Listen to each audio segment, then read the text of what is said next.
Tuesday morning session now, and I will now briefly introduce the keynote speakers for this morning.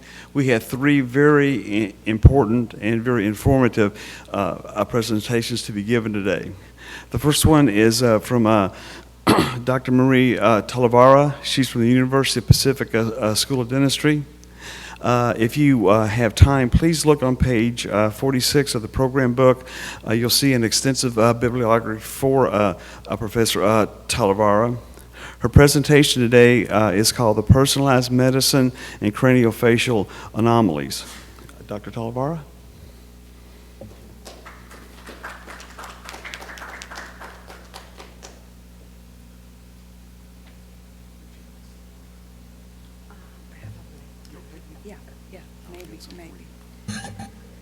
Okay, thank you very much for introduction, Dr. Jones, and good morning, ladies and gentlemen. I feel like that I am in my class with my residents, because as many as you are here, we have in our residency class.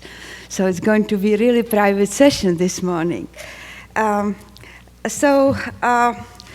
me start a little bit about personalized medicine first. Personalized approach to many health conditions becoming rapidly reality in these days, and we already seeing advantages for treatment outcome and then many approaches with healthcare, and specifically also in oral healthcare. Yesterday, in several presentations, we heard about the issue and personalized approach to certain patients' conditions and then certain treatment protocols. And today, I would like to share with you how this is important for craniofacial anomalies, not only for the treatment, but also for prevention. Specifically for prevention of cleft lip and palate.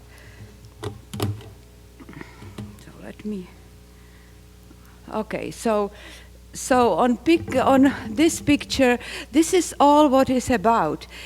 One size does not fit all. And we know that, if you look at the CBCT or any kind of even x-rays and look at this and see that just that, yes, you are able to make certain diagnosis, but to see the patient, to talk to the patient, to have a medical history, to have a family history, you learn much more and you are much better doctor. Is it new? No, it's not. It's not. It has been before. Why some doctors in private practice were better than others? Because they actually found that specific individual's approach to the patient, which was sitting in the dental chair or sitting in their office over there, and customize the treatment. But nowadays, yes, we all need to do also that, to talk to the patient, to have a good history, to have a medical history. Not everything is in digital record. We do have digital record, I like them, but not everything is there. There are many more information which we need for diagnosis. And then others said diagnosis, I'm always telling my residents, number one, you need to have precise and correct diagnosis. If you have that, you can do good treatment plan. If you have a good treatment plan, you will be much better doctor because you will have better outcome, you will treat your patient less, and it will be cheaper than the other one. Nowadays, yes, we still need medical history, we still need family history, but we have a lot of diagnostic tools, CBCT, a lot of, and including also genetic diagnosis and so. So we have a lot which we can include in it, but still, it's going to be one single patient for whom we need to adapt our treatment. Okay, so cleft lip and palate anomalies. 30% of all birth defects are craniofacial and orofacial anomalies. And out of them, 80% are cleft lip and palate anomalies. So it's a lot of malformations which we are seeing. And no doubt, this is the second most common congenital anomaly, and then in craniofacial and orofacial region, it's the most serious and most challenging for treatment craniofacial anomaly. So how does it look? What we can see, what is the prevalence of these conditions? We have about 220,000 children born every year with cleft lip and palate. Every day, we have about 600 children who are born with cleft lip and palate. And because the population is increasing, and as you can see on this chart, it's coming slowly, but it's about 7.3 billion people are on this planet. If you will click on this, then you will have actual number for today. So population is increasing. And then same as population is increasing, it's about, 1.8 million per year, we can expect more cleft lip and palate cases as well. So if we have now, estimate prevalence will be that in 1,000 inhabitants, one patient is affected with cleft lip and palate. So if we are somewhere here where we have, it's probably hard to see that. Yeah, my pointer is not, my mouse is not working here.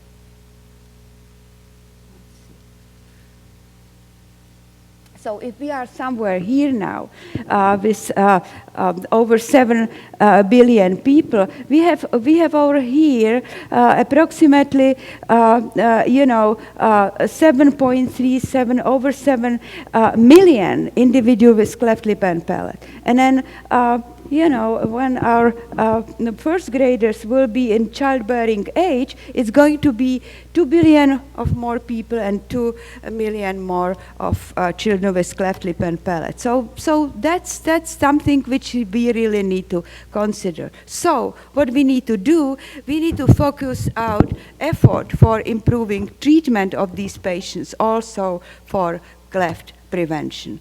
And it is long overdue. This is what I would like to stress out. So our question is, can we really prevent cleft lip and palate?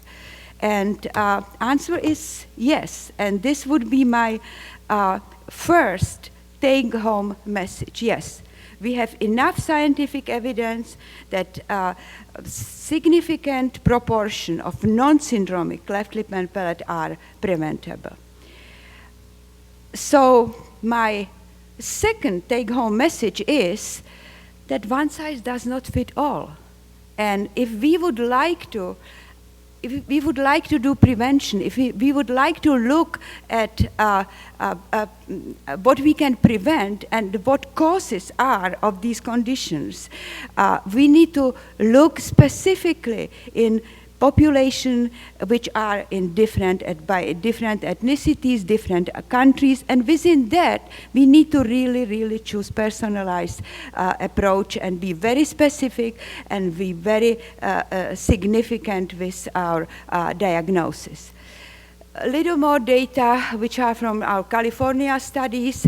One in 566 births, and this was done on a population which was all over 2.5 million California births. So these are clefts which are born in developed state. It's about, in non-syndromic ones, one in less than 1,000.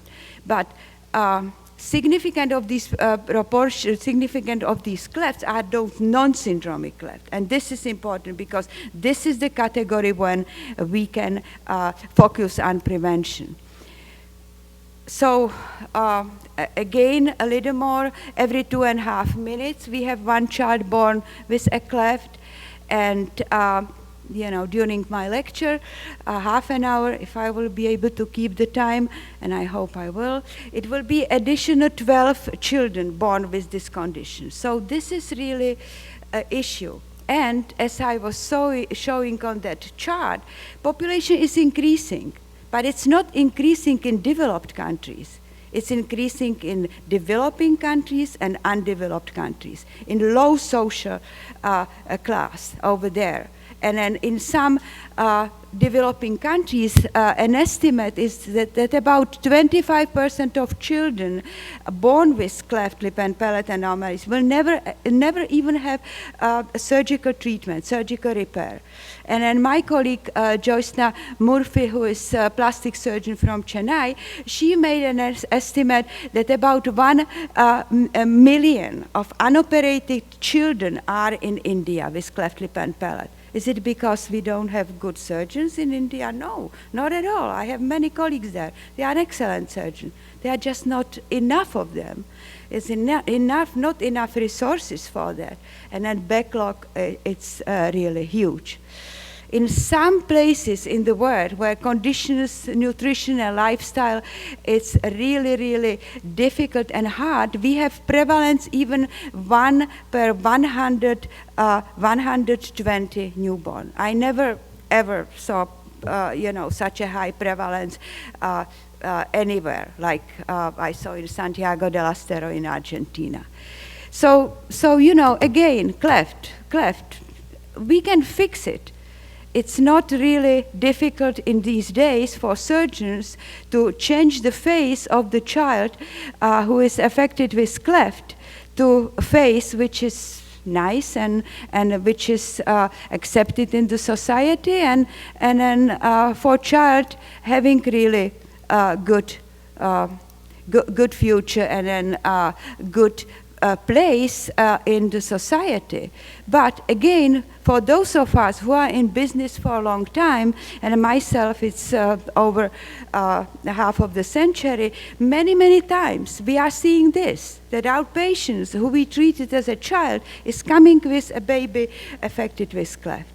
And this is again how our care should not finish to really repair that cleft in that child. We should look farther.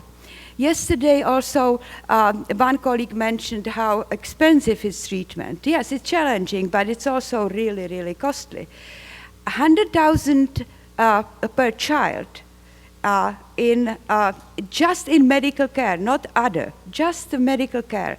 And it's estimate done by colleagues from Economic Institute in Berkeley. So in US, we have about 7,500 kids born with cleft lip and palate, which is $750 million. So it is costly. And then we know that. And dentistry, again, was the field which showed really, really clearly, straightforward, that investment in prevention is the best investment with the highest return. I just quickly went through that slide, but these busy slides, I would like to stress just one thing. Many of you know about prevention and strategies for prevention of neurotube defects with fortification, staple food with folic acid, and folic acid prevention. But many years before that, attempt to prevent cleft lip and palate was actually done by plastic surgeon, and that picture which just quickly flipped on the screen on this one, but one before, was Dr. Peer, plastic surgeon with New Jersey, who was the first one in 1958 who was trying to prevent cleft. And then the other picture, I'm not very good with this here. So this was actually the grandfather of prevention of neurotube defects, pediatrician Dr. David Smithel. And then this gentleman over here was my boss, my first boss when I started my professional career, department chair of plastic surgery, Dr. Burian. And in 1964, he already stressed out a prevention approach of prevention, a research toward prevention of cleft lip and palate. And it was in my home town in Prague, and my alma mater, Charles University in Prague.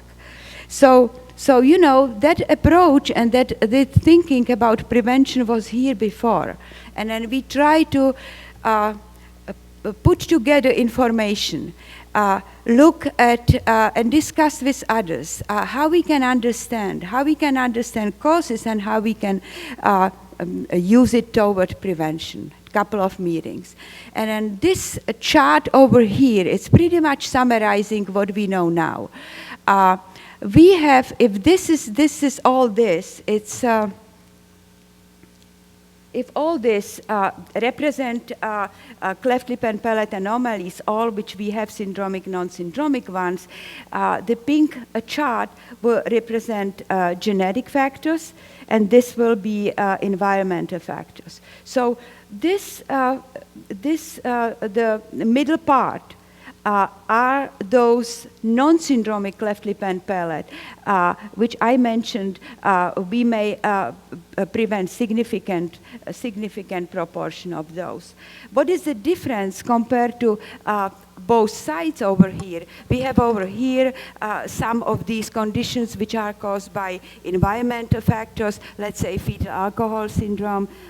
Yes, you have a little involvement of genetic makeup of that individual, but it's environmental. Over here, the strong genetics one, some, craniosynostosis syndrome, velocardiofacial syndrome, genetic, strong genetic marker is there, strong mutation, a little bit of environment as well.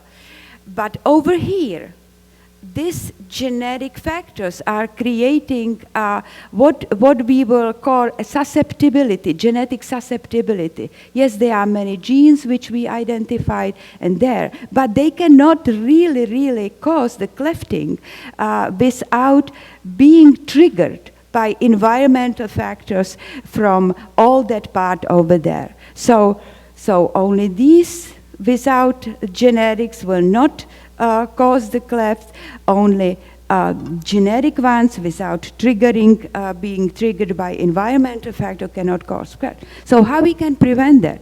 Well, we cannot change this over there. This is still, up to God to set up our genetic makeup over there. We cannot change that, at least not now.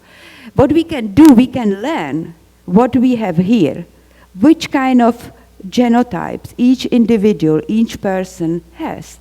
And we can modify or disrupt interaction over here, this gene-environment interaction over here, and then actually stop the manifestation of this interaction and these factors in the patient phenotype. And this is all what it's about.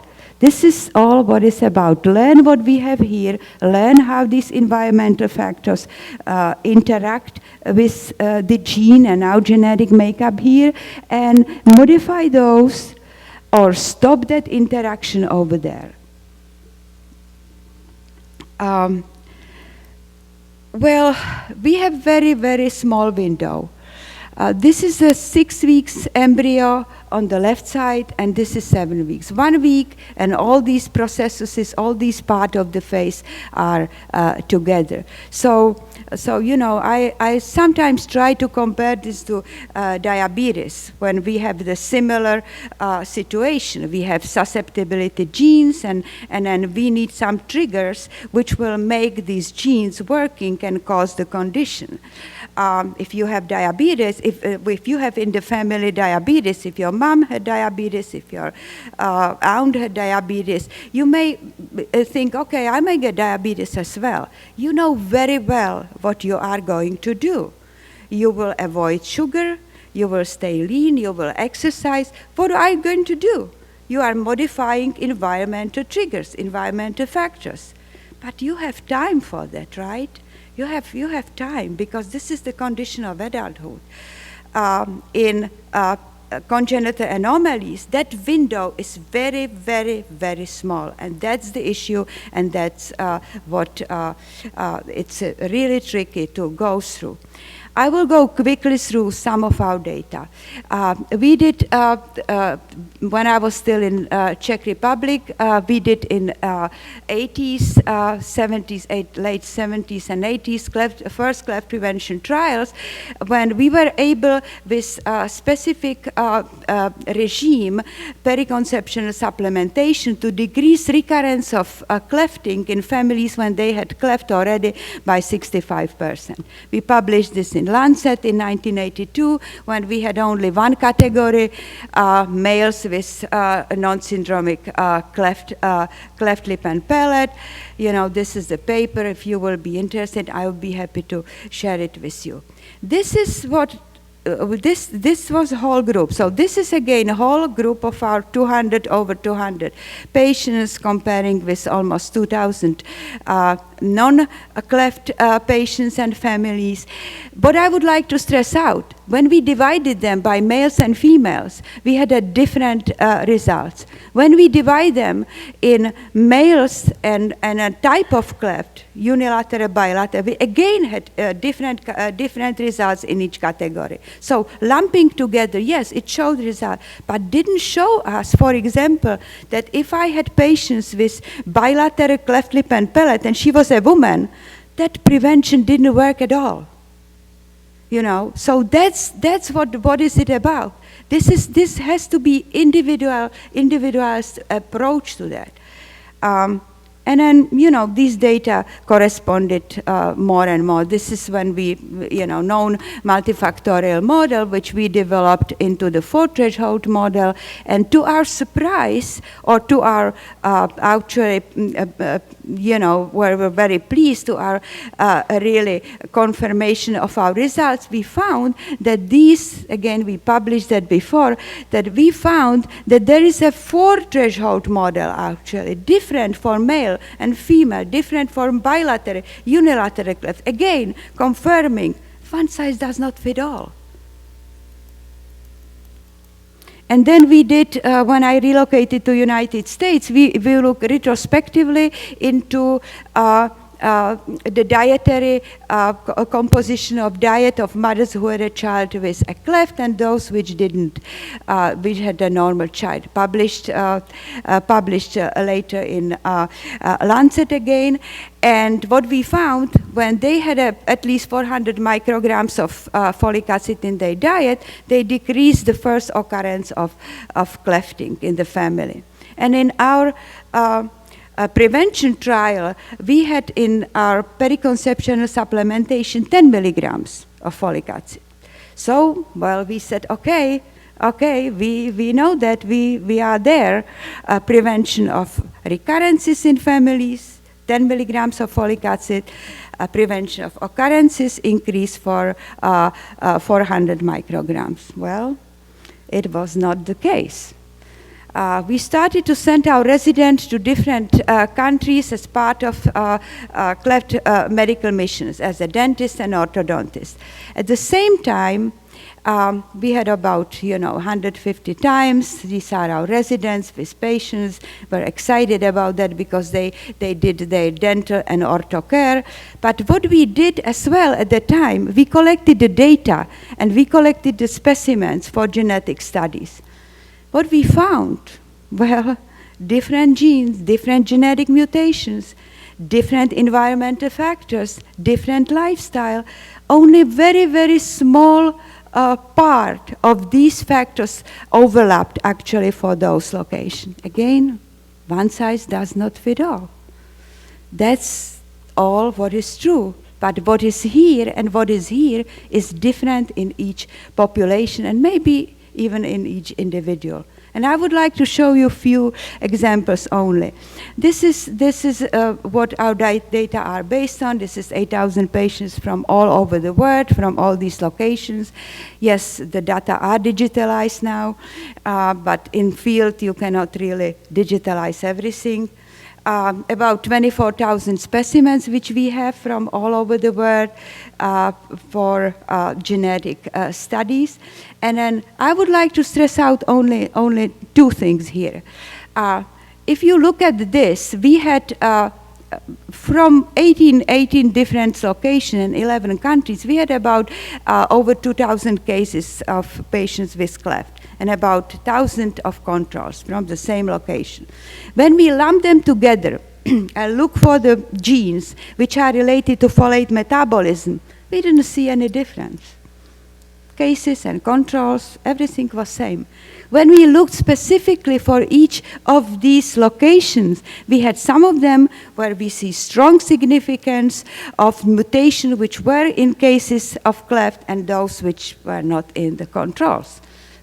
Two genes, methyl tetrahydrofolate reductase and then reduced folate carrier, which I was showing. So again, one size does not fit all. You need to look at specifically in each location. A little bit different situation was with the nutrients. When we look at the diet, we found that the four actually dietary components, folate for sure, low folate, low zinc, low B6 vitamins, were pretty much going through majority of these locations when we were able to do good nutritional study, and high intake of vitamin D. So we call those candidate nutrients. I may need a glass of water.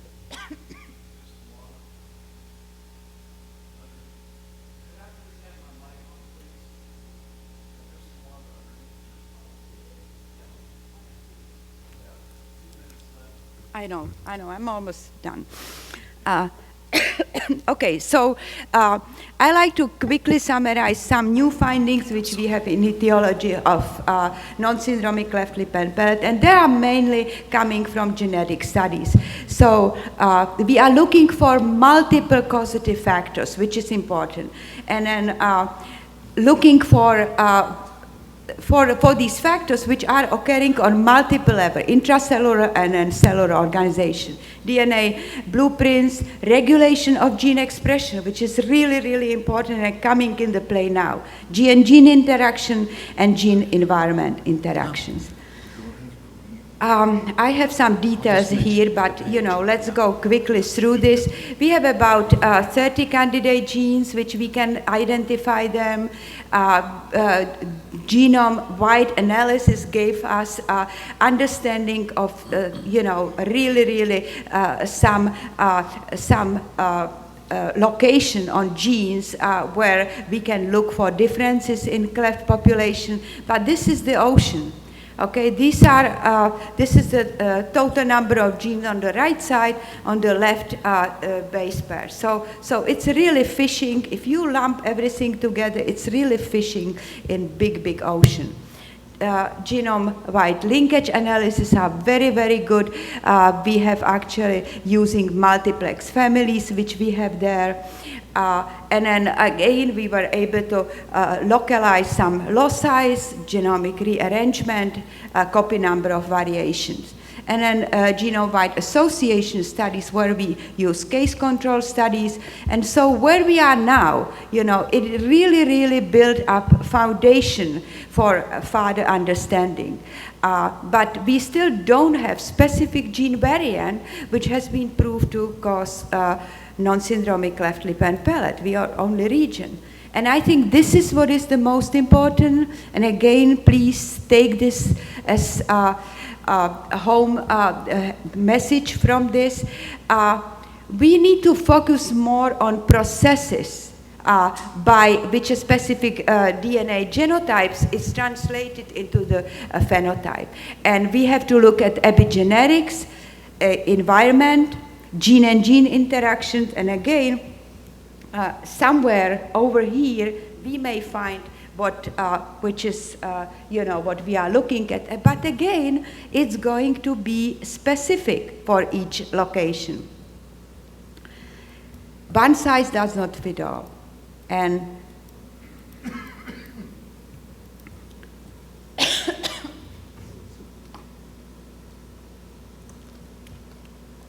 so in conclusions, again, we again comparing that etiology of non-syndromic cleft, it's really very complex. there are many steps which are realizing in phenotypes, and then occurrence of these genetic variation differs in different ethnicity, different population, and in different patients. So where to start? And then we all know that many of us are educators. We need to start with education. Education on all levels about nutrition. We have many pamphlets in different languages to start education of the public, education of our patients, education of ourselves. We started with colleague in Chennai, Indo-Pacific Cleft Prevention Program, and colleagues are doing a fantastic, fantastic job of folic acid awareness campaign, nutrition, lifestyle, and so. And I think this is really what is very important, collect the data, and that location where we are seeing so many clefts, to collect information and work with these specific information, and within that, work with specific patient. Again, one size does not fit all, and prevention approach must address differences which we can see. So if we are going to wait for a treatment or to work on everybody, we are going to wait a long time. If something helps even a tiny fraction of children, that's worth of celebrating. Thank you for your attention. Okay, we have time for one question, and then any other questions we could catch at the lunch. Do you have the microphone, please? Well, it's being recorded, so they've requested that we have the mic, yeah. A really wonderful presentation. It was really eye-opening. It really was. Thank you very much for presenting that. The question is, in that area of Argentina where you had a 5-time multiple of the cleft lip, and I understand you're talking about the folic acids and so forth, has anybody done any studies to see if there's any environmental changes in the soil and the landscaping of that area that could possibly be causing that tremendous increase? You know, it was, I don't think so, but there is an environmental institute now in Santiago del Estero. That location over there is desert. It's a lot of chagas. Nothing grows there. It's a very, very poor population. The diet is pretty much what they buy in the store. And one other thing is, it's a lot of mold there. So these factors can contribute that. I couldn't believe that, but we went through the record of about 90,000 births record there. What they had there, that they have a Eva Perón hospital, and they are giving incentives every mother who comes to deliver the child in the hospital. So they have about 97% of births occurring in the hospital. So they do have good record there. But this is something, we really would like to. We have a nutritional questionnaire which are so poor that we had even exclude from an analysis half of our mothers because their intake of calories daily was less than 500. But there, and it's sad, but there's poor populations like that throughout the world. And if you're going to replicate a desert condition, you have loads of them being in Asia, you have the same things in Africa, and yet they don't have that same number that you were talking about. No. So they possibly don't. It's from some other factor that's in Yes. the environment there. In Africa, it's a very low prevalence of clefting. Mm-hmm. Why? They have different genetic makeup, different factors. They work for some other conditions, serious health condition, but they have that, but no cleft. So yes, this would be interesting. My husband, he always be pushing me, do something with the Santiago del Estero population. Do something. He's trying to get you away so he can be by himself for a while. Do something. Yeah. So you are not the only one who is pointing that. Thanks again. It was a wonderful presentation.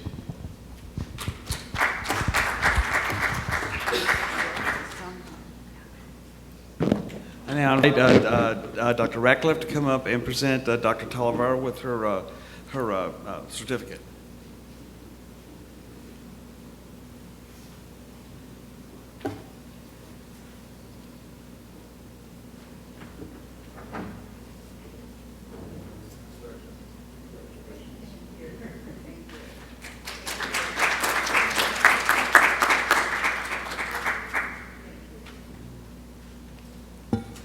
All right, our next presenter is Dr.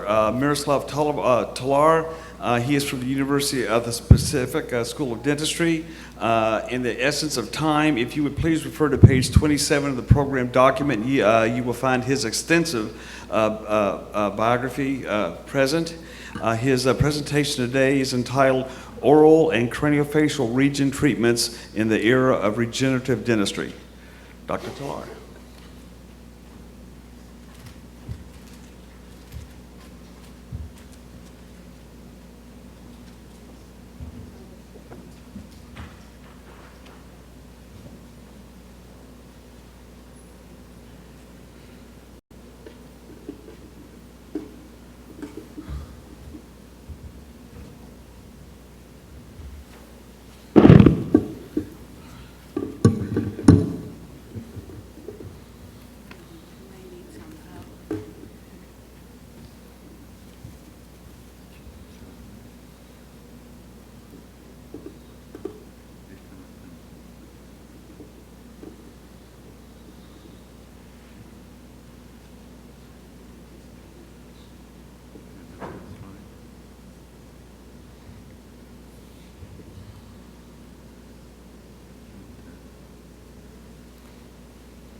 Mr. Chairman, ladies and gentlemen, I want to express my gratitude for the opportunity to present in this very interesting Congress. And my theme is regenerative dentistry.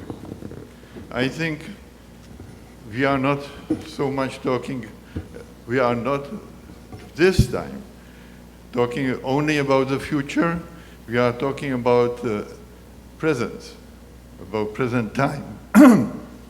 Because the regenerative treatments already have started to be used in different fields of dentistry.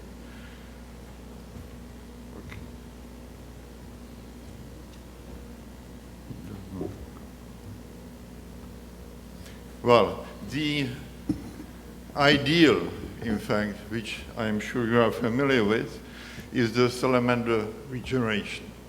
If a salamander will lose his tail or the limb, it will start regenerating.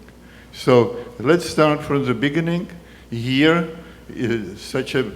on the stump, a blastema will develop, and in a couple of weeks, the whole limb, perfectly designed and organized, will appear.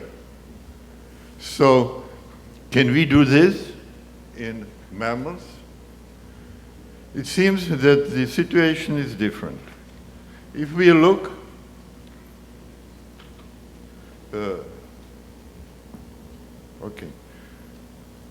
If we look here, we have a population of stem cells. The stem cells which are present in every organ, and literally in every organ, in every tissue in the body, including the central nervous system, we have stem cells, which are a pool from which the regeneration is starting. And the mostly studied population are stem cells in the bone marrow. We have two populations. They are hematogenic and non-hematogenic, so-called stromal stem cells. These stem cells, these stromal stem cells are so-called multipotential. They can differentiate into a couple of tissues, including bone, skeletal muscle, cartilage here, connective tissue, and adipose tissue, fat tissue. So it depends on the environmental conditions in which way the differentiation will proceed. How they look like? These are the human mesenchymal stem cells in culture. So you can see they have, well, they look like fibroblasts. They have nothing special in their morphology. They are spindle-shaped, and they are able to migrate. On the electron microscopic picture, we can see large nucleus, some cytoplasm full of organelles, but again, nothing special. So how do we know that those cells are multipotential, that they are stem cells? We have to do an experiment. So we have to follow the dynamics of those cells. So I will describe the basic experiment, which really is the only way how to prove that our population of cells are stem cells.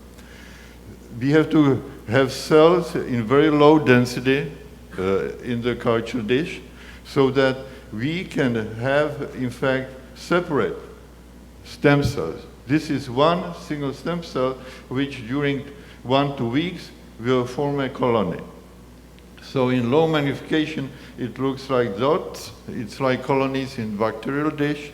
And when we isolate one colony of those cells and let the cells multiply so we have sufficient quantity and put them in different conditions which promote cartilage differentiation or bone differentiation, we get bone and we get cartilage. So going backwards, because we know that we started with one cell, we have proven that this cell has possibility to differentiate into different kinds of, two different kinds of tissues. What is now required is also third tissue, it is fat tissue, and has to be shown that all three potentials are present in this original cell. This is only overview. I want to say that really stem cells were shown to be present in every organ. These are the germ layers, and this is the nervous system, skin, the connective tissue cells, hematopoietic stem cells, and so on and so on. They are really, we are dependent on these pools of stem cells. What is very important is the environment. So that in the living cell and the cell living in a living tissue, we have many interactions which define the destiny or the behavior of those cells. So this is a bone marrow situation. This is the capillary. These are the mesenchymal stem cells. These are already differentiated hematopoietic stem cells. We can see that they communicate with each other. They support also the hematogenesis.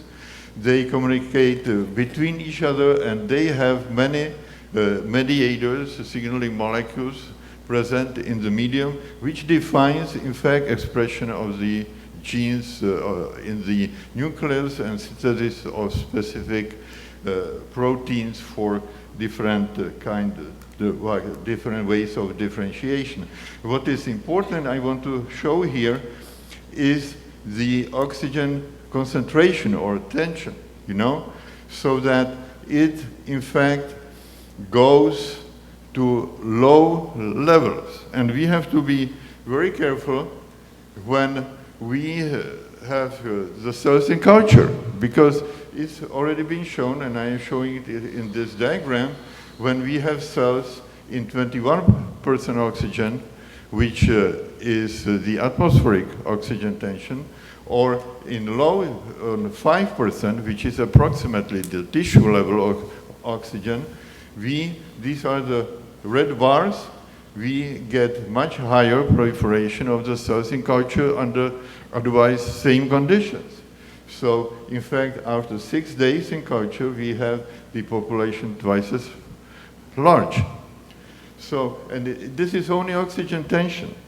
Then we have to realize that, in fact, when we are talking about mesenchymal stem cells, I would focus my talk, in fact, on osteogenesis, on their differentiation into osteoblasts and osteocytes. I want to show the differentiated osteocytes in the lacuna, in the bone, and we have to realize this is a cell, and these are all processes. They communicate with each other. They are connected in a network. So it's very organized tissue, you know, and how much we can really reflect in the culture. We can do three-dimensional cultures, but the aim is to obtain this kind of differentiation from stem cells in the tissue, finally. So what factors, what other environmental factors we have to satisfy? We have the cells, osteogenic cells. We have to have extracellular matrix, which we replace by a three-dimensional scaffold. We have, in fact, biomechanical factors stimulating, which we can use in the setting of distraction osteogenesis.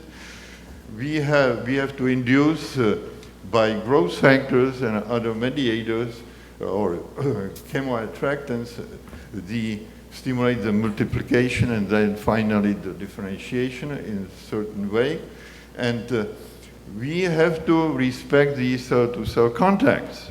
And here it's not only between osteoblasts between each other, it's also interactions with the immune cells.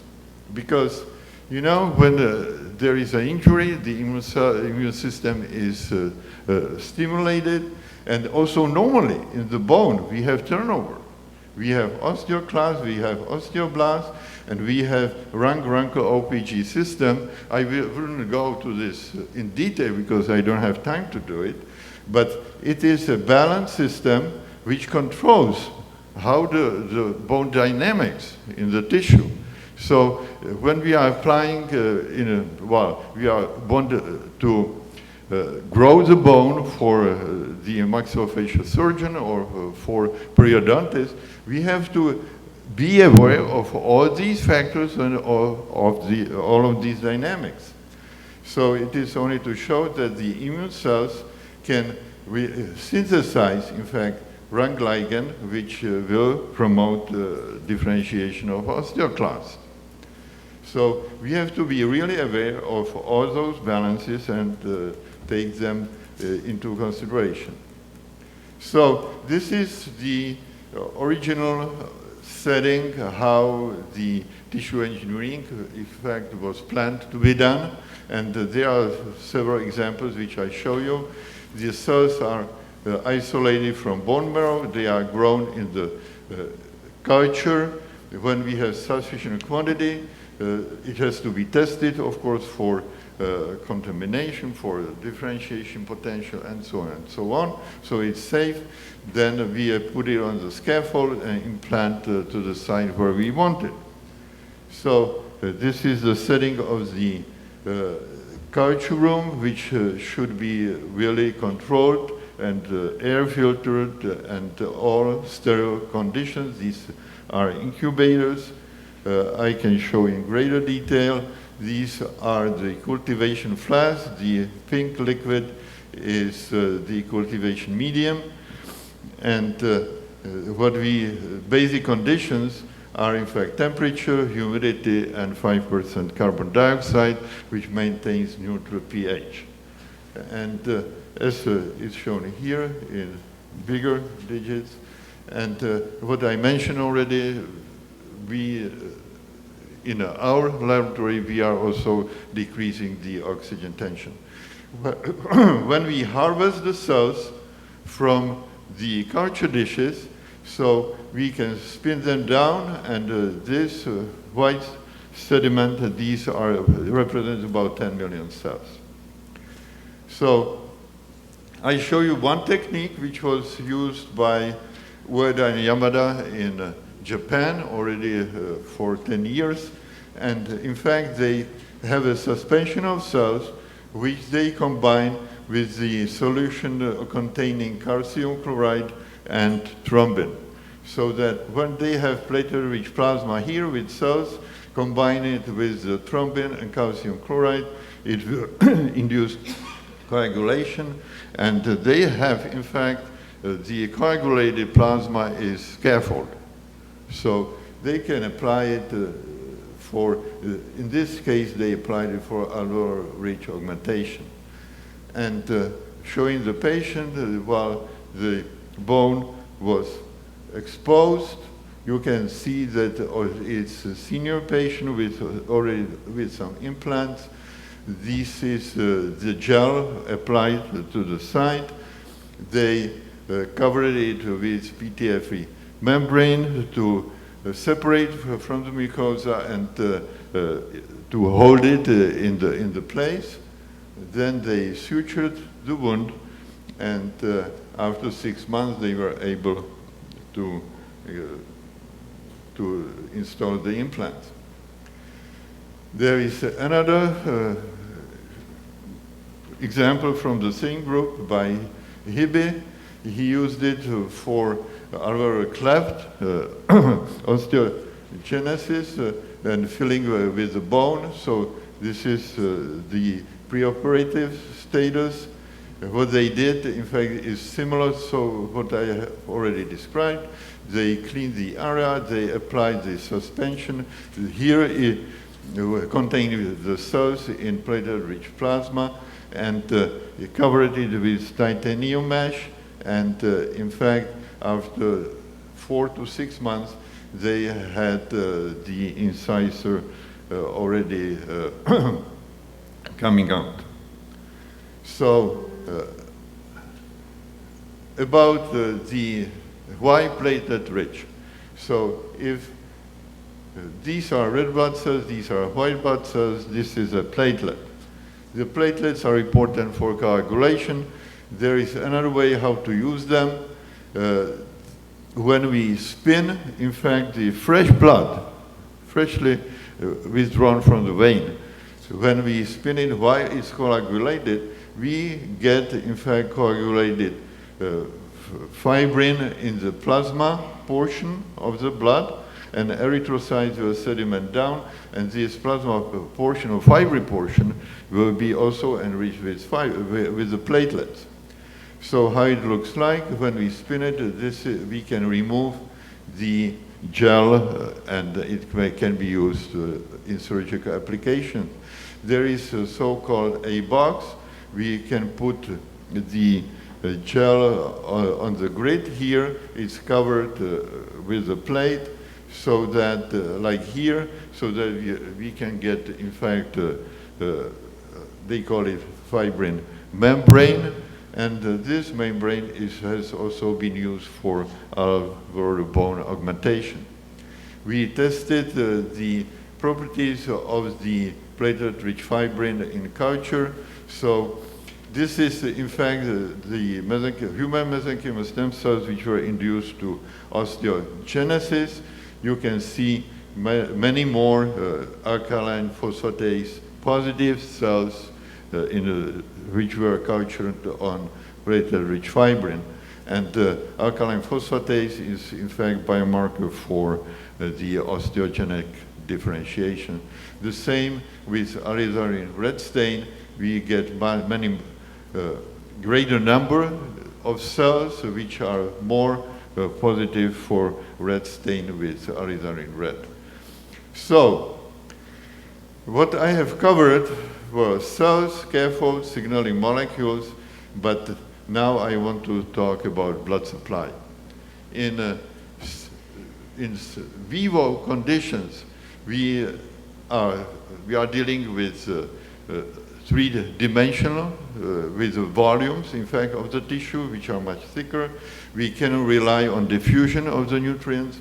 The nutrients have to be supplied by blood, and it has to be done in timely manner, so that we cannot wait, well, maximally 1 day, okay. Otherwise, the tissue will be ischemic and not really supplied with nutrients. So I want to show you one example done by Warnke in Germany. They solved this situation or this problem in a very original way.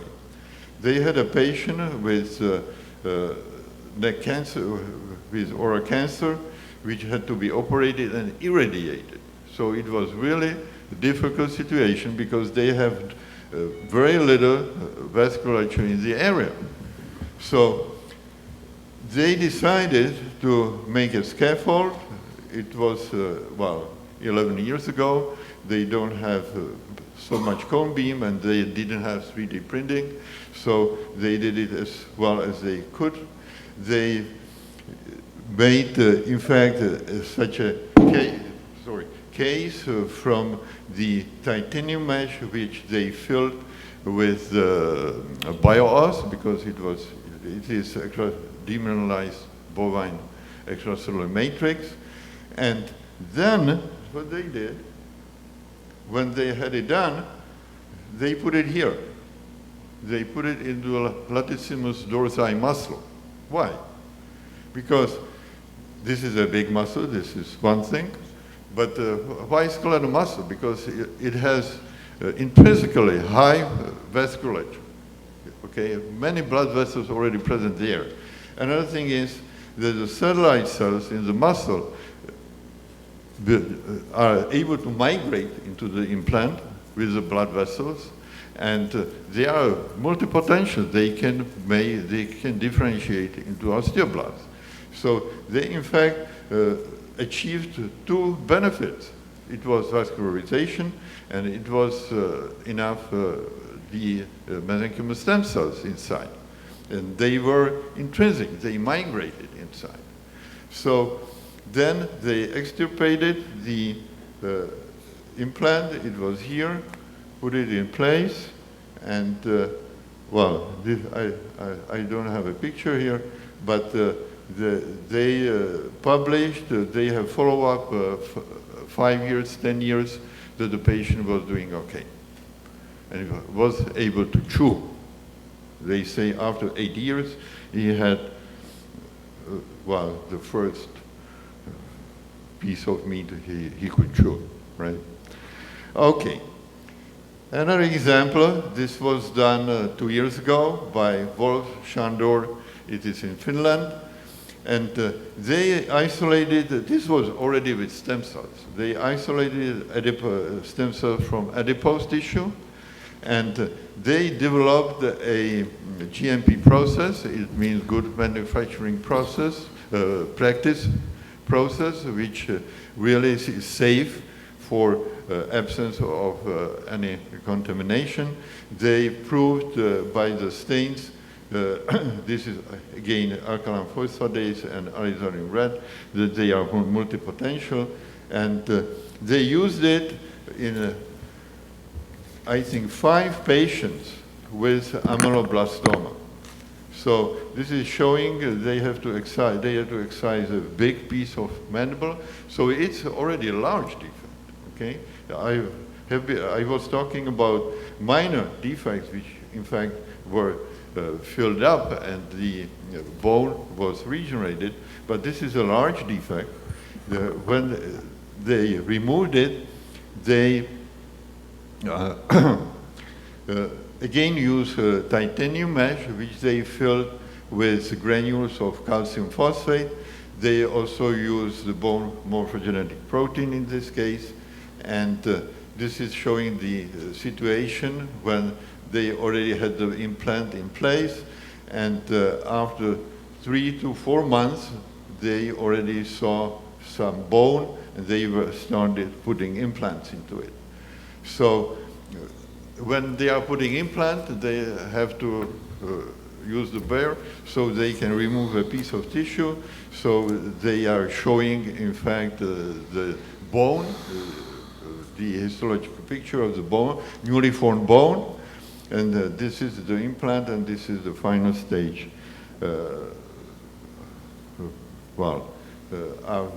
For the surgeon, for the patient. Okay, so these were, okay, I'm already over. Sorry. I'm sorry. Okay, so I will be done soon. I only want to show other examples from other fields. This is a regeneration of the dental pulp. It was done by Nakashima Group in Japan, and what they have done, this is in the mini pig model.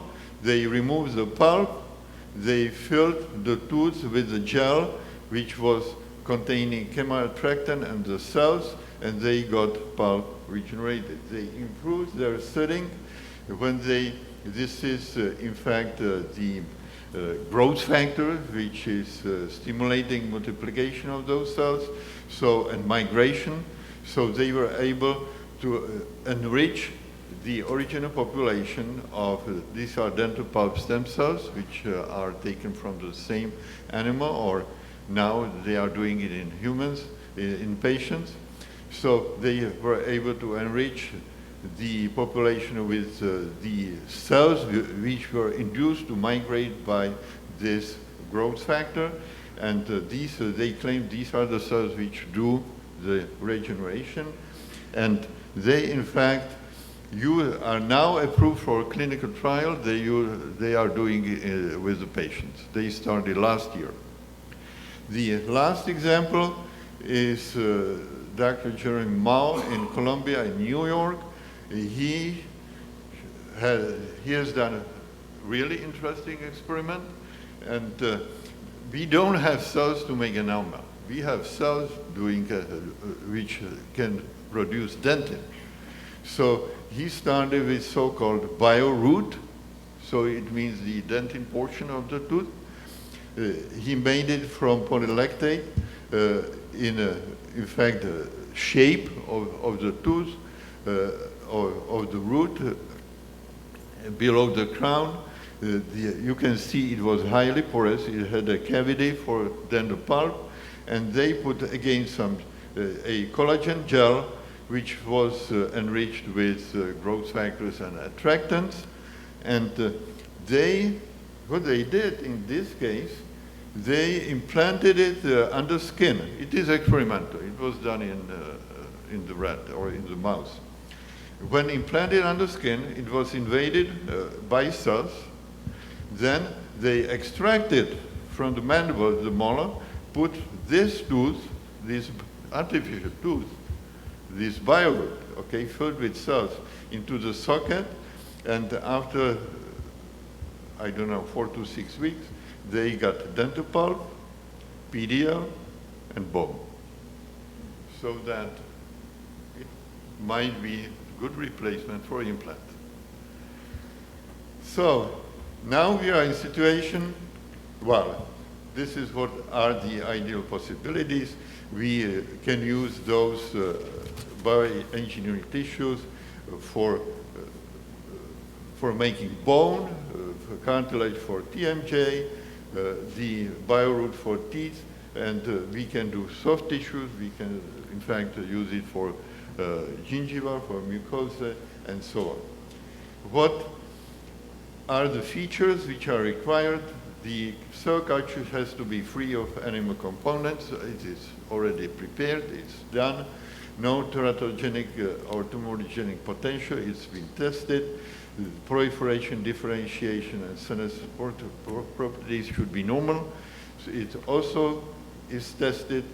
The nice property is they are immunosuppressive, so that they decrease the inflammatory process in the site, and maybe also close relatives can be donors, and should be applied in appropriate dose. It means appropriate number per size of the tissue engineered.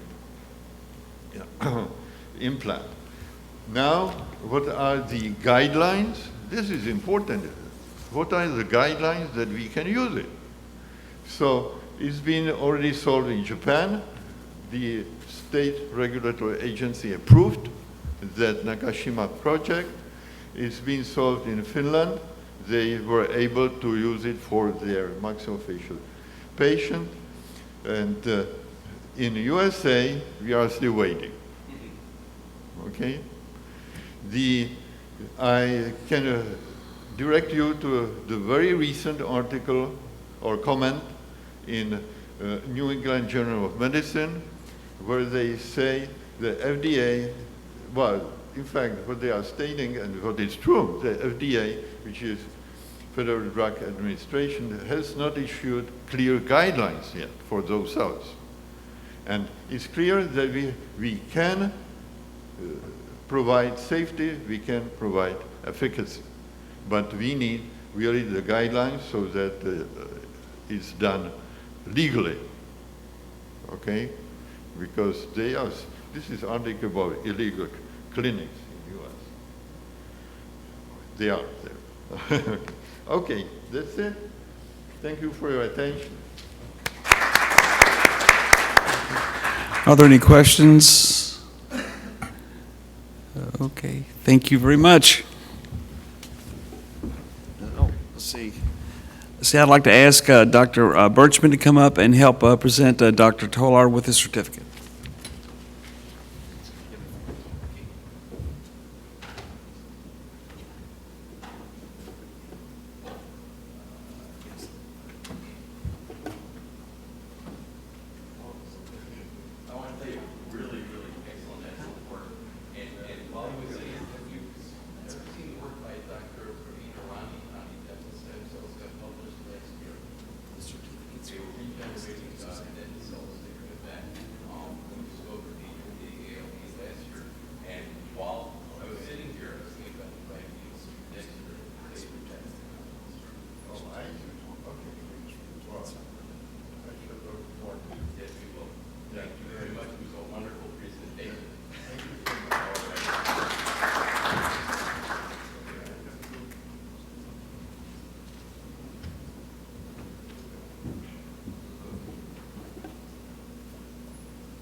All right, our next speaker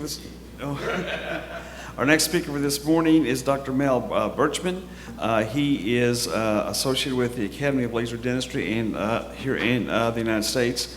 He has an extensive biography also listed on page 48 of the program book if you'd like to refer to that, and would like to do that to conserve time this morning.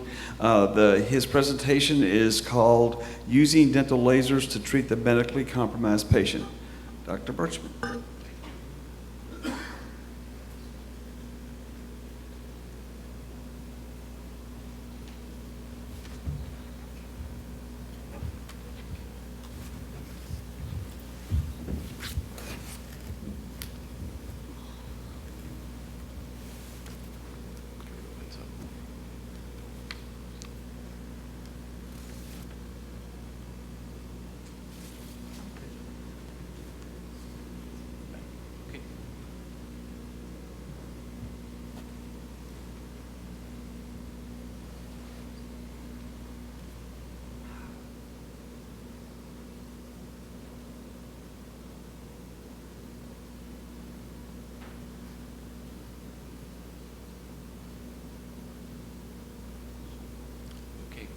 Thank you very much. It's always wonderful to be speaking on dental lasers, but especially when I'm speaking about using them for treating the medically compromised patient.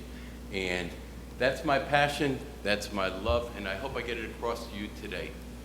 And this is my disclosure. So I previously lectured for Benko for Science Sharona, and I've either gotten equipment or honorarium for my service, but there's no affiliation with this particular presentation. And all of my presentations on medically compromised patients are dedicated to these three people. They're three very long-term older patients of mine that I would not have been able to treat for as long as I did without using dental lasers. So I would ask everybody to think about something. If you were getting an eye surgery done tomorrow, how would you want it done? Would you want it done by laser, by scalpel, or electrosurgery? I know my answer, and I'm sure you know yours is, but why aren't many people, more practitioners, giving this for their dental patients? So, some of the ones that I am speaking about today have been published in the Academy of Laser Dentistry journal Wavelength, so if you want to get more information on it, the detailed presentations are in there. And this is the Leon Goldman Award that I got from the Academy in 2012 for my work on medically compromised patients, and in all the things I've ever done, this is the thing I'm the most proud of. So, how's our population changing? Well, it's changing very, very drastically in the United States. 1 out of 4 women and 1 out of 10 men will live to be 100. In 2005, the Social Security Administration changed the longevity charts to reflect people living to 115 years of age. This is a picture of my mom and dad.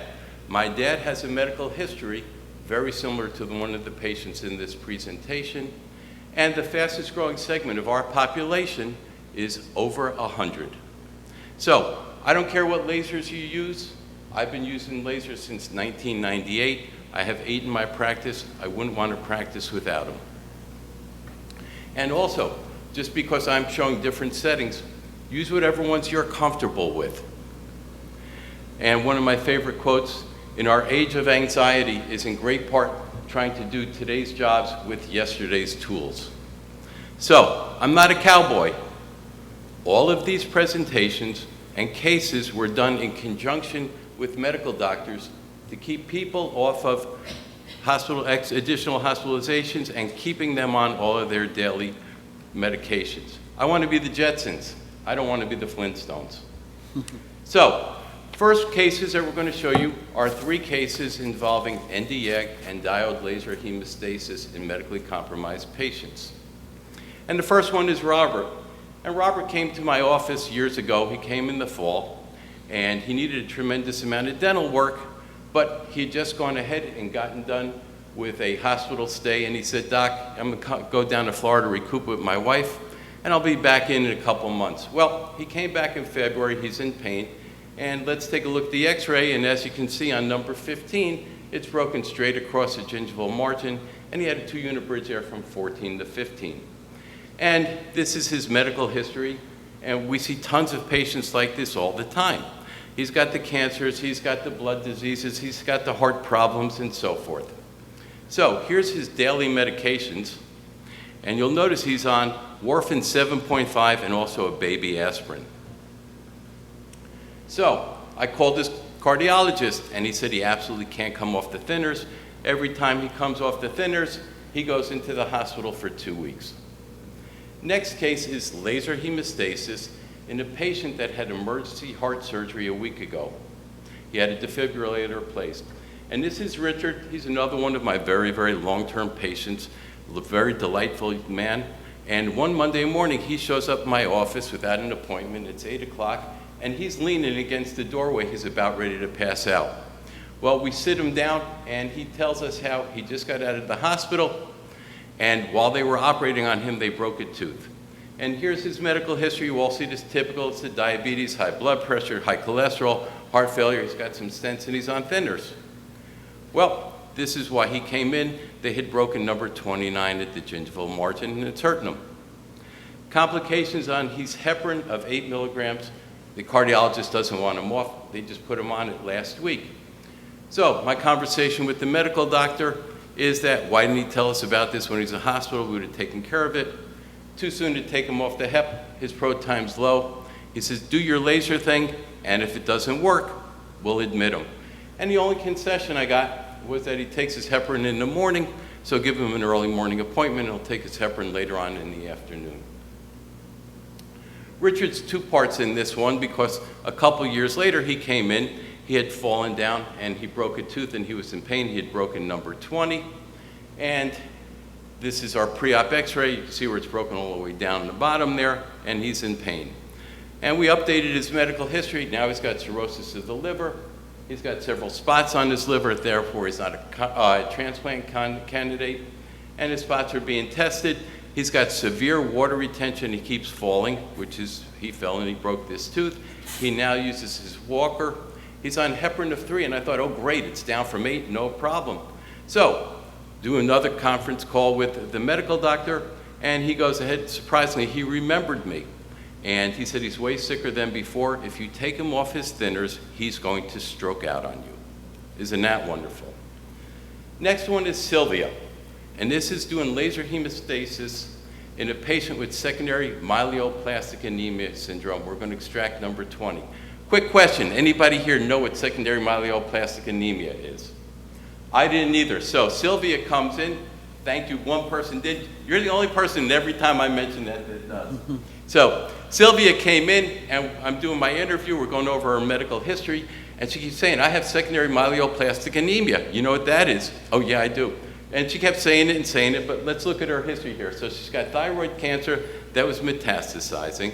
She's got lung cancer, she's got kidney cancer, they removed the kidney. She's got liver cancer, high blood pressure, and secondary myeloplastic anemia. Well, I go ahead and I run upstairs and I grab out my patho book, and what do we get?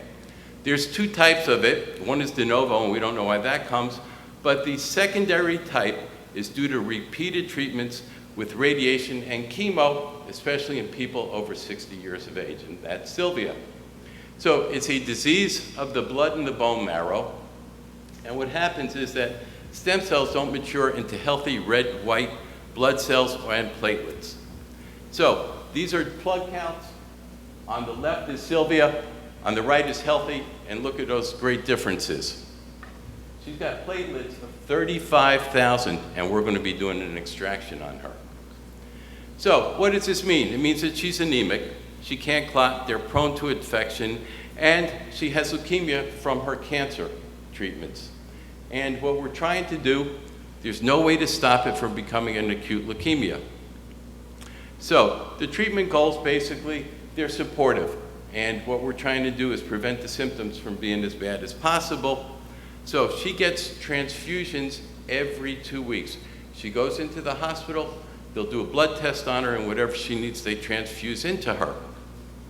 What's the problem with repeated transfusions of red blood cells? You'll get an increased iron buildup in your organs. So, why is Nd:YAG and laser great for these people? Well, we get laser bacterial decontamination, which is going to go ahead and prevent infection, and we're also going to get excellent coagulation because of the hemostasis that we get from those. And this is Sylvia's Panorex. As you can see, there's numerous broken trips. She's got an abscess on number 20. But when we're working these patients that are medically compromised, we're doing this very, very slowly. And we're going to do an isolated area at the time so that if we do have any kind of problem, it's isolated and we can take care of it and so forth. So she said her main problem was the abscess on number 20. So let's take a look at some pre-op photos. As you'll see, the root tip on number 20 is split completely in half, but I really want to draw your attention to the lower right photo. Look at that tremendous amount of buildup. And the reason she has this buildup is that she said, I can't touch my gums with my toothbrush because the minute I do that, I start to bleed and I can't stop it. So, technique and protocols. Well, first off, Andre Mester used low-level laser in 1968 with a 694 ruby red laser, and he found that you will get an increased amount of soft tissue healing by using low-level laser photobiomodulation. And what are the great properties of this? Well, one is that we get an increase of cell respiration, increased cell energy production, lymphatic drainage, increased endorphin release, we get a decrease in C-fiber pain transmission, decrease of post-op pain. We get a stimulation of osteoblast, osteoclast, and fibroblasts. We get a stimulation of nerve regeneration. We get an increased neutrophil and macrophage activity. So what happens is that light only affects the damaged cells. It doesn't have anything to do with the normal ones. This is my Q1000 low-level laser setup, and there's 3 parts to it. In the center you have the Q1000, and that's got 12 diodes in it. On the right side we have the 660 red enhancer, and the left side we have the 808 infrared.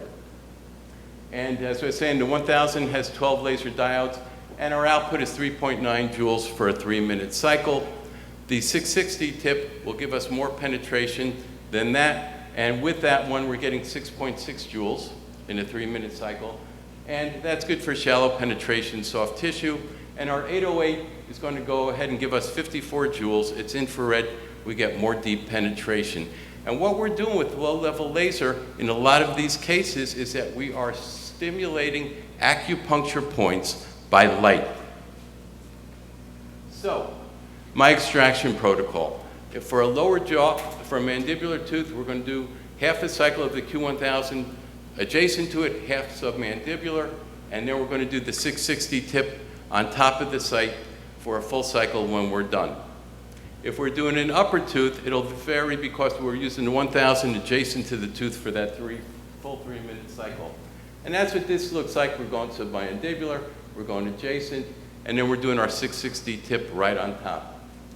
On people that are medically compromised, and also ones that have a tremendous amount of swelling, we're also going to go ahead and hit the lymphatics. On the neck, we're going to do the cervical and subclavicular. So, laser parameters for getting our hemostasis. With the Nd:YAG, the one I'm using is 1064 nanometer. It's a 300 micron tip. And for hemostasis, we're doing 60 millijoules, 20 hertz, which has given us 1.2 watts. On the diode, same thing. It's a 320 micron fiber. And for the hemostasis, it's 1 watt pulse, which gives us a half a watt pulse. These are very, very low power settings. And what are we doing? How do we do it? What's the protocol? So after we do our extraction, we're going to set our fiber tip to just short of the tip of the extraction socket. And in a 30-minute cycle, we're going to be going circular, as well as going vertical. We're going to take it out after that 30 seconds. We're going to go ahead and wait 30 seconds, we go back in. So after we do 2 passes inside the socket, we're then going to go ahead and we're going to pack it with gel foam. We're going to suture it tightly, and then we're going to do 2 30-second cycles above the socket. And here's our Nd:YAG inside the socket. This is Richard on the first one after 2 passes inside. Look at all of that bleeding. That's 2 passes inside, gel foam and sutured. Okay, this is 5 minutes after 2 passes above it. This is a guy that's on heparin of 8. 10 minutes, 15 minutes, we're dismissing them. When we're dealing with these medically compromised patients, we are keeping them in the chair for extra time, because if they have a problem, I want them to have the problem while they're in my office, not calling me up at 10 o'clock at night and saying, hey doc, I'm still bleeding. I really don't want to go back in here. I'm sure none of you do either. This 1 week post-op, look at how great and pink that tissue looks. This is Richard, the second one. He's dismissed. This is his post-op. This is Sylvia. Remember, this is a patient with secondary myeloplastic anemia. Remember those blood counts. So this is after just 2 passes in the socket. It's sutured in gel foam. 5 minutes post-op, 10-minute, 15-minute. I called her the next day. She's rushing me off the phone because she's going out to eat Chinese food with her friends. This is 1 week post-op on a patient that can't form blood cells.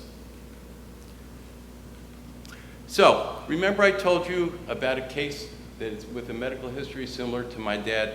Well, that's Fred. So we're going to be using erbium YAG laser for caries removal, gingivectomy, and a pulp cap.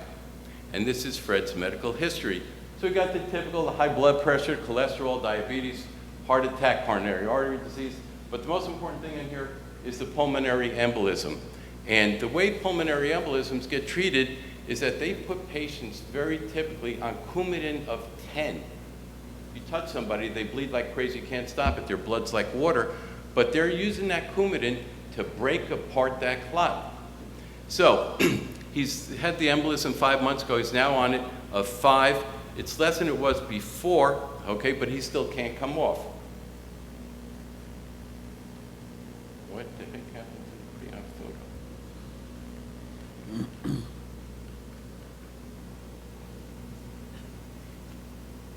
I'm sorry, but I lost a pre-op photo somewhere in there. So these are my erbium settings, and for the hard tissue ones, the enamel, the dent, and the caries, okay, and the pulp cap also, these are water procedures. For the gingivectomy, they are non-water procedures.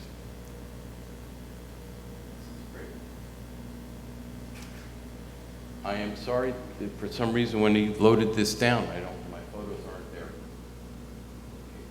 In any event, so now this was a study done out of Japan, and it was to go ahead and monitor the effects of using erbium YAG laser on a pulp cap. And what they found is the pulpal response is increased. We get more reparative dentin, more dental bridges, especially at a 2-week period. This next case is probably the most rewarding one I've ever done in 40 years of being a dentist. And this is Al, and we were using low-level laser to stimulate acupuncture points to allow treatment on a severe Parkinson's and cancer patient. We did extractions, we did root canals, crown and bridge, and impressions. So, Al, as I said, very, very long-term patient. He came in one day and he had broken 20 and 21 at the gum line. He has such flailings, arms, legs, all over the place, that I said, Al, there's no way that I can treat you. I need to send you over to a local oral surgeon. You need general anesthesia to get these done. And he did that. And about a month later, he comes into my office, and he's in pain in the area, and sure enough, he's got some root tips coming up from there. So I said, Al, you really got to go back to the oral surgeon. And he goes, but why? You've been my dentist for 30 years. Well, in the course of time between sending him out to the oral surgeon the first time and him coming back, I went ahead and I had been reading about using low-level laser to decrease autistic outbreaks, and I was using that on one of my neighbor's children. And next page over on it was how to use low-level laser to decrease Parkinson's tremors. And this is the pre-op film of Art. I wish we could bring down the lights, but they couldn't. And you'll see he's only got 4 lower anterior teeth left. And I went ahead and I said, okay, Al, we'll work on you. I'm going to try the low level and see if that works. And he had already broken 3 appointments because he was having bad days. And he does come in one day. My assistant seats him and comes over to me and says, you got to look at Al. He's having a horrible day. He can't even hold the magazine. I mean, he's really just flails all over the place. And he's the worst Parkinson tremor patient that I've ever had. Well, as I was saying, I had done the reading on there, and there's 3 acupuncture points that were good for treating Parkinson's: gallbladder 20, bladder 60, and bladder 55. So gallbladder 20 is at the cervical atlas. Bladder 60 is in the hollow behind the ankle, and bladder 55 is in the crease behind the legs between the 2 ligaments. So, excuse me, he was flailing so much, there's no way that we wanted to do anything on the leg, so we decided to use gallbladder 20 by the cervical atlas. And what we did is we put our 660 tip for a full 3-minute cycle on each side of the cervical atlas, and that gives us 6.6 joules on each side. So this is on the left, and that is on the right. So what do we got with Parkinson's disease? Well, we have a decreased stimulation of the motor cortex by the basal ganglia. We've got low levels of dopamine. And dopamine's a neurohormone, it's a neurotransmitter, and it's a precursor of adrenaline. And it's made by the hypothalamus, and the main function of the hypothalamus is going ahead and linking the nervous system to the endocrine system. It's located just below the thalamus by the brainstem, and it produces dopamine, but more importantly, it's stimulated by light. And what are we doing? We're applying light to the area. So, did I get my result because we increased the amount of dopamine production? Did I get it because we stimulated the neurotransmission of the area? Or did I get it because I went ahead and stimulated the mitochondria in the area to produce more ATP? I don't know, but I just know about the results that we got. So I did a little bit more studying on it, and I found some other acupuncture points. Governing vessel 20, and this is good for various mental disorders and headache. But this is the best spot. This is amazing. I have used this spot probably about 30 patients so far. It's incredible that you can put a red light on the knuckle of a pinky finger and you can make a person with tremors go like that. So what do we have on that site? We have mental disorders and seizures. Think about it. You're putting light on a knuckle of a pinky finger and you're controlling mental. It's incredible. So the extraction protocol is what I told you before. I also use low-level laser for all of my endodontics and all of my surgeries. So what are we doing for our protocol with the endodontics? If they don't have a crown, we're doing the Q1000, same way, half a cycle and half a cycle for a lower, full cycle on an upper. And then we're taking our 660 tip, and if we don't have a crown, we're going to put it for 1 minute on the buccal apex, 1 minute on the occlusal, and 1 minute on the lingual apex. If we're doing the tooth with a crown, we're doing 1.5 minutes on the buccal and 1.5 minutes on the lingual. And then, after we do all of our instrumentation and the tooth is dried out, we're going to put the 660 tip up the cycle, up the tooth for a full cycle. And in patients that are medically compromised or patients that have a large radiolucency at the apex, we're also going to put the 808 on top there. So this is what that looks like. And this is incredible because not only did we stop his tremors, but Al walked with a 3-part cane and he walked out without it. And when I spoke to his wife when he came in for his next appointment, she said he was calmer for 2 to 3 hours. Pretty incredible, just laid on the knuckle or behind the head. So these are our post-op on the root canals and the extractions. There's a 3-unit bridge in place. That's his partial. So I was so excited about this, I wrote all of these letters over to all the different Parkinson's societies and so forth, and they all told me how wonderful I was. And I said, all I want you to do is bring over 2, 3 patients. I don't want to do the dental work. I'll come over there. I'll go ahead and I'll show you how this works, just so you can get it out, because think about something. Instead of going ahead and having to take all of these medications, somebody can do this to himself, okay, just by administering light and control his seizures. Next case, this is James K., and we were using erbium YAG laser to open a calcified root canal and prevent a patient hospitalization. So this is our pre-op film, and he broke number 13. It's a partial abutment, and this is his medical history. Same thing, we got the diabetes, the cholesterol, the AFib, and a heart attack. He had a heart attack 3 months ago, and it was so severe that they couldn't do his prostate cancer chemo. They held him off, and now he's on that. And he's on warfarin of 6 milligrams. So, as I said, it was a partial abutment. He didn't want the extraction because he'd have to go to the hospital again, and he can't come off thinners. So we all see teeth like those every day, and how are you going to treat them? You're going to treat them by root canal, extract, or whatever. So James didn't want to be hospitalized. He chose the endo, and I went ahead and I ruined some 10 millimeter files, a couple stiff 6 ones, and those are expensive. And I was down to about $30 worth of files in 15 minutes, and I'm frustrated, and he is, but it looked like it was going to be an extraction. And he didn't want to go back into the hospital. Well, I remembered a presentation from the Laser Academy on how to open up a calcified canal by using a very, very low setting erbium with water. So I had an 80-degree tip. This is my Denton setting. It's 20 hertz, 60 milligrams, 1.2 watts. Very, very low setting. We're not trying to create a new canal. We just want to soften up the dentin over there so we can access it. And what we're going to do is we're going to laze over it in a circular motion for 10 seconds. We're going to try and access it. We're going to do that for another 10 seconds. Same thing, try and access it again. Well, after 30 seconds, I'm in the canal. There's his measurement, and there's his final one. Next case is Kathy, and this is doing root canal and soft tissue crown lengthening in a patient currently undergoing chemotherapy. And I do mean currently because she called us from the hospital because the crown came off while she was getting her chemo.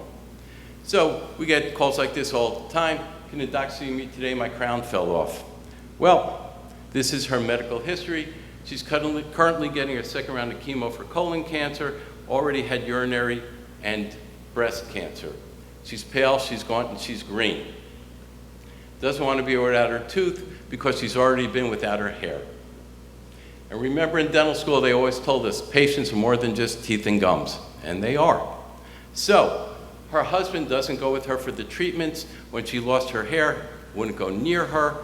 And a very, very sad commentary on breast cancer is that many men leave their wives while they're undergoing that treatment, and that is really, really sad.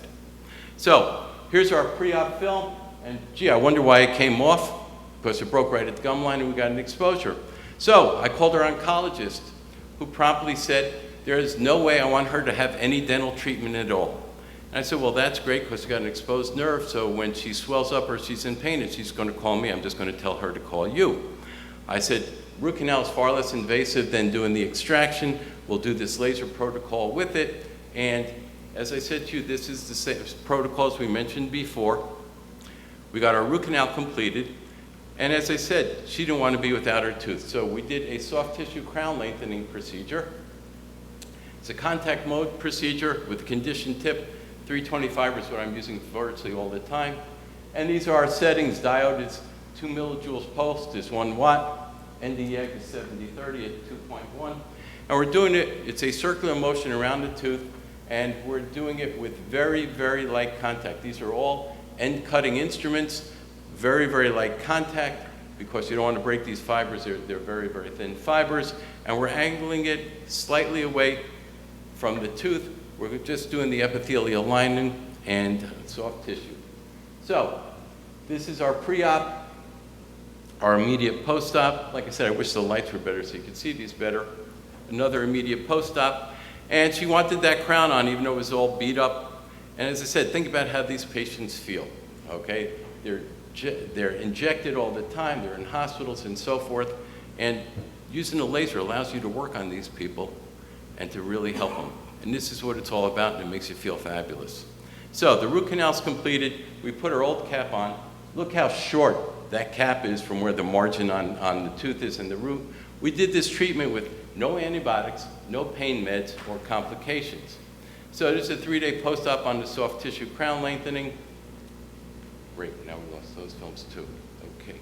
Well, I did want you to see how nice and pink that tissue was. Okay, so she's completed her chemo.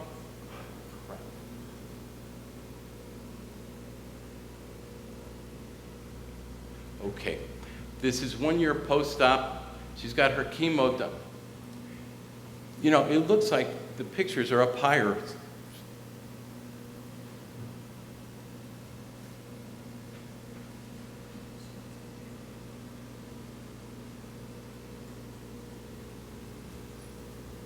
See what I mean? See what it means? Because it's up over there. There you go. Wait, okay.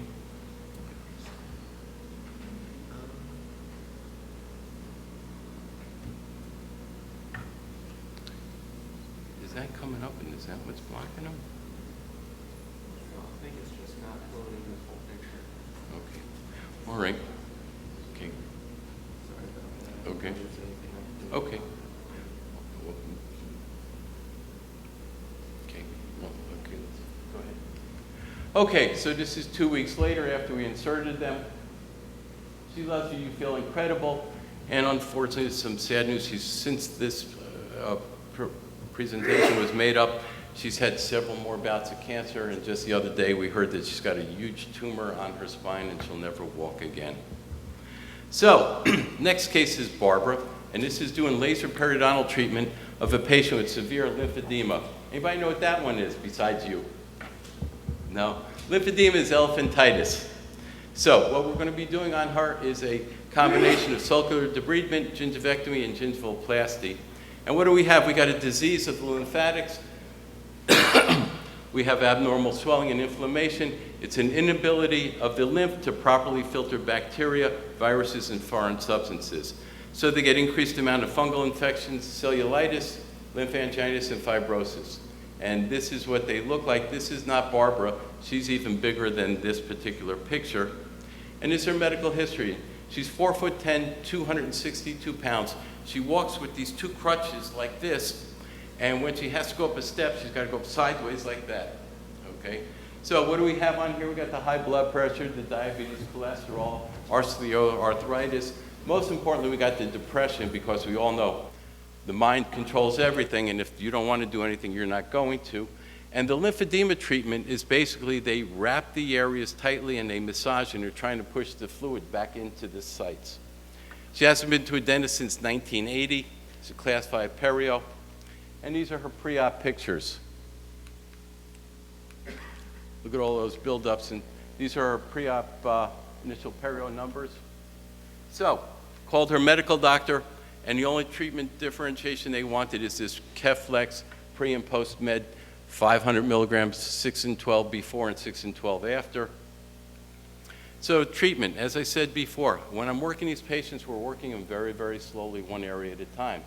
So we started off with 4 quadrants of scaling and root planing and laser circular debridement, done 4 separate visits. These are the NDEAC parameters, 30 millijoules, 70 hertz, 2.1 watts. And these are the diode ones. It's 1.4 millijoules pulsed, gives us 0.7 watts. And this is a study that was done. Who's here from Stony Brook? I saw somebody. Stony Brook's up over there. George Romanos. You know George? This was part of his study. Okay. So he was involved on this study, and it was to go ahead and do the short-term effects of diode laser treatment on aggressive periodontitis. And what they did is they divided it up. Some people got scaling and root planing by itself. Others got laser circular debridement by itself. Other ones got them combined, and then they had a control. And what they were doing was they were measuring the different bacterial contents inside the sulcus, and they did it over a 12-week period.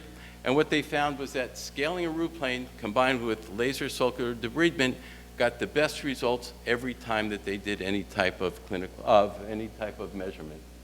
So, diode laser assisted treatment showed a superior effect over either by themselves. In the Lambda scientific website, they talk about the ability of lasers to kill bacteria in the pockets and arresting the progression of the disease. They also talk about complete decontamination. I don't really believe in it. It's a complete one, but it is a tremendous decrease. So, next part of the treatment was doing circular debridement, gingivectomy, and gingivoplasty. Once again, each quadrant was done separately.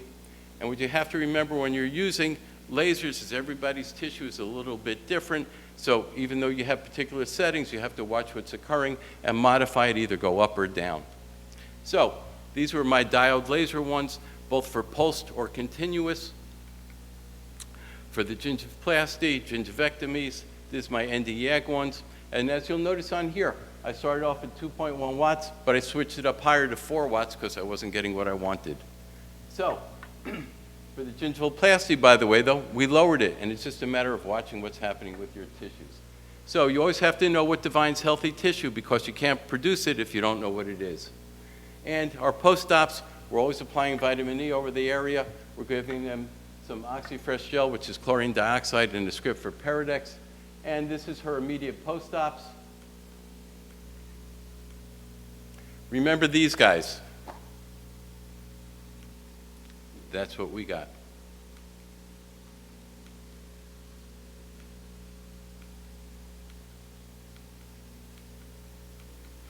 And remember the pockets. Look at those differences. So next one is Steve, and this is using low-level laser and NDEAG to allow for root canal hemisection procedures on a medically compromised patient that had a recent stroke and Bell's palsy. Yeah, this is off. That green spot's supposed to be over Steve's face, but okay. Steve's my neighbor and my friend for 26 years. It's on his face there. We did the Golan together. We did Masada together.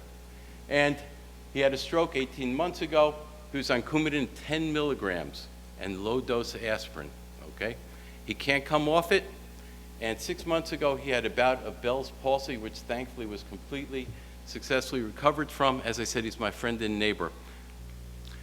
Came in, he was on pain number 30, and he had a fistula and some swelling over in the area. And here's our pre-op x-ray, and you'll notice that he fractured the tooth through the floor. So we gave 3 treatment options. He could do an extraction and an implant, extraction in a 3-unit bridge, or he could do a root canal, hemisection, and a 2-unit bridge. He wanted to think about it, and then he consulted his physician. The physician said with an extraction, he wanted him to be on this regime for 2 weeks of twice-a-day multiple injections for 2 weeks prior to the extraction. And Steve said there's no way that he could handle that. So he knew about all the laser stuff that we do, and he decided on endo and the hemisection and a 2-unit bridge. And what do we get from the benefits of low level? Well, remember, we're stimulating the energy production, endorphin release, pain reduction, increased lymphatic flow, but most importantly, the stimulation of osteoblasts, osteoclasts, and fibroblasts, and the nerve regeneration. So, Tina Carew is an excellent, excellent researcher. She's probably done some of the most research on light and its effect on cells, and what she has noticed is that you get a rapid regeneration and normalization of tissue on the damaged cells. Remember I said before, surprisingly, it doesn't affect normal tissue and normal cells, just the damaged ones. And this is from a medical acupuncture journal, and it states that light is the trigger for the rearrangement of cellular metabolism. As I said, I preload for all my endo and all my extractions. This is just the same as before. Okay.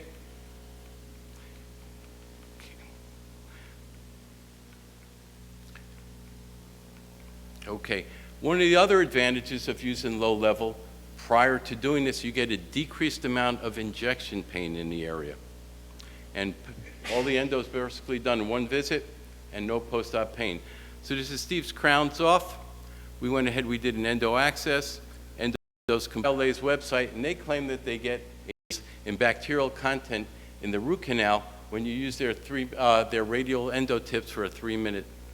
And they say it's a virtually a 3 times less. So our extraction protocol, we did our hemisection, we removed our mesial roots. There's a post-op. This is the Nd:YAG inside the socket. This is the laser parameters. Again, once again, remember it's a low power setting. And diode, same thing, low power setting. And this is after we laser the socket. Gel foam and suturing, patients dismissed. I know it's hard to see, but I want you to see how down low that bone level is, because in 60 days from now, you're going to see a tremendous difference. So 1 week post-op, 60-day post-op, we got our post in place, we got our bridge inserted. And notice the difference already, 60 days later, in the amount of bone fill we have. It's a tremendous amount. Okay, and remember we get stimulation of osteoblasts, osteoclasts, and fibroblasts. Okay, last one I'm going to be showing you is Dave, and this is using low-level laser to control the oral manifestations of citrical pemphigoid. Do you know what that one is? She is great, I got to tell you. Okay, it is wonderful. So, cicatrical pemphigoid is another name for it is mucous membrane pemphigoid or scarring pemphigoid. And it's this is Dave's medical history. He smokes a pack and a half for 42 years, heart disease, and drug-induced diabetes. His sugar was 600, and he also wears a full upper. So, initial visit was in October of 2012. His local oral surgeon had put him on a dose of 120 milligrams of prednisone a day to try and fight off the bulla that he was getting. The maximum dose on prednisone is supposed to be 70. That gave him his drug-induced diabetes, and he was sent to me by a local a local physician who knew I did all of this laser stuff. The physician had already taken him down to 20 milligrams a day on the prednisone, and he sent him to me because he's got these denture sores. So, what is it? It's an acquired autoimmune disease. It's like lupus. It's like MS, myasthenia gravis, typically in people over 60. It's never cured. We're just controlling the symptoms and the outbreaks. 25% of these people go blind. This is what it looks like when it hits the eye. Fortunately, it wasn't with Dave. So we get a subepithelial blistering, and it affects the moist mucous membranes in the body. So it's the mouth, the throat, the ears, the genitals, and so forth. And it comes up as bulla or blisters.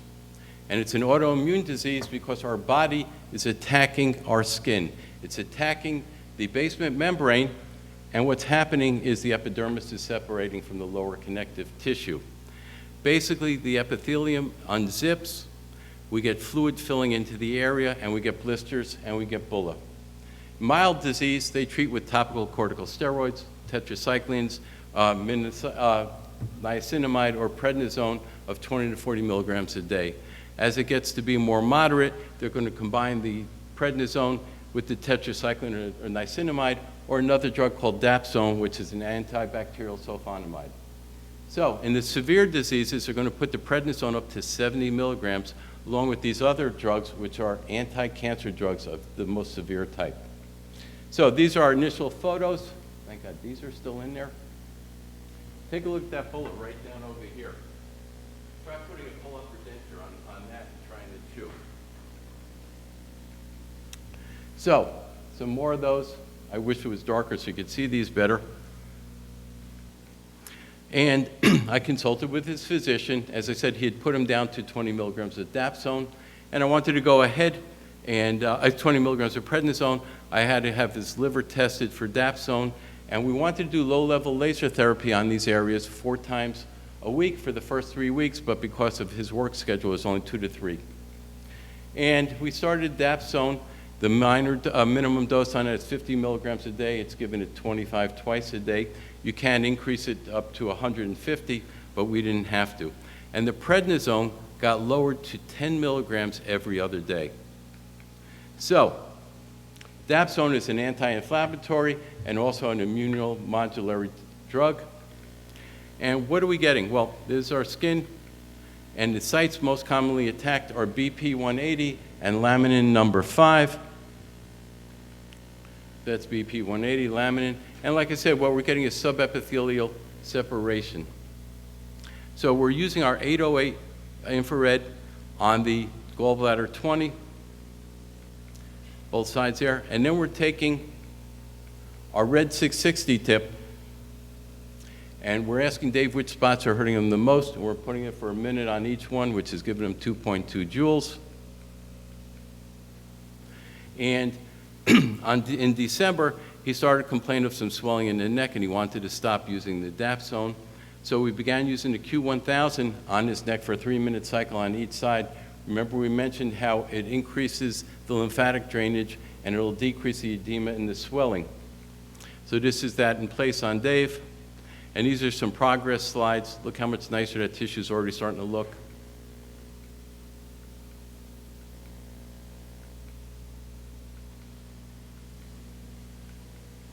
This is December. So, remember these.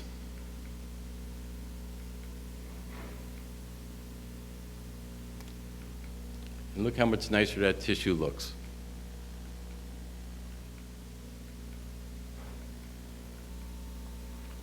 Okay, so we had a lot of progress. We also had a couple setbacks. So progress was so great that we had to go ahead and do a second medicated reline on him because he was getting so much shrinkage. Since we stopped the dapsone and we started using the Q1000, he went ahead and his swelling decreased. But then he had an accident at work, and because of that, he was under a lot more stress, and he was going to have to go for deposition, so we're watching out on that. Remember, Dave's sugar was originally 600, now down to 110. And we were going to go ahead, we gave him a month without the dapsone, and then we wanted to go ahead and start doing the prednisone in combination with minocycline and niacinamide, but we had to wait for a week to 10 days on that because he had gotten the flu, and then he had his depositions. And this is the letter that Dave wrote to us. And he said, he talked about being diagnosed with the disease. He knew it couldn't be controlled, and that it just treating the symptoms made it difficult for him to eat.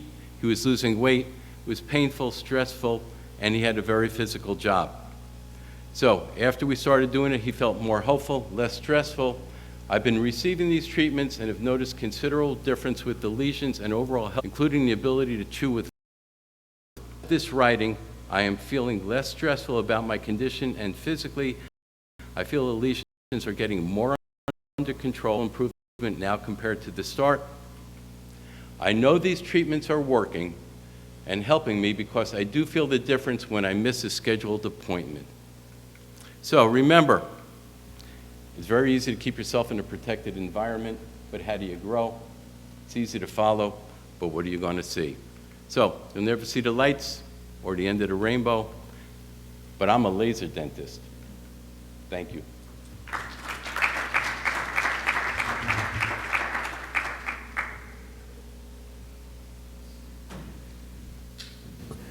Are there any questions, please? Question, please take the microphone. Does your hygienist use a laser? This is Pennsylvania. Not allowed to. And in Maryland, okay. Where are you in Maryland? I'm on faculty in Maryland. Okay. Yeah, I know you can't. The only good part about low level is even your assistants can use it because that's okay. So all of these, I don't think it's in their staff. okay. But what's good about it is it saves me chair time because for me to spend that amount of time on there really would be a little bit counterproductive, but they're able to do that at least there. But yeah, no, What does your hygienist use? they can't. Other than doing the low level you're talking about? Yes. Should you cure that? With the laser, no, not in Pennsylvania. I wish you could. I have a load of friends from the Laser Academy, all different places, especially like California and Colorado, and they are doing tremendously great stuff with that, but unfortunately, no. Yes? I have a couple of suggestions on your post-op where you're trying to stimulate osteoblast and fibroblast growth. You may want to consider substituting something for chlorhexidine, which kills osteoblasts and fibroblasts. And you may not want to use it in combination with Oxyfresh because the chlorhexidine glutamate deactivates the chlorine dioxide.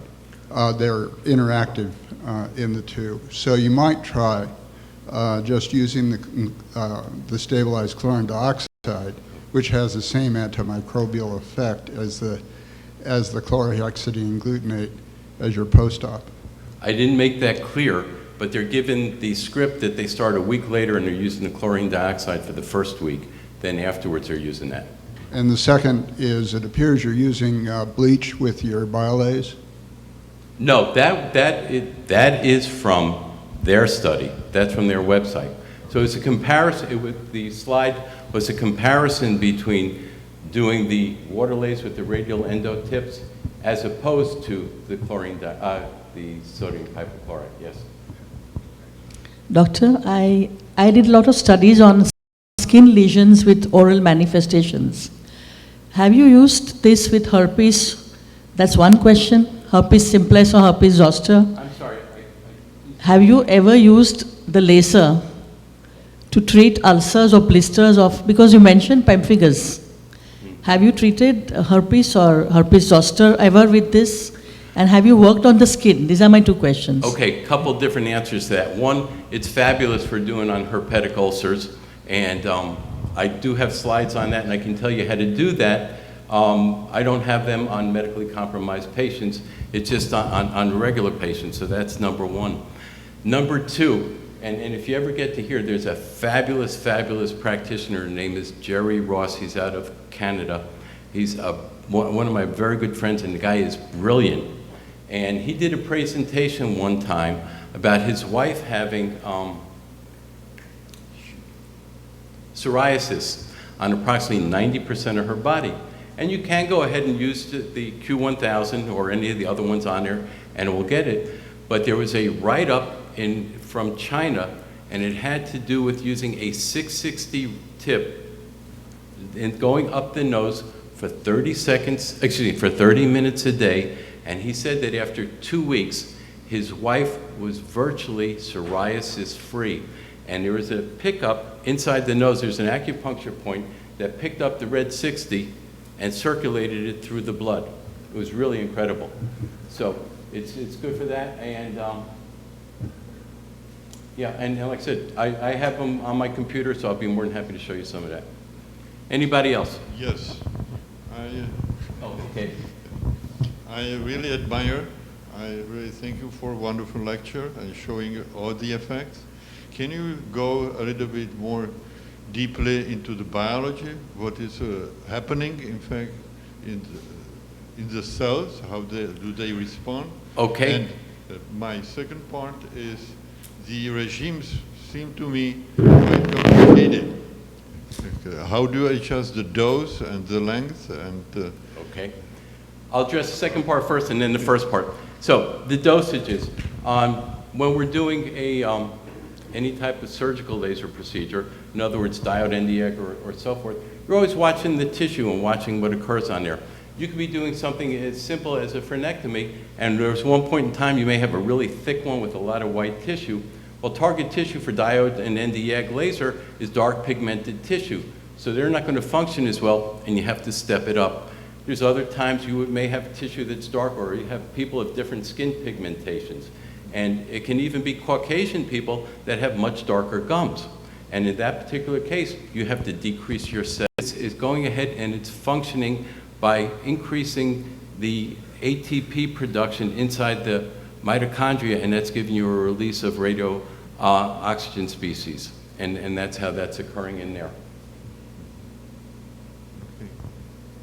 In,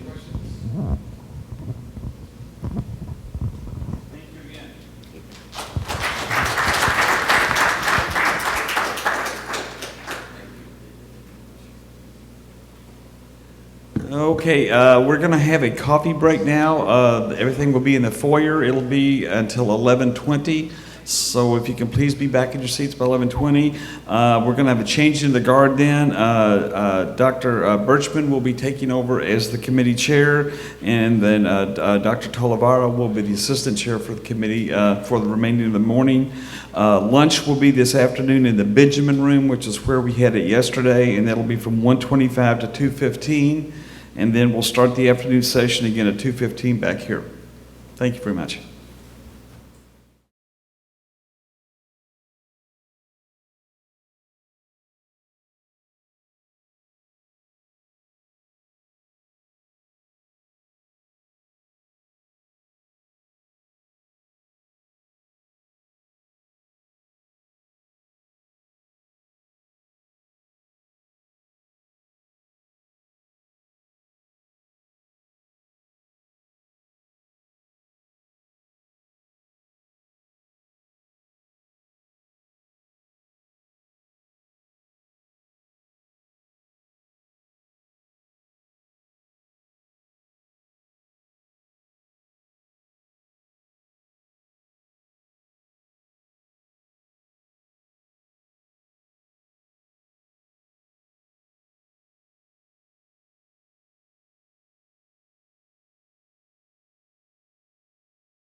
All right.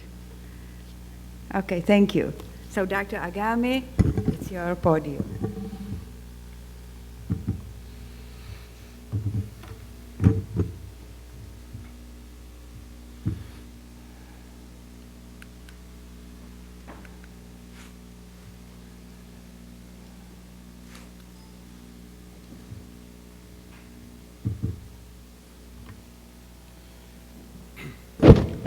Okay. Good day, everybody. My topic today is about stress analysis studies with dental implants, different situations, and connections with natural teeth.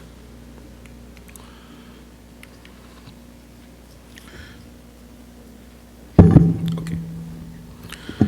Statement of the problem, types of stress analysis methods. Two studies from many research group will be presented today. One of them is connecting an implant with a natural abutment in mandibular overdenture cases, and the other one is stresses around implants in free and saddle partial overdentures, and the conclusion. Implant failure. Implants do fail, and one of the causes of failure is overloading. We can predict implant failure in various situations if we can estimate the load falling on the implants to be beyond the physiologic tolerance. And in order to do this, we need to study the stresses around the implants by different techniques. However, we should know that each stress analysis study or each stress analysis method has a problem. If you can understand your problem and understand the stresses falling your assets, and you can imply these assets properly, you can reach your goal with your limitations. But you can start without any problem at all, and you don't understand your limitations. You don't understand the amount of load you are putting on your structures, and you end with a very grave situation, and you cause failure to your patients.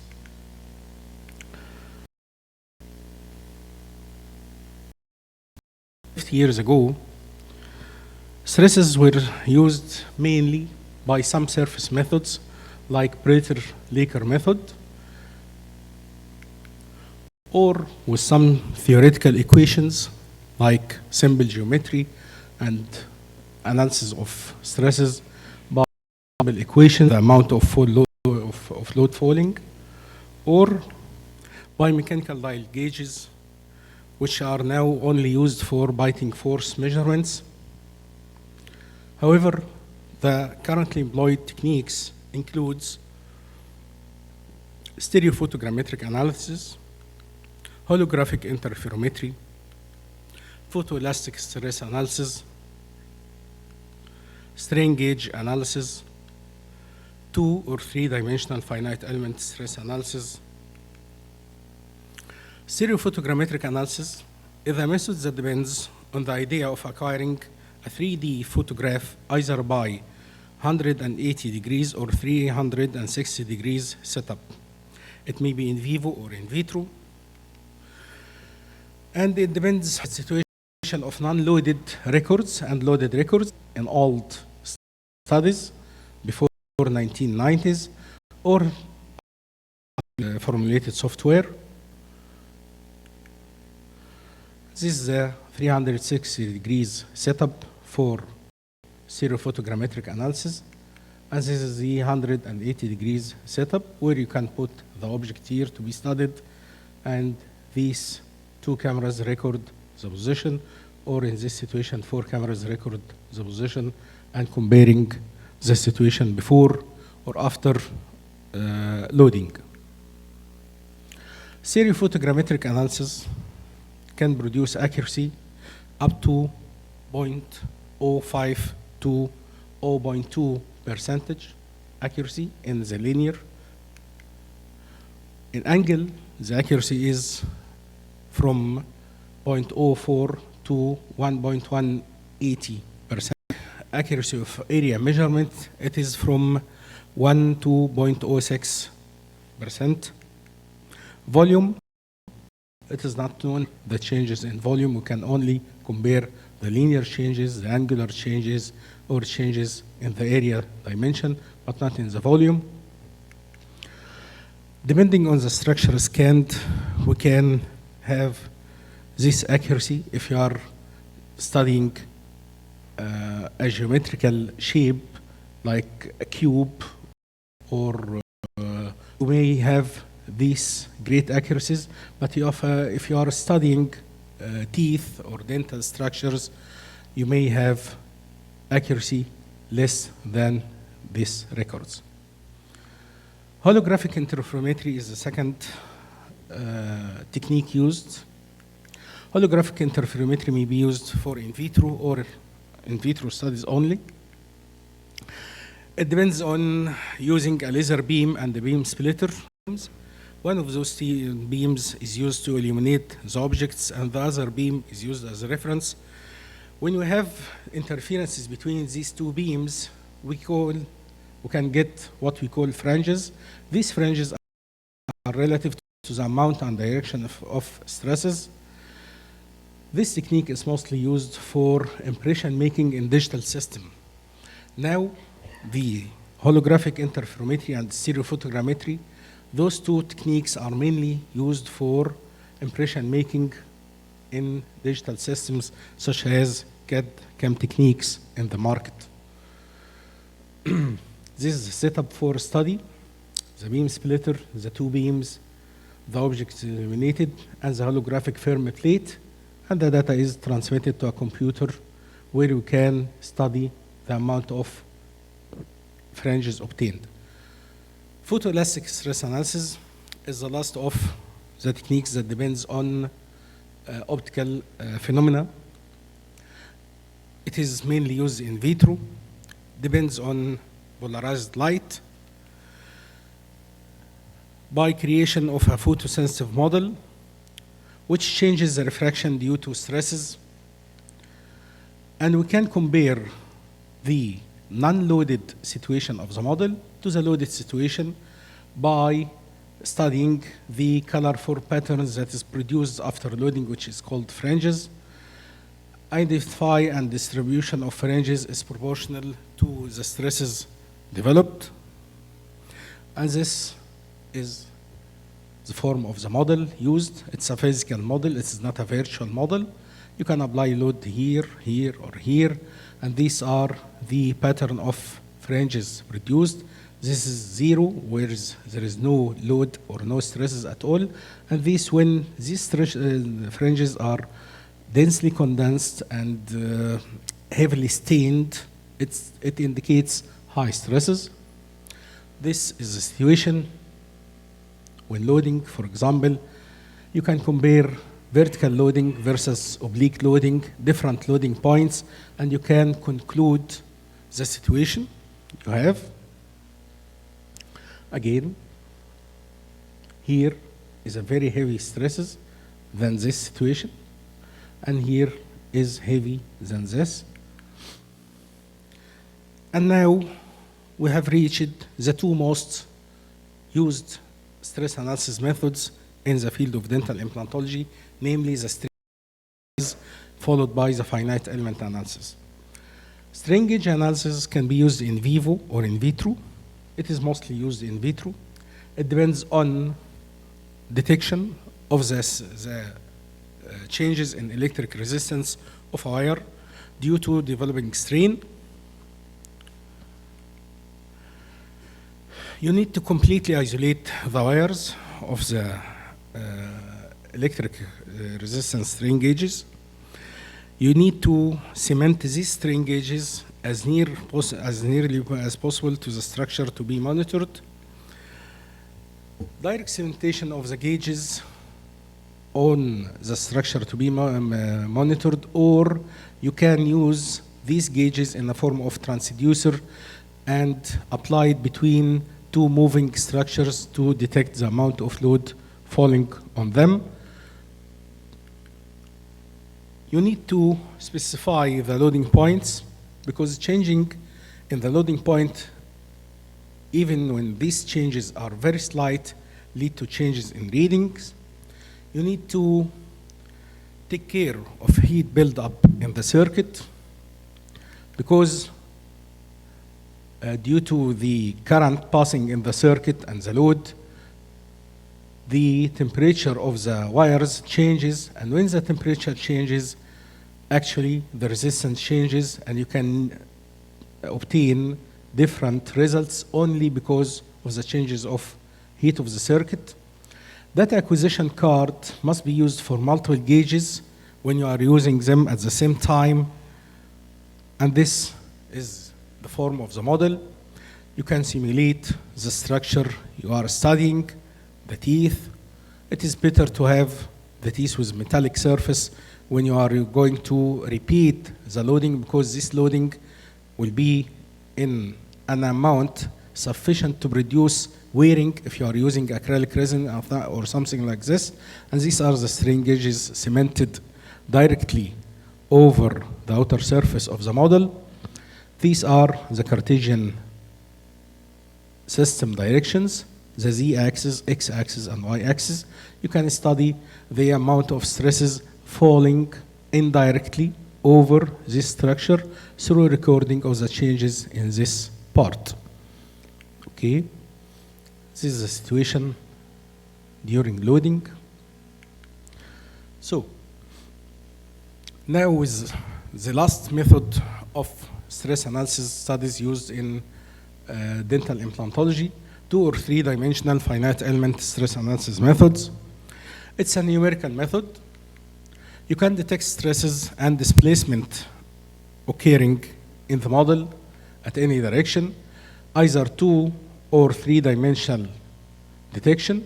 The structure is divided into similar elements of finite number. Earlier studies were evaluated without software. These studies occurred until the beginning of 1990s. Later on, we started to use especially programmed software such as Abacus software or something like this to analyze the stresses falling on a specific structure. You should introduce specific parameters to the computer in order to run the analysis. These parameters are mainly the modulus of elasticity, the Poisson ratio, and the number of elements you have constructed your model from. You must also define the contacts, define the constraints, the loading amount and direction, and then run the analysis. The finite element usually will have several number of nodes depending on the form of the element you are using. If you are using rhomboidal form, such like here, you have 1, 2, 3, 4 nodes. You should define how many nodes do you have in the model and how many number of elements you have. The priorities entered are almost always considered linear, which is one of the limitations of this method, because we don't have a pure linear properties in our dental materials because of the voids in construction and because of malformations. Some data are entered for all, same data are entered for all the nodes. And this is another limitation because bone is an isotropic structure, and we enter this data as isotropic, which is another important limitation. Drawing in the model is very difficult, and this was one of the major problems that faced us in all the studies.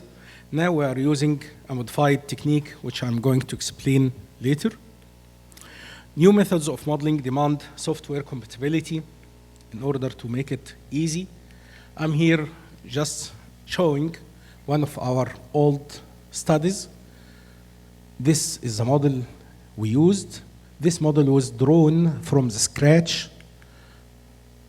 And this model was drawn in sections like this, resembling half of the mandible, and these sections were connected together with a special property of the software, the drawing software. This software is SolidWorks software.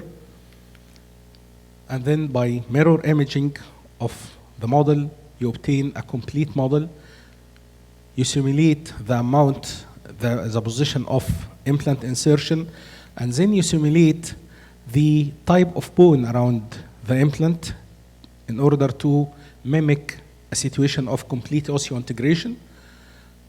And then you give properties for this part as cancellous bone, this part as compact bone, the amount of bone around the implant as compact, the simulation of the mucosal ligament, simulation of the denture and teeth, and giving the properties of each single component of the model, also giving the properties of contact definition between each part. For example, the contact definition of the implant here to the bone is a penetrating, non-sliding contact, while the contact definition between the mucosa and the bone is non-penetrating sliding contact. So this is a component, the implant, the compact bone around the implant, layer of cancellous bone and outer compact bone, mucosal coverage of the residual ridge, denture teeth, implant attachment, and so on, nylon cap, everything you have to draw it separately and then collect all these things, define the contact between each component, and then specify the direction of bone loading, mesh all your model into a finite number of elements, small elements, define the borders of the model and constraints in order to prevent severe displacement of the model when you apply load, because if you apply load in this model and you don't define that to the software that model cannot move in this direction, the mandible, when we eat, the mandible is not movable in this direction, the mandible moves in this direction, and the constraints are based on the lower border of the ramus of the mandible and the condyles. This is the load direction and load amount, vertical loading and oblique loading, and then you run your test. This was the old technique of modeling done by us at Minya University. And then you can run your test and study the amount falling on each implant. And the pattern is always colorful pattern, such like this. Areas of heavy stresses will take the red color. Areas of homogeneous stresses are blue, and so on. And you can compare the situation, which amount of loading and which direction of loading and which manner of connection between the implants and which implant position is in favor than the other. You can also study if a specific design produces heavy stresses at the distal end of the prosthesis away from the implant, and then you can say to yourself, okay, this design is not well, we can resort to the other design where the stresses at the distal end are fewer and more homogeneously distributed. If you don't do so, we have various situations for dental implants. And these various situations will result in various manner and various amounts of loads transmitted to the implants. Hence, the amount of load developed into the bone differs from one patient to another and differs from one situation to another. But you may end, if you don't respect the amount of loading, you may end with such situation, complete failure of the implant due to overloading, bone resorption at the neck, and then starting to create a fatigue failure at this part, or complete bone loss after 1 year of loading, for example, or this situation. So, if occlusal loads exceeds the tolerance of the implant or exceeds the tolerance of connected components, the attached prosthesis, or the supporting bone to withstand the stress, then fatigue, fracture, or failure will occur. But when these stresses are applied within the physiologic rate of bone tolerance, the bone density can be increased and more favorable response can be obtained. And this one of the clinical situations, we used also to work with mandibular resections with free vascularized fibulas, and we have asked ourselves which kind of prosthesis are we going to use later on with dental implants. Can we use fixed implant supported restoration in this case, or we may be safer with removable implant supported restoration, such as this situation, to provide some disengagement mechanism in the prosthesis. And as you can see, this is the clinical situation after 3 or 4 years of loading. We have no problem at all when we used some form of stress breaking mechanism with implant supported removable restoration, because we have the occlusal part of the prosthesis is nearly twice the length of the implant itself. And you can see here, this is the situation we started with in these cases. You can see malunion of the grafted part, and after 3 years, complete union and complete functional reshaping of the grafted segment, which indeed was amazing. So, yet now I'm going to present two studies done with many research group in Egypt concerning stress analysis studies with this dental implant. This study connected a residual canine, a remaining canine, with one implant to construct an implant supported mandibular overdenture, tooth implant supported. The question was, can we connect this tooth to the implant or not? Which manner of connection will be more accepted, and to which amount of bone support of the remaining abutment? We used string gauges cemented at the implant, buccal, mesial, distal, and lingual to the implants. And we connected the implant with the tooth with a bar, provided clip attachment and disengagement mechanism. The mucosa was simulated, and dummy string gauges were connected to the circuit in order to calibrate the current passing in the active string gauges. Loading was carried out by a specific loading device, and we applied 150 newtons just at the canine area in this side and in this side, and as the first premolar area here and here, in order to study the different loading condition. We gradually reduced the bone support around this natural abutment. 0 was the standard 3 millimeter simulated bone loss by reducing the amount of acrylic resin from around the natural tooth, 6 millimeters and 8 millimeters. So, the results showed that with full bone support or only 3 millimeter bone loss, splinting of a natural abutment with an implant leads to more share of load to the implant and more homogeneous distribution. With 6 millimeter bone loss around the natural teeth, splinting favors distribution around the natural abutment, but an extrusion component is developing around the implant, which will lead obviously to implant failure. With 8 millimeter bone loss, it is unwise at all to use this natural abutment. You should extract it, and in this condition, if the patient insists on having his tooth for a while, then you have to unsplint these two loading or these two supporting structures, because unsplinting configurations favors better stress distribution. And it was concluded for this study that connecting an implant with a natural abutment may be of benefit up to 3 millimeter bone loss around the abutment tooth.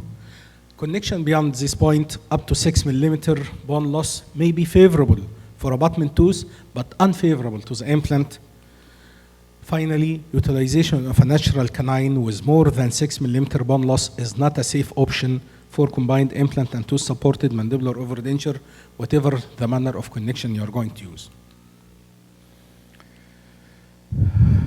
For proper in vitro stress testing, a cyclic lowering device is needed, and this is one of the areas that we should improve for the future if you are going to continue with the strain gauge analysis methods.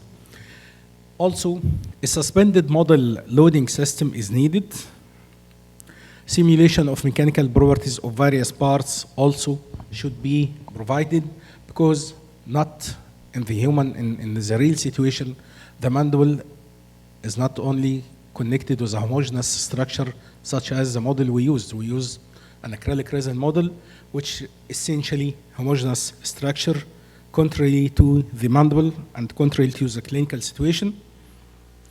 And now, with the last study I'm going to present today, the study was about 3D finite element modeling using a cone beam CT and advanced software programs. It is also done by Mania Research Group in Egypt. In this study, we obtained an actual model from a volunteer patient. We take these CTs of the patient, the cone beam CTs. We isolated the mandible by a special software called Omics software, and then we constructed the 3D model, actual size model, and then we transferred this model into the SolidWorks software, where we conducted several simulations of the mucosal ligaments and teeth and added structures by the SolidWorks software and run our study. Importing images to SolidWorks and model drawing was done, and then the amount of cancellous bone was subtracted from the whole mandibular body. The amount of compact bone was defined. The outer layer of the mucosa was simulated, and then after full simulation of one half of the mandible, the other half was created by mirror image property of the SolidWorks software, and then we have one model. The other components, such as these teeth, were imported from the Omics software, and with specific steps introduced from Omics software to SolidWorks software, defined the areas of dentine, the areas of enamel, the periodontal ligament areas, and all the teeth were connected together, introduced to the mandibular model, arranged in correct angulations, and mated with the mandibular model. Other components such as the implant, the crowns, the partial denture framework, the acrylic denture basis, and the acrylic teeth were also drawn by SolidWorks software, and all these components were subtracted from each other to facilitate mating. This is a model after mating of different components. Constraints and fixation points were defined at the condyles, inferior border, between the mucosa and the bone. Okay. The load direction, vertical loading and oblique loading, were defined also in amount to be 150 newtons, falling on the crystal fossa in vertical loading, or falling on the lingual slopes of lower buccal cusps in case of oblique loading. The model was meshed, okay, and then the properties were introduced into the system, and we ran the stress analysis. The stresses produced by vertical loading at the working site showed that splinting the implant itself here, splinting the implant by a specific attachment and splinting the last abutment tooth with the anterior abutment tooth to it by a fixed crown. This splinting of the two natural abutment teeth actually reduced the maximum stresses by 40 to 70%, both in the implant and in the periodontal ligament of the first abutment tooth. For oblique loading, the significance of splinting was much more emphasized, as splinting reduced the maximum stresses by 80% in the periodontal ligament. However, it increased only 10% of the load falling to the implant, which still within the physiologic tolerance of the implant and the bone around it. This was the situation. In non-splinting situation, vertical loading, this is the condition the implant shares heavy stresses up to 9.91 megapascals.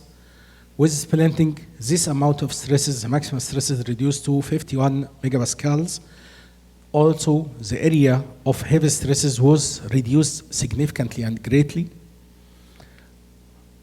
With oblique loading, same condition. However, the amount of load falling, the maximum load falling on the implant, increased by almost 10% or 15%. The area of maximum stresses is not at the implant neck, it's at the implant body, which is more favorable to implant loading, because if these stresses are concentrated on the implant neck, it will lead to bone resorption, as the bone there is usually very thin. It is not exceeding 1 millimeter. And this is the condition on the periodontal ligament. You can see here that for non-splinting, you have very heavy stresses along all the periodontal ligament of the first abutment tooth. When you splint this abutment tooth with the anterior abutment tooth with it, and then connect both to the implant, you get more homogeneous distribution, reduce the amount of total stresses applied to the periodontal ligament, and no area of the periodontal ligament can lead to bone resorption around the abutment tooth. If bone resorption around the abutment tooth occurs, this will lead to movement of the abutment tooth, which will take the implant itself later on, with it creating a leverage action on the implant and can lead to failure. Okay? And this for the oblique loading, you can see the same tendency exists. Splinting of the abutment tooth favors better stress distribution and reduce the amount of total stresses delivered to the periodontal ligament. And this is the periodontal ligament of the first abutment tooth. Actually, it was amazing. The first abutment tooth, the canine tooth, when this tooth was not splinted with the first premolar tooth, which was connected with the implant, this tooth actually shared heavy stresses than when it was splinted. Okay. In oblique loading, the same tendency. So we conclude that splinting the natural abutments reduces the maximum recorded stresses in all supporting structures and produces more homogeneous stress distribution during vertical or oblique loading. The benefit is more evident around the natural abutments, premolar and canine, while the slight increase around the implant during oblique loading remains within the safe margin. Conclusion, splinting the principal natural abutments in long span implant-supported removal partial denture may be beneficial to the implant and natural abutments at different loading conditions. Thank you. Please join us in our coming Mania University International Dental Congress. This was the slogan of our 5th International Dental Congress. This statue, for those who don't know her, this was Queen Nefertari, the wife of Akhenaten. Mania was the principal city of Egypt during Akhenaten time, one of the German language vocabulary has came out. And this is some photos from Minya. This is actual from the Queen Nefertari tomb. And this is our organizing committee. This is the ballroom in the governor house at Minya. Please contact us. It will take place in February 2016. The scientific committee, I myself, I'm responsible for it. And this is my mail. I'm waiting for your gracious reply. Thank you. Hopefully, I didn't take much time. Thank you. Thank you.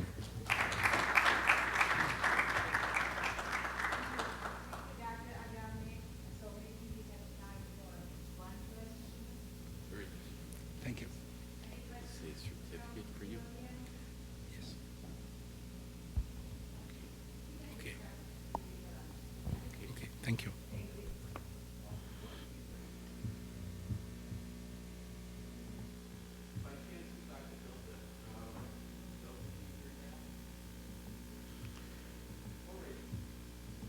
Very nice presentation. Thank you. We're all doing more and more implants, but it's great to know.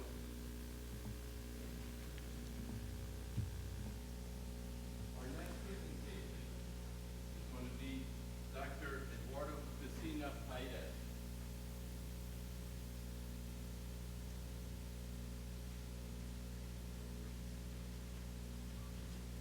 So, Dr. Paez, they got it two different ways in there. Okay, just do that. Okay. My name is Eduardo Messen. Okay, they have it on the front part there. They got It's- Messen Paez. It's not my last name. Okay. Don't worry. Okay. All righty. No, So, that's okay. he graduated from the University of Valparaiso in in Chile with honors in orthodontics, and he now has a specialty in TMJ disorders, and is assistant principal, Can you put- professor of orthodontics in Chile. He's been a national and international speaker on TMJ in countries such as the United States and Spain, and Brazil, Canada, and Argentina.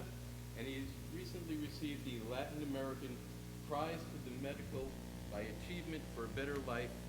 And he's a member of the American Orthodontist Association and the World Federation of Orthodontists. And he's going to be speaking to you today on new tips in orthodontic and surgical treatment. Dr. Messina. Thank you, sir. Okay. Can I turn off the light, please? Yeah. Okay.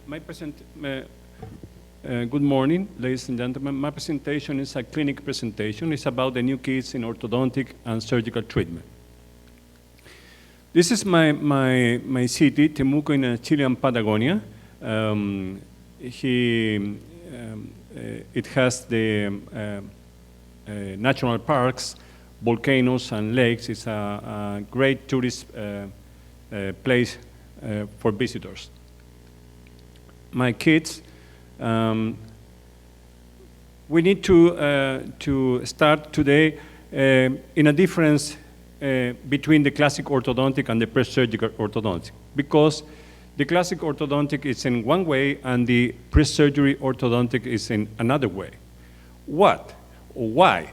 Because the classic orthodontic obtain the total goals only with braces, but when we prepare a case to surgery, we obtain the total goals with the surgery in the operating room.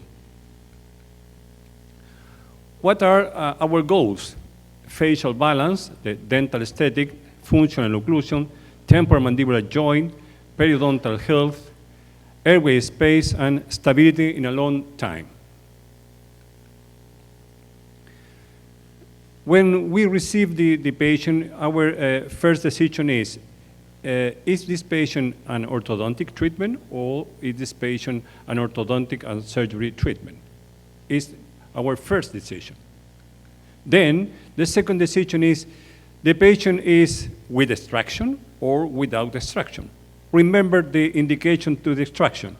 First, the model discrepancy, the crowding, and then the incisor inclination to the basal plane in a cephalometric discrepancy. Both are the total discrepancy. Okay, what happened with the orthodontic preparation? What are the keys? The keys in orthodontic surgery treatment are, first, the cephalometric point. We put the incisor in a correct inclination on a basal plane. The second point, the aesthetical point. You need to analyze the nasolabial angle and the profile in projection to the two vertical line. The third point, the occlusal point. Check the model in class 1. It's to obtain the match before the surgery. The first point, the incisor inclination in upper incisor and lower incisor. The lower incisor on a basal plane is 90 degrees, and the upper incisor on a basal plane, B-spinal plane, is 70 degrees. What happens when you put the incisor in a correct inclination? You can obtain, first, the dental overjet equal to the skeletal overjet. In this way, the skeletal movements in your surgical planing will do the necessary change in a soft tissue to obtain a facial balance. It's very important because you need, before the surgery, the same situation in the bones, the same difference in the bones and in the mouth. Check this case, please, with me. She is a skeletal class 2. She needed the lower extraction. Her face is a class 2, but her mouth has edge to edge and level a little class 2. The occlusal view, the X-rays pre-treatment, and if we check the lower incisor inclination is 110 degrees. It's too much. We need to move back the incisor and clear the case before the surgery. We remove the lower first bicuspid in this case and create the necessary dental overjet.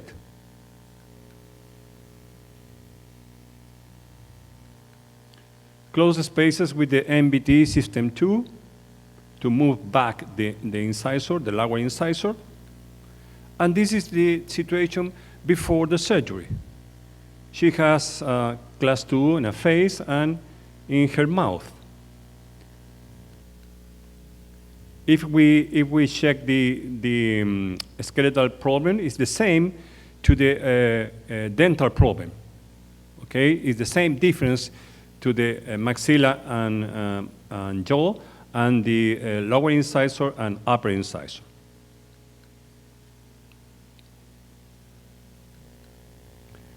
The pre-surgical analysis, and the surgical planing. Now, before the surgery, our lower incisor inclination, it was okay, 93 degrees, close to the average. Immediately post-op, her new face and her new occlusion, very different than before. Close to the end, remove first the lower braces and then the upper braces. At the end, profile front and smile front, and her mouth in class 1. The occlusal view, the functional occlusion, remember our goals, the functional occlusion is one of them. Before the treatment, before the surgery, and at the end. 5 years post-op, post-treatment. Remember the last goals is stability in a long time. Okay, the second point in the preparation to the surgery is analyze the aesthetical in a patient. The nasal angle It's one of them. The average is 105 degrees. Why is more important? Because in orthodontic preparation treatment, when you do the extraction in a patient and the bottom nasolabial angle finishes open, it is definitive. Because it's very difficult to change it in the surgery, included with the level 1 multi-segment. We will check this case. She is a skeletal class 3. Her nasolabial angle is very good. It's so close, but it's good. I need to maintain it. Her mouth is obviously class 3 with the spaces in the upper arch. We use these spaces to move back the incisor without extraction in a correct preparation to the surgery. Why? Because our nasolabial angle was critical. The upper inclination is close, 55, the average is 70 degrees. We move the upper incisor now back and clear the case. The negative overjet appear immediately in the patient. Our situation pre-surgery, the upper incisor inclination is 65 degrees, close to the average, very close to the average. Our situation before the surgery, the exit in orthodontic preparation, it was maintain the nasolabial angle with the same angle, with the same degrees. Pre-surgical analysis and our planning. Immediately post-op, without a spleen, without final spleen, match occlusion, close to the end. At the end, in class 1, midline is on, okay. Check the function and occlusion.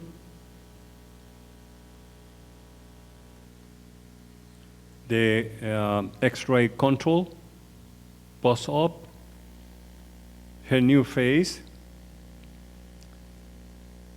We can see the same nasolabial angle before and after treatment, but her face is different. Before and after occlusion.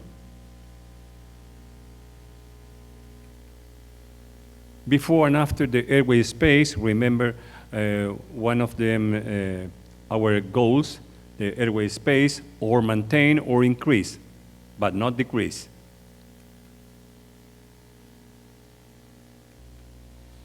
Before and after her face.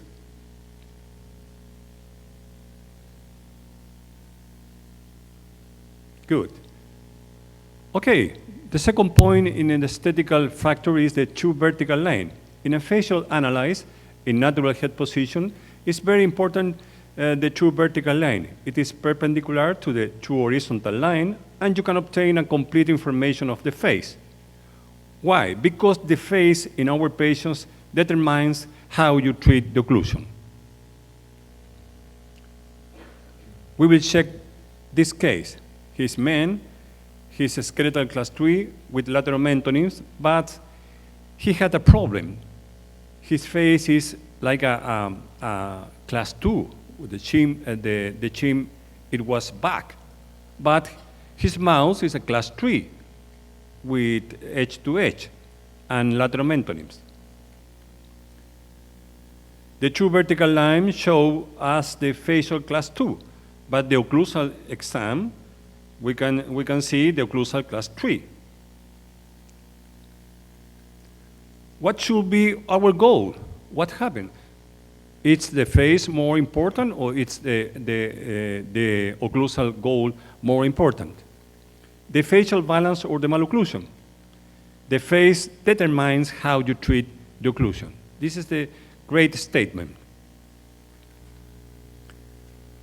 His occlusion, the pre-X-rays.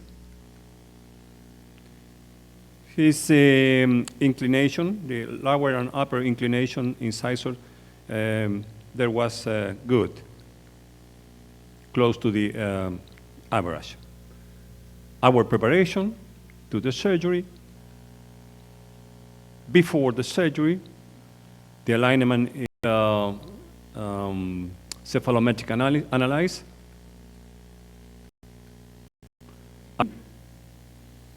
Move maxilla and jaw forward, a little genioplastic.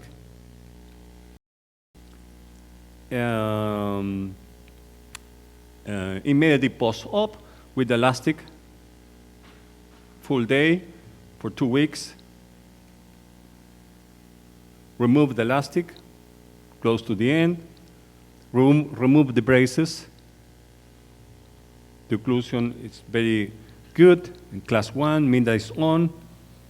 Check the functional occlusion again, good. His new face is a class 1, and the occlusion is the same, class 1. Why? Because the face determines how do you treat the occlusion.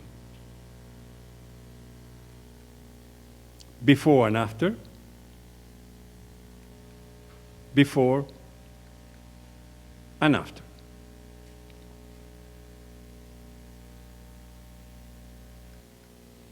The third factor to analyze before the surgical treatment. Check the model in class 1, check the correct overjet and overbite, the models in class 1 and midline on. Why? Because you need to obtain more stability before the surgery. And then surgery, this stability is the same stability to the bone and to the temporomandibular joint. With braces, the same. Check the model in class 1, it was okay. When you check the model in class 1, you can see the occlusal stability. You can obtain the skeletal stability post-op. It's very good for the stable case. Check this patient. It's a skeletal class 3 with a great open bite. The mid-face, it was back. It's a special case. Look at the occlusal view. It's a great open bite, bilateral cross bite, class 3 bilateral. It's a typical patient class 3. Check his upper arch. It's a small upper arch.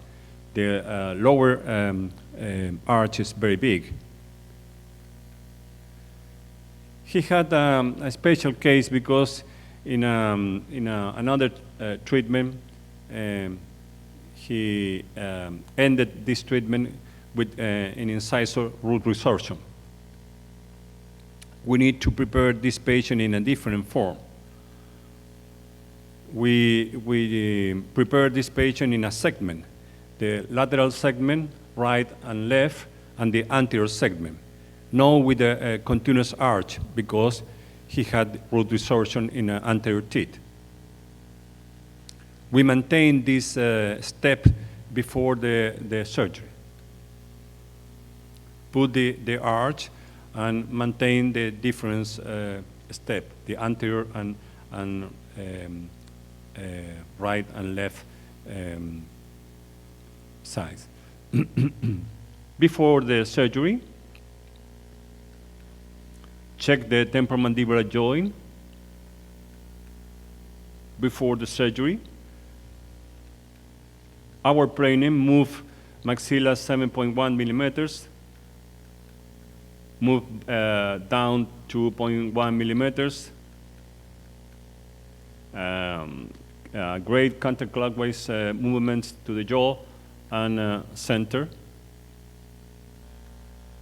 But the really great change it was in a model, because when we analyzed the models, we need a great expansion into the surgery.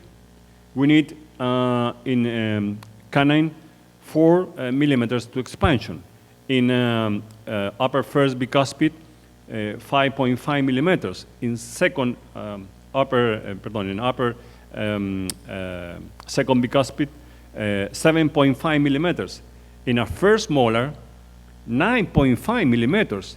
And in a second upper molar, 11.5 millimeters. It's a great expansion. We need too much in a models and too much in the occlusal post-op to maintain this expansion. Immediately post-op,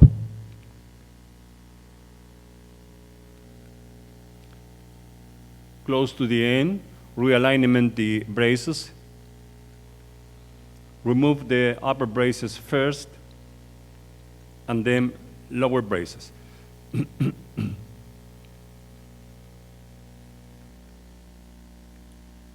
Look at the difference in upper arch. It's a big upper arch. Check our occlusion in functional movements. Check final temporomandibular joint position. The X-rays control. And we can compare before and after our new arch form in our upper arch. Finally, we expansion 3 millimeters in a canine, 5 millimeters in an upper third bicuspid, 7 millimeters in second upper bicuspid, in a first molar 11 millimeters, and in a second molar 12 millimeters. It's a great expansion. We need much in the models. Her new face, his profile, his three-quarter view, before and after, before treatment, after surgical and orthodontic treatment. Close the open bite without cross bite, bilateral cross bite, the right side, left side. Before the treatment, the form of the arch is very different, and after treatment. The lower arch, it was the same. 5 years post-op, he's stable. He's very stable.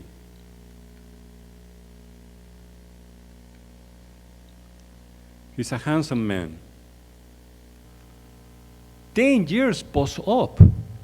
Please check the occlusal view. It's the same. It's the same, very stable case. 10 years post-op with expansion in a surgery at 12 millimeters.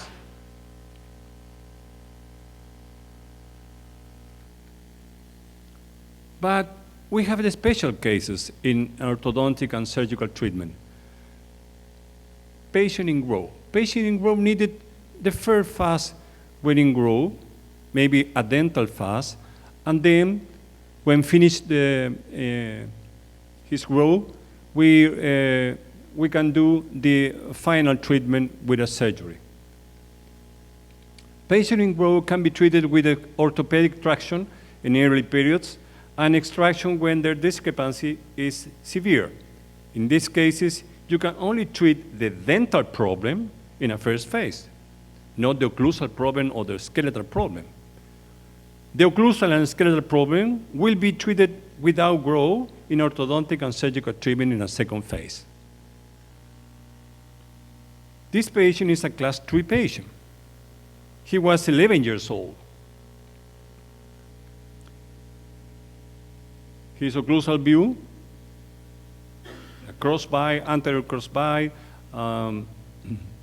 small upper arch, and he had a problem, a big problem in his canine.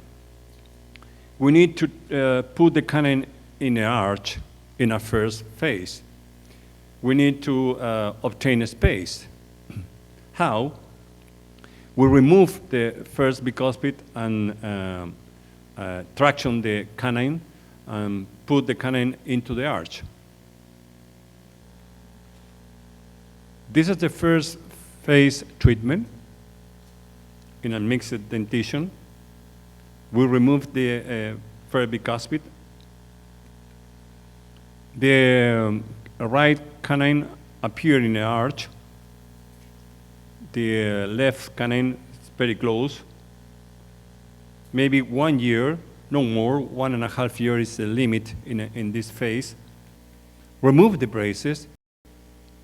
You can see the same situation to the when he starts, because he has a great problem in his mouth. It's a skeletal problem. Now he has 17 years old. He had a break, maybe 5 or 4 years. And then we began the second phase, the final phase. You can see the same situation in the skeletal and occlusal view, but he has the canine into the upper arch.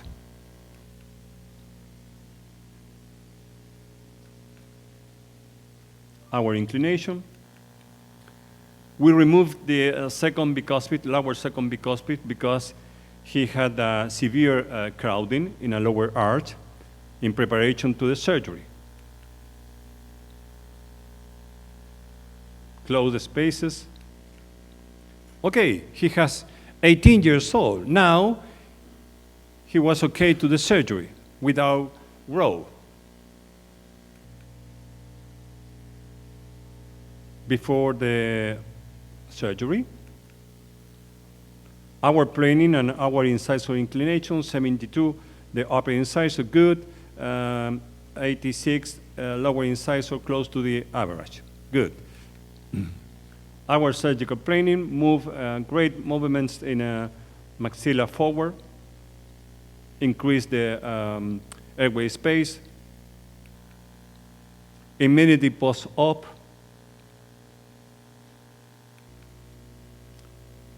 final results in our patient. The occlusal view, final result, with the first phase in 11 years, and then a break, and then continues in 70 years old with the second and final phase. X-rays control, the functional occlusion in our patient, final result, his face and his mouth,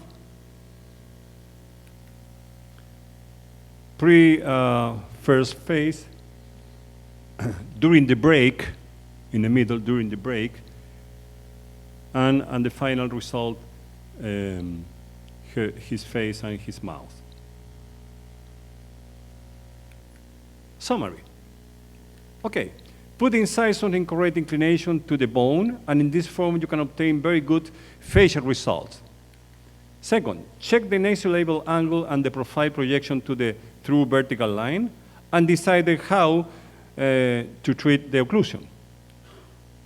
The match model in class 1 permits occlusal and temporomandibular joint stable results. And you must do the surgery without growth in patient class 3. In class 2, you can do it with some growth. Thanks for your attention. Thank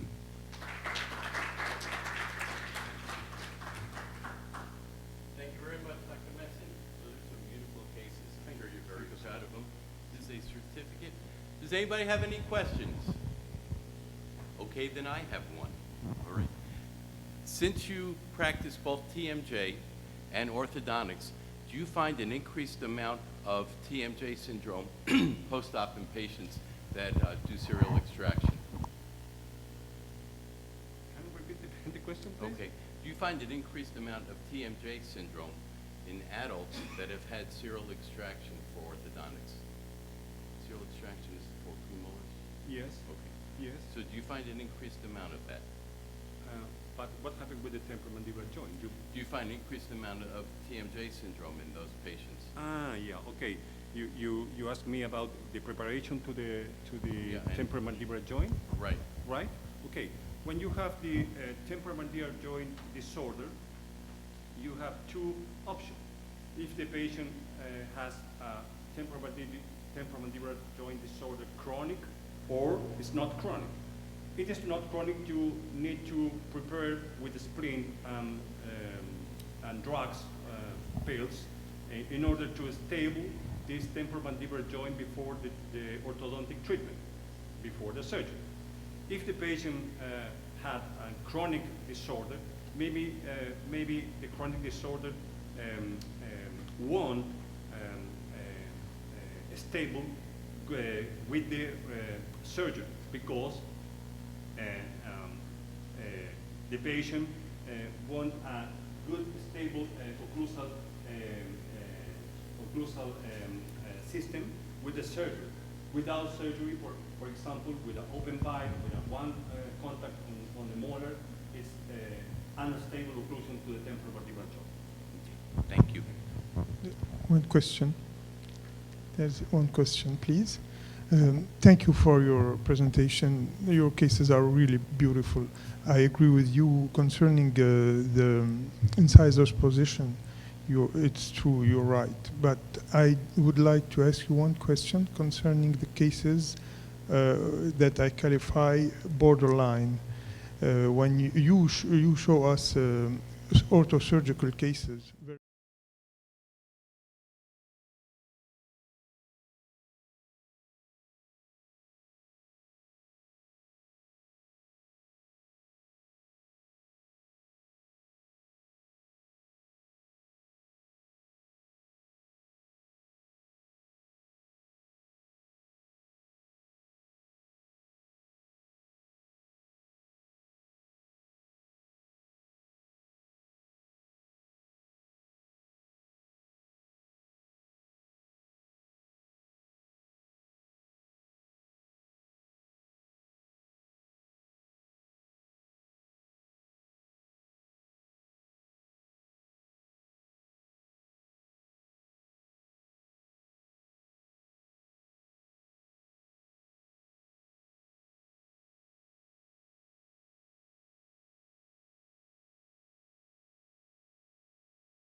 Supervisor. He's been published 25 papers. He's supervised more than 15 research projects, has numerous goals and oral presentations and conferences, and he is also the a reviewer for various national and international papers, including the Journal of Educational Evaluation for Health Professionals, and here he is. Thank you. Thank you very much.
So my topic of presentation is efficacy of saliva for detection of HIV antibodies.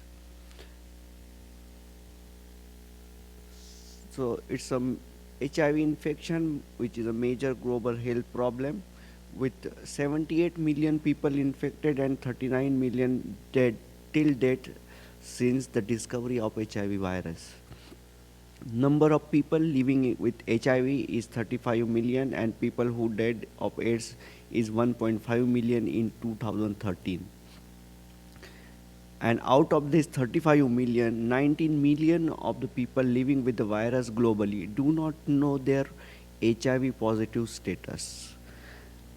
And sub-Saharan Africa remain most severely affected, with nearly 1 in every 20 adults living with HIV and accounting for nearly 71% of the people living with HIV worldwide.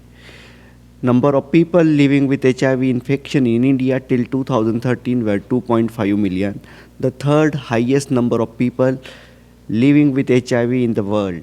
Prevalence is high in the 15 to 49 years of age group, 0.3%, indicating that AIDS still threatens the cream of society, those in the prime of their working life. Hence, it is important to test all high-risk patients for HIV antibodies in order to prevent the breakouts of this pandemic. So worldwide, the predominant virus is HIV-1, and generally when people refer to HIV without specifying the type of virus, they will be referring to HIV-1. The relatively uncommon HIV type 2 is most common in West Africa and is rarely found elsewhere. HIV-2 is less easily transmitted, and period between the initial infection and illness is longer in case of HIV-2. HIV RNA, proviral DNA, and infected cells are readily detectable in salivary secretions and gingival clavicular fluid of infected individuals. Transmission of HIV by oral route is very low or virtually non-existent. The mechanism of this oral immunity is poorly understood. Reports of antiviral activity in the saliva of both healthy individuals and HIV-infected individuals suggest the presence of a factor or factors in the saliva can inhibit the HIV infections. By using sensitive immunoassay in salivary specimen, it is possible to diagnose immunoglobulins against a wide range of infectious disease.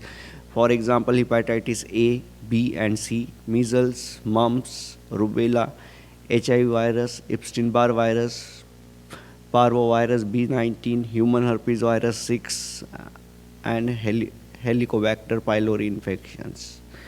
Use of saliva as a specimen for detection of antibodies to infectious agent has generated particular interest in AIDS research community since 1980s. The detection of antibodies to human immunodeficiency virus type 1 HIV-1 in saliva was first described in mid-1980s.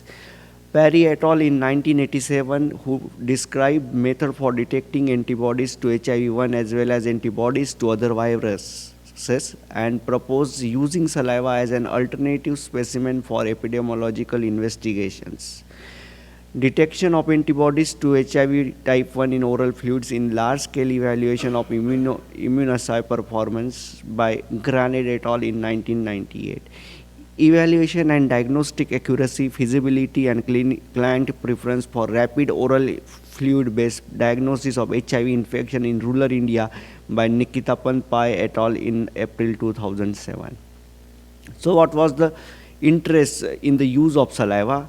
So it's easy for sample collection, reduce risk for disposal of specimen and equipment, potential cost saving, improved patient compliance in research studies, HIV screening program in area where laboratory infrastructure is poor or unavailable, and immediate results are some of the advantages. Oral fluid is composed of mixture of saliva, gingival clavicular fluid, oral mucosal product, food and bacteria. HIV-specific antibodies to immunoglobulin isotypes IgA, IgG, and IgM are readily found in salivary secretions.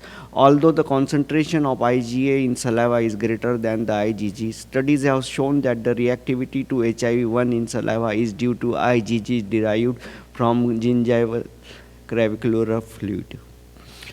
So for this study, modification by in ELISA by increasing the specimen volume, altering the incubation period, reagent concentration, and reducing the assay cutoff values has been made. These modifications have resulted in improved EIA sensitivity specificity compared with those of matched serum tests. So aims and objectives of the study was to detect the HIV antibodies in saliva and serum for newly diagnosed HIV seropositive patient by ELISA, to detect HIV antibodies in saliva and serum of healthy individual by ELISA, to compare the sensitivity and specificity of ELISA tests in serum and saliva samples of HIV positive and healthy individuals. Study population consists of the 100 saliva and serum samples were collected from confirmed HIV seropositive subject and 100 age and sex match healthy individual from both inpatient outpatient department of oral medicine, internal medicine, ERT centers. All participants were informed and a written consent were taken along with pre and post test counseling. Exclusion criteria were the patient with a history of autoimmune disorders, for example, systemic lupus erythematosus, D or DLE, rheumatoid arthritis, who are likely to give the false positive ELISA test were excluded from the studies.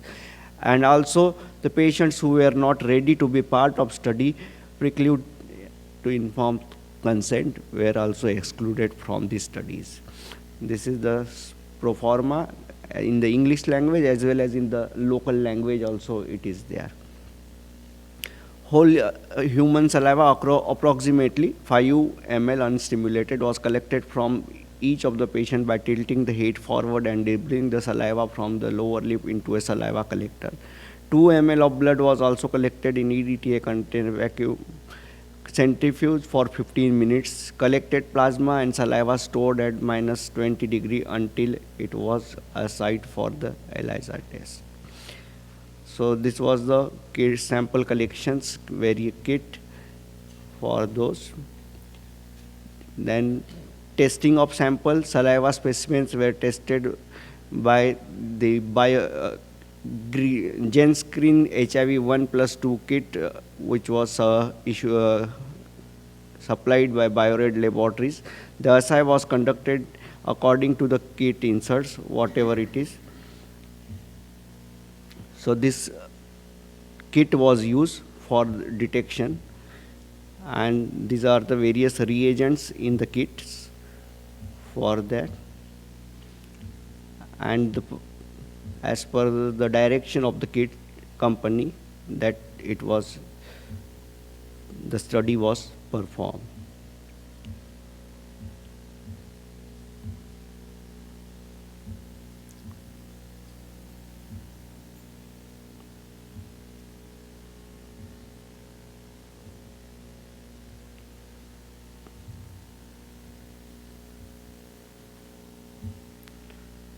And lastly, ELISA reader to measure the optical density color changes in the samples was used for the readings.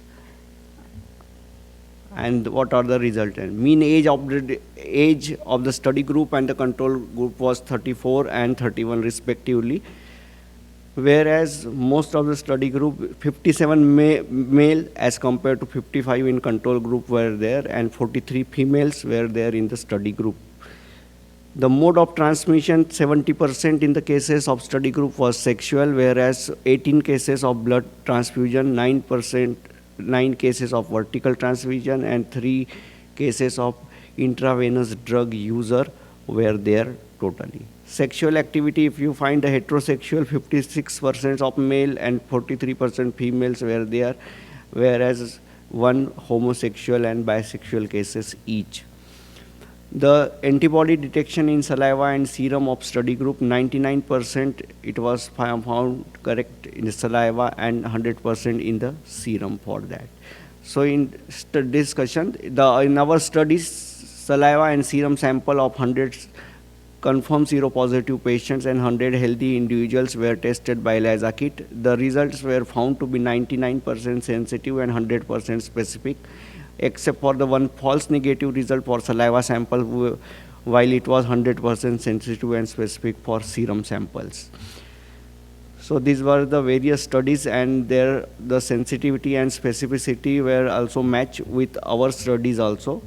And the last study, what we use for our reference, are the Nikita Pai et al. From India, who she has done in 2007 with 100% sensitivity and specificity of the ELISA kit. Presence of virus-specific antibody in mucosal secretions are well documented. HIV antibodies present in saliva, IgG, IgM, and IgA are there in the saliva. So ELISA test for HIV used to detect the antibodies. ELISA test was modified to make it more sensitive and specific compared with serum test as per the Granade in 1995 and 1998 has used that. This was the age group 57, average age for male and 43. Occupation, if you find that male were laborer and the drivers most commonly, and the female were housewife. Mode of transmission, unprotected sexual practice 70%, and blood transfusion, the another most common causes, was 18%. The results were congruent with the study done by Ramirez et al. In 1992 and other workers, including the Nikita et al. In 2007. So in conclusion, the antibodies to HIV can be detected in saliva with almost equal sensitivity and specificity in the serum. Hence, saliva can be used as alternative to the blood for detection of HIV antibodies, as saliva collection is painless, non-invasive, inexpensive, simple, and rapid. And salivary antibody testing may provide better access to epidemic outbreak, children, large population, hard to reach risk group, and may thus play a major role in the surveillance and control of infectious disease. Thank you very much for patient listening. I thanks the organizer for giving me the opportunity to present the paper here. Thank you very much.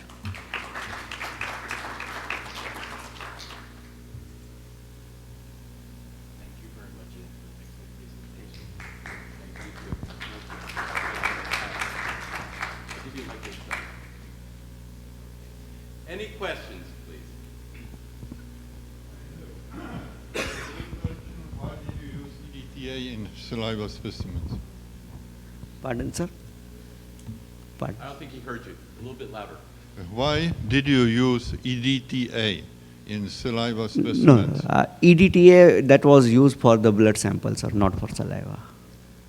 Serum, I tested serum also and saliva also for comparison.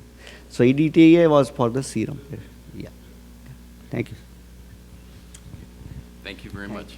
Wonderful presentation. Okay. Our next presenter is Yalda Torabai Aridakani. Did I butcher that too badly? Okay. And she has received her MDA and DMD from the University of Iran Shiraz in 2004 and completed her Master's of Science in Lasers and Dentistry from Aachen, Germany in 2013. And she's going to be speaking on the immediate clinical evaluation of laser-assisted in-office bleaching using the diode laser at 940 nanometers. Thank you.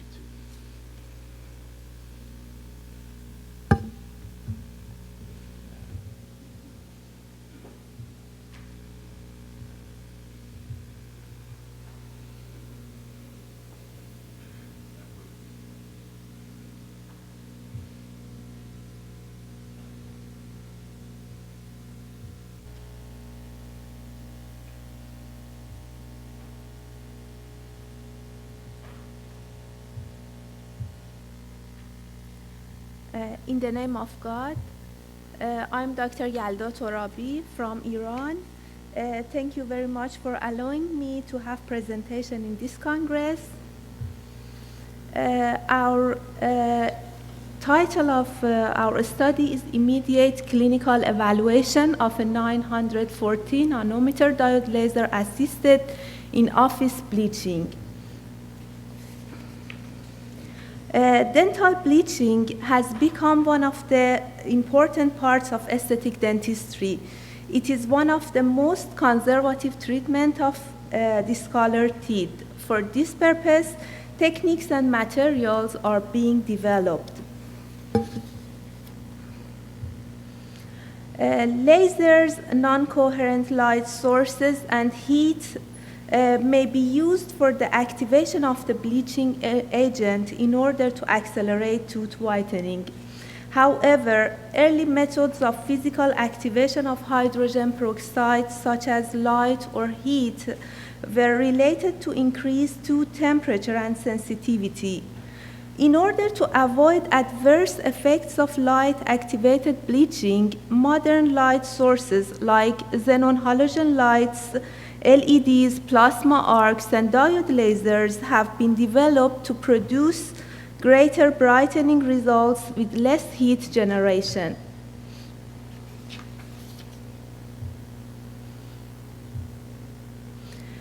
In fact, bleaching with diode laser has been shown to result in less tooth and gingival sensitivity than the other bleaching systems. Nevertheless, because the validity of adjunct lights in tooth bleaching is controversial, rigorous studies are still needed to explore the advantages of these available systems. Recently, a new bleaching system was introduced to the market associating a highly concentrated hydrogen peroxide with 46% hydrogen peroxide activated by diode laser at 940 nanometer or 810 nanometer. That is laser white 20 from BioLaser of USA. The purpose of this study is to evaluate the immediate efficacy of this new in-office bleaching system associated to 940 nanometer laser compared to the results obtained by a non-irradiated conventional dental bleaching treatment. That it is the conventional was the White Smile from Power Whitening of Germany. Methods and material. 20% from 20 to 35 years of age participated in this study. The participants had no extensive carious lesions and prosthetic restorations in their anterior teeth. They had no painful symptoms or hypersensitivity in their anterior teeth, and they had no tetracycline stained teeth. All the participants had optimum oral hygiene and vital teeth, and they had no gingival irritation or periodontal disease. All of them were non-smoker, and they were not pregnant or lactating. All the volunteers who had used tooth whiteners within the preceding 3 years were excluded from the study. The experimental design of this study was a clinical study with a split mouth design. Teeth in the maxillary and mandibular right quadrants were allocated to the laser-assisted bleaching technique with 46% hydrogen peroxide, and for the left quadrants, a conventional bleaching gel with 38% hydrogen peroxide without laser irradiation was applied. One trained evaluator recorded the initial and final color of the evaluated teeth using a spectrophotometer, that is shade star from the Godent of Germany. The colors were evaluated immediately after bleaching process, and to obtain reliable results, all the volunteers were treated in the same room lighted with artificial light.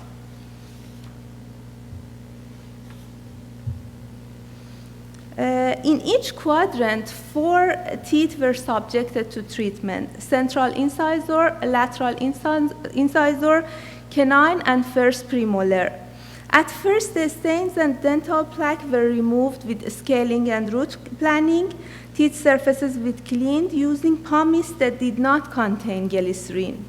After cleaning procedure, the teeth were not fluoridated to avoid interference with the penetration of the active components of bleaching gel.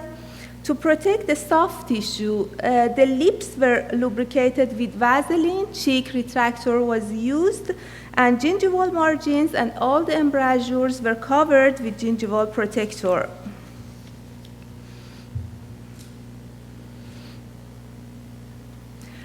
Bleaching gel that was used for right quadrant was laser white 20 from Biolaser of USA, contained 46% of hydrogen peroxide. The laser that activated bleaching gel was Easy Laser from Biolaser of USA. It is a diode laser with 940 nanometer wavelength. The fiber diameter was 400 micrometer and the power of the laser was 7 watt.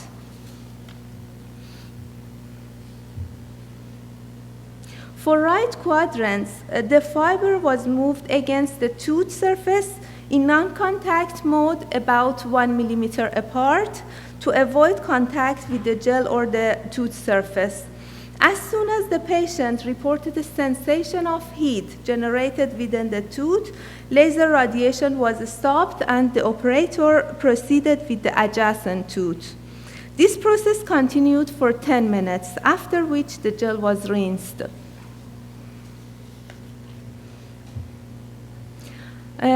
For left quadrants, the bleaching gel that was used was White Smile from Power Whitening of Germany that contained 38% of hydrogen peroxide. And for left quadrant, only the gel was placed on the tooth in each quadrant and rinsed after 10 minutes. For a statistical evaluation, after bleaching procedure, shade values were converted to scores ranging from B1, the lowest value, to C4, the highest value. For a statistical evaluation, means of shade score within teeth, quadrants, and jaws were statistically compared by the ANOVA, complemented by the Tukey's post hoc test. To compare shades before and after treatment, both dental modalities, between both dental modalities, PERTI test was used. All data was analyzed setting a significance of 5%. Results. Data from each tooth category individually showed no significant differences between treatments in both arches. Moreover, the results suggest that both treatments were less effective in the lower jaw than in the upper jaw, especially for the first central incisors. Best results in color changes were obtained for canines. For the overall treatment, for example, when tooth categories were evaluated all together, both treatments were effective in whitening tooth color in lower and upper arches. This graph shows comparison between laser-assisted system and conventional treatment in the lower and upper jaws. Comparing both treatments, laser-assisted systems proved to reduce more shade units than conventional treatment in both arches. Discussion.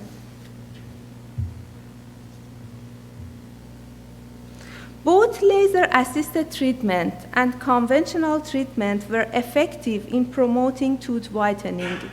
Nevertheless, laser-assisted system resulted in significant lower shade values in both upper and lower jaws when compared to the conventional treatment. Laser-assisted system has shown improved result than the conventional system.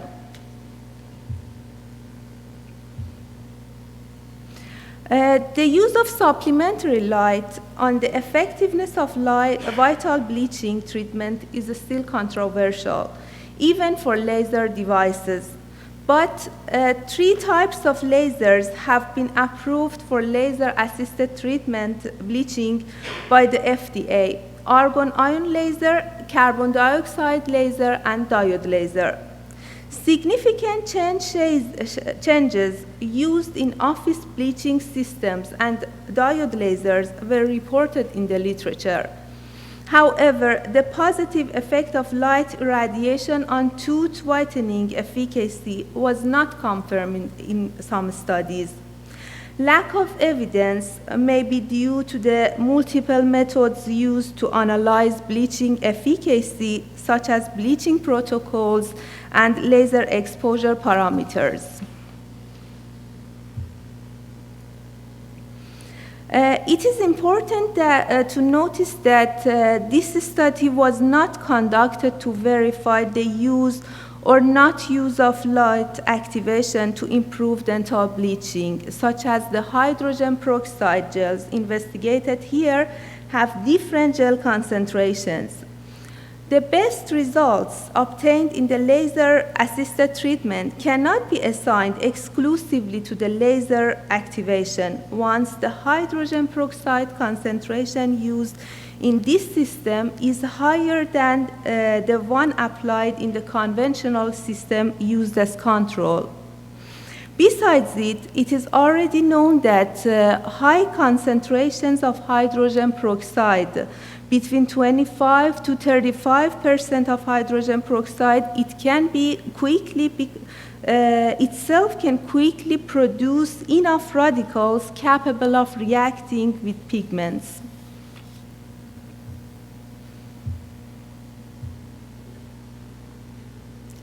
Hazard to the dental structure is a great concern related to dental bleaching. The enamel behaves like a semi-permeable membrane, allowing the passage of water and other substances with a small molecular size, such as oxygen ions present in the hydrogen peroxide. Many studies were performed in order to verify the permeability of dental tissues to different concentrations of hydrogen peroxide gels. The power energy used in the current study was 7 watts, as recommended by the manufacturer. In spite of this, only a few patients reported a sensitivity or discomfort. Although the laser-assisted treatment evaluated in this study was well tolerated by the patients, the highly concentrated hydrogen peroxide might be better investigated in relation to its penetration capacity through the dental tissues and its possible biological hazardous effect on the dental pulp tissues.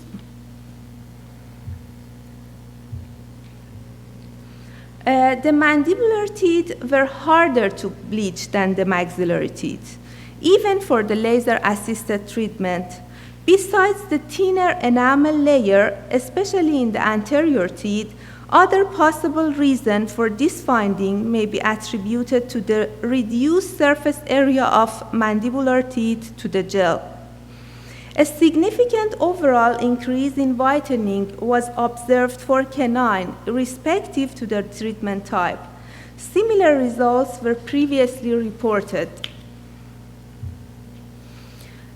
Although the result of this study showed that the laser-assisted dental bleaching was able to improve tooth whitening when compared to the highest concentration of a conventional system available in the market, future studies should be conducted to examine whether the protocol is effective when evaluating only the light activation effect. Moreover, future studies might investigate the biological implications of the use of highly concentrated hydrogen peroxide gels in short and long terms. And finally, conclusion. After treatment, all patients had significantly whiter teeth than before treatment, irrespective to the treatment type.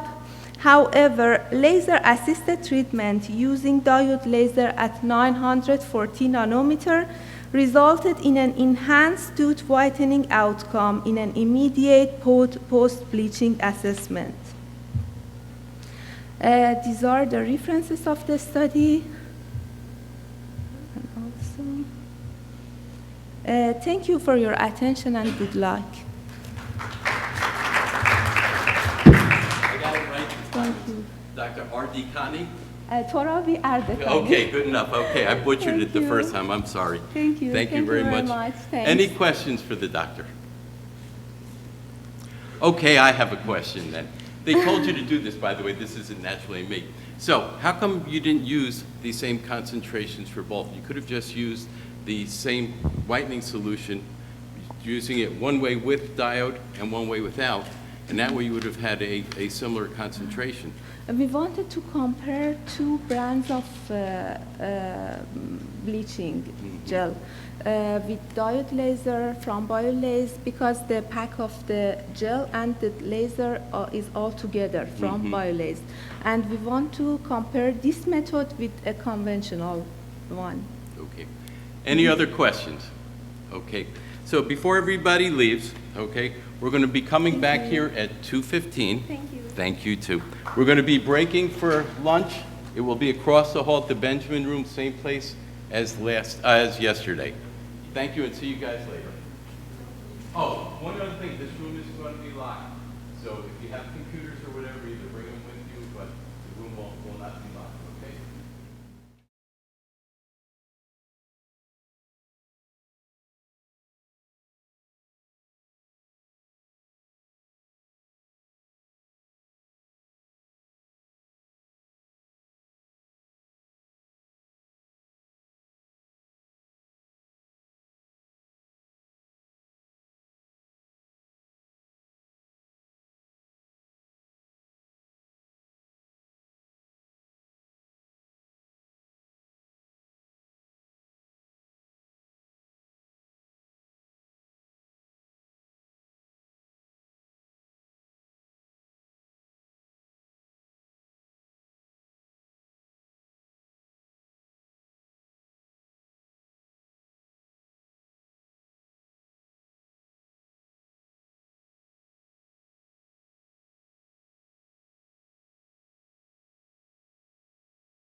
College of Dentistry, Najran University, Saudi Arabia.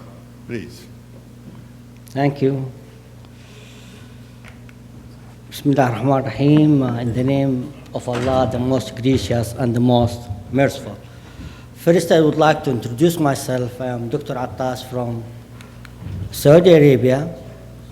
I am from Najran University, which is located mostly in the south region of Saudi Arabia, which occupied around 20,000 students there. This is the sky view of my dental school, and this is front, and this is from behind, as you can see. And this is the lobby of my dental college. This is the Phantom Labs. Today, it is my opportunity that I will present my cases of diagnosis and treatment of mandibular second premolar with the 3 root canals as a case report. We know that the success of endodontic treatment depends upon through debridement and complete obturation of the entire root canal system. If we want to get a good root canal system, that we have to do a good cleaning and shaping and full obturation of 3-dimensional of the root canal system. This is not enough. Also, we have to know all the variation of the all root canal all the variation of the canal it could be suspected in the tooth. All the tooth we have to be know to get a successful endodontic treatment. According to Wine, the major causes of endodontic failure are incorrect canal instrumentation, incomplete obturation, and untreated major canals. Also, according to Cohen and Braun in 2002, failure to recognize the presence of additional canal may result in unsuccessful treatment and may be the origin of acute flare-up during and after treatment.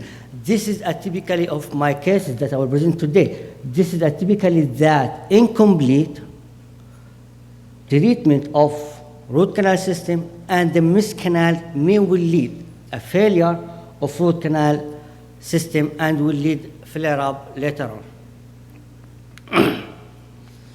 Anatomical variation of mandibular second premolar have been documented in endodontic literature.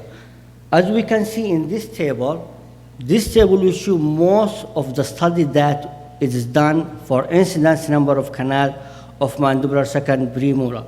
Most of the study with a different technique, with a different country, the most of it is a 0, except in Zelchi and Dawson in 1973, and Al Gouda in 2009 in Jordan, they reported it's only 0.4 and 1 0.5, which is mean it is very rare case it could be having that a second lower premolar, that it could be with a third canal. Not only that, also there is many cases reported mention of a second premolar with 3 canals. It could be also with 4 canals or with 5th canal. Like Adib in 1982, he reported the case with 3 canals, and Al Fawzan from Saudi Arabia, he reported 1 case with a 4th canal. That means we have to be careful when we are treating the second lower premolar. It could be suspected that it be have a 3rd canal or 4th canal even too. My cases report today, there is 1 patient came to my clinic. It is 20 years old Saudi male with no medical problem. He attends to my clinic. He complaining of pain right lower posterior region.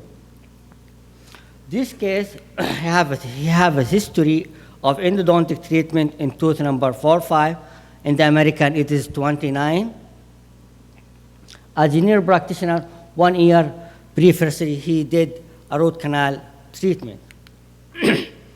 Clinical examination for that tooth, we found the tooth with amalgam filling, and it was tender to percussion and painful of palpation. It's very important during this case we have to be very careful to read in the radiograph pre the treatment of the patient. Because as you can see here, there is one incomplete root canal treatment with periapical, I don't know, it's clear for you there, I don't know, with periapical region. Other things, that once there is any density changing in the tooth root, that you have suspected there is another canal, which is clear in my cases. Diagnosis for this case is incomplete root canal treatment with acute exacerbation of chronic periodontitis. My planning for this case, it will be non-surgical endodontics was planned for tooth 4, 5, or 29, over 2 visits with calcium hydroxide as inter-appointment intercanal medicament. As we know, the first steps that for treatment this patient, we have to do a local anesthesia and we have to do a rubber dam. In this case, we have to modify our outline axis to find any extra canal we have to suspect, especially in this case. At the beginning, we did axis cavity modified, and we remove the old filling of root canal treatment, and we widening the orifice with Getz-Glidden to explore all the canal we suspected in the pulp floor. After that, it's really important in this case, or any case, you have to take your time to explore all the pulp floor. For any extra canal, it could be fine. I use in this case, loops is 3.5. It was surprised that it will be a third canal to be suspected. In the radiograph, you see it's suspected only 2 canals. But it's also important to very careful examination of the pulp floor using this new technology for identifying an extra canal to get a success root canal treatment. In my cases here, I found a third canal, 3 canals, which one? It is in the distal, 2 in the distal, 1 in the mesial. In the distal, it is 2 buccal, dustolingual, and 1 in the mesial. This is just imagination that of this tooth was extracted for orthodontic reason. It is the first premolar, that it could be 1 mesial and 2 in the distal, 1 in the buccal, and 1 in the lingua. In the X-ray, you couldn't see these by parallel technique unless you have to do a shift. Most of the cases reported regarding the location of the canals, it is 2 in the buccal and 1 in the lingual. Except one case is did by DeMori and Garibson in 2005. They found the same my cases is 2 in the distal, 1 in the buccal, 1 in the lingual, and 1 in the mesial. As we can see here, this is the mesial canal. This is the distobuccal, and the other is the distolingual. What does this mean? Not only it is rare cases for 3 canals, but also it is rare for the location of the canals too. Regarding the Fortuny classification, it will be number 9 because CERT added a 14 or 15 classification to his classification. After that, as a normal, as we do, we have to take our working length and confirm our radiograph apex locator. And we did clinical shaping with crown down technique. I use here a brow taper up to F2 with sodium chloride irrigation. After that, I dry the canals with sterile paper point, calcium hydroxide, which applied internal canal medicament for 2 weeks, and the access cavity was sealed with iron for 2 weeks. After 2 weeks, the patient came to my clinic. All the symptoms all the symptoms have subsided. After that, we removed the temporary filling. We did, canal was dried. Canal was dried with paper point. After that, I did my obturation with F2 gutta percha and AH20 sealer. After 1 week, after 2 weeks, after 1 week, the patient came. After 1 week, the patient came to my clinic to do his final restoration. This is the X-ray with a temporary filling, as we can see here, with a full 3-dimensional obturation of root canal system. And this is after of amalgam filling, which is the final filling for that, and we referred him to the prosthetic department to do a crown for him.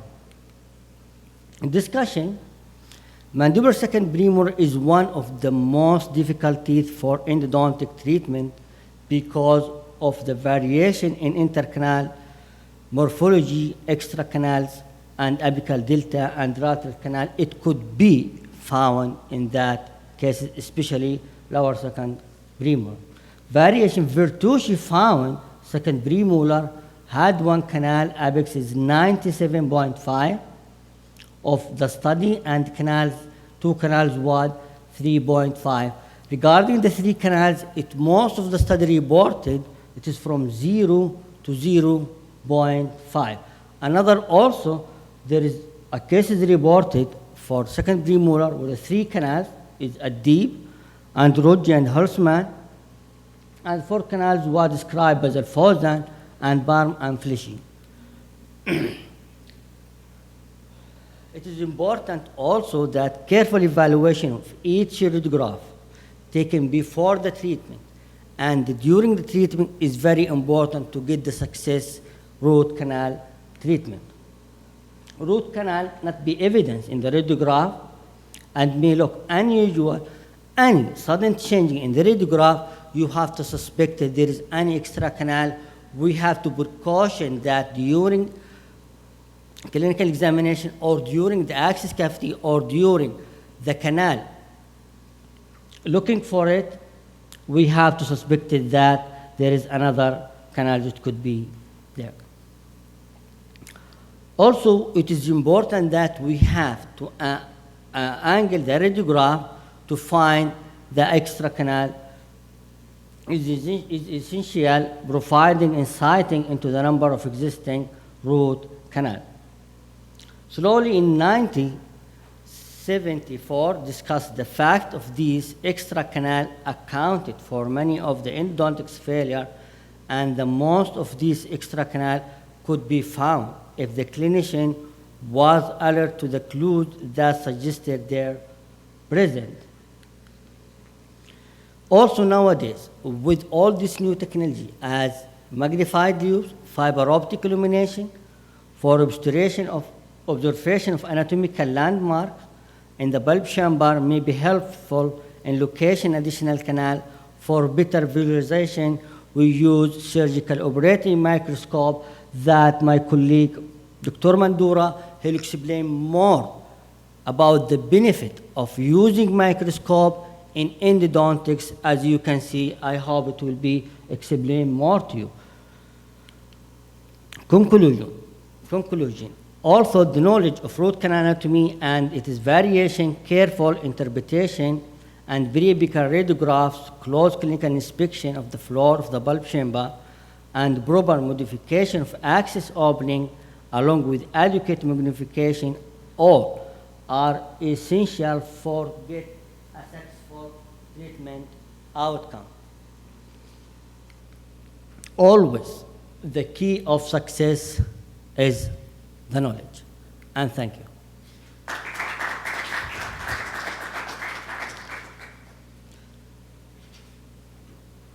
Any question further for this case? Please. Thank you for a very nice and instructive lecture. It is open to question, please. I know after the lunch most of you are sleeping, but I hope you get my point in this case. Are you familiar with the PIPS laser endos. Are you familiar with the PIPS technique for cleaning out PIPS? endos? PIPS, P-I-P-S. For in laser. Right, yes. The laser, it is always go in a straight way, isn't it? No, this is different because what it uses is a sonic vibration going inside the tooth. Yeah. With your sodium hypochlorite in there. Yeah, yeah. I used the hypochlorite. What are you meaning about this? The laser gives it a sonic blasting into the tooth. Yeah. And it's very, very, very excellent for helping to clean them out. Yes, I will hope this. I will use it next time. Thank you.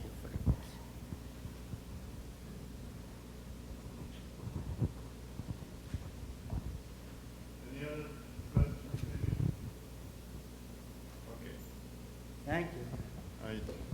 Thank you very much. Okay. He's trying to give you something.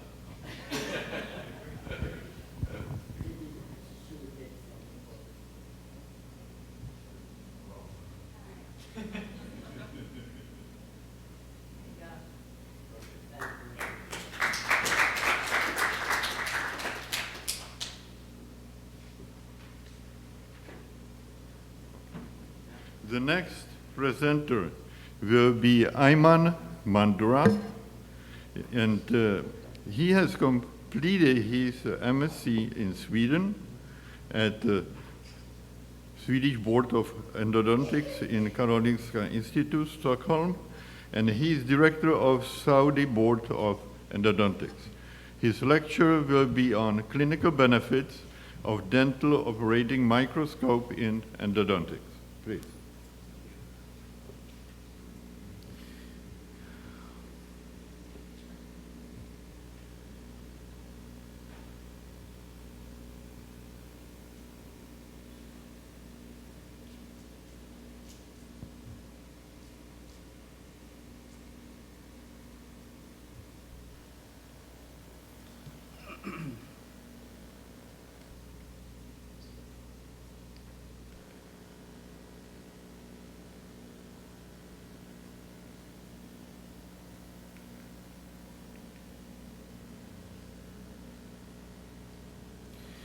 Okay, good afternoon, everyone.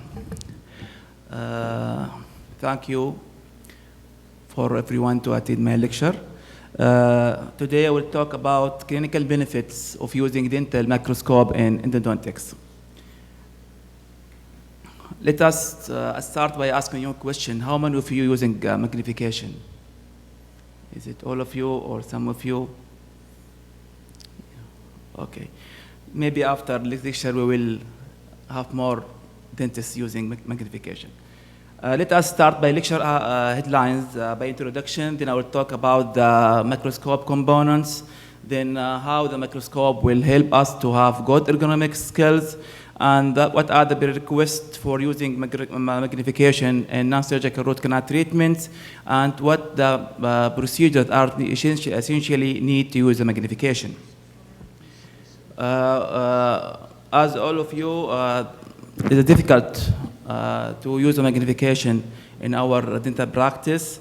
During our education, some instructors use magnification, some not. Nowadays, most of the dental school, they advise the student to use a magnification and to buy at least loops or some sort of magnification.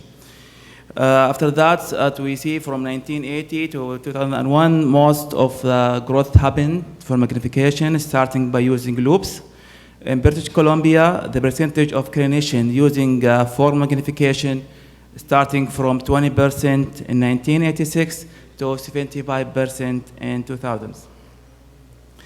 Let us talk briefly about the types of magnification or alternatives. We're starting by loops. We have three types of loops: single length loops, prismatic loops, and Galenian loops. Then dental operating microscope, then procedural scope. I will talk briefly about everything. The single length loops is the simplest form of magnification. Use low powered clip with magnifying lens. It's attached to glass or headband. Second type, what we call it Galenian loops. It's more expensive than single loops, and we have little magnification, but limited. I think now maybe reached about 6 times, but still we need more magnifications. The prismatic lobes, it has multiple lenses, around five lenses to focus an image and give greater clarity, and are more expensive than Galenian loops. And as we see here, it's a little bit heavier and larger. If you see this relation, we see the improvement of magnification starting from loops, then with headlamp, then more magnification, then ending by dental operatic microscope in about 10 years. So more and more times we have more and more magnifications. If you see this picture again, we have improving from naked eye, reading glasses, 2.5 loops, 4.8 loops with headlight, then ending by using a microscope. If you correlate the magnification and visual information, if we see the relation, if we have no image until we have 16 times magnification, we have more information about visual, we have more visual information. So we will see better and we will treat better. Also, the loops will allow us to have a good ergonomics. If we see the declination angle would be around 10%, and the working distance will be about 25 to 20 centimeters. The position of the head should be range between 30 to 45 position, and the arm position should be between 80 to 90 degrees. Then I will talk the second type magnification, which is called DOM, or dental operatic microscope. Actually, starting using magnification in ophthalmology and plastic surgery or vascular surgery in 1950. Then we're starting in 1960 to be used in neurosurgery. The first dental microscope was introduced was in 1981. Actually, at that time, it was poorly configured and not easy to use. After that, in 1989, the first endodontist that published a paper on using dental microscope in endodontics, it was about how to treat calcified canal by using dental microscope. Then a lot of introduction or a lot of improvement happens. Gary Kerr in 1991 introducing a dental microscope with Galenian optics loops, with Galenian optics lens. It was economically easy to use, and it was easy to use it in practice dentistry. At that time, it was ranging between 3.5 to 30 times, and it has an angled binocular and assistant scope and video camera too. In 1995, AAE recommended CODA to using microscope in all postgrad programs and specialty program in USA. In 1998, ADA also stated that all accredited United States postgrad program must teach the use of microscope in non-surgical root canal treatment. Let us talk a little bit about the component of microscope. What are the components of dental microscope? We have three main parts. The first part, what we call it, supporting structure. Second part, body of the microscope, then the light source. Supporting structure, we have three types, either floor stand, or wall mounted, or ceiling mounted.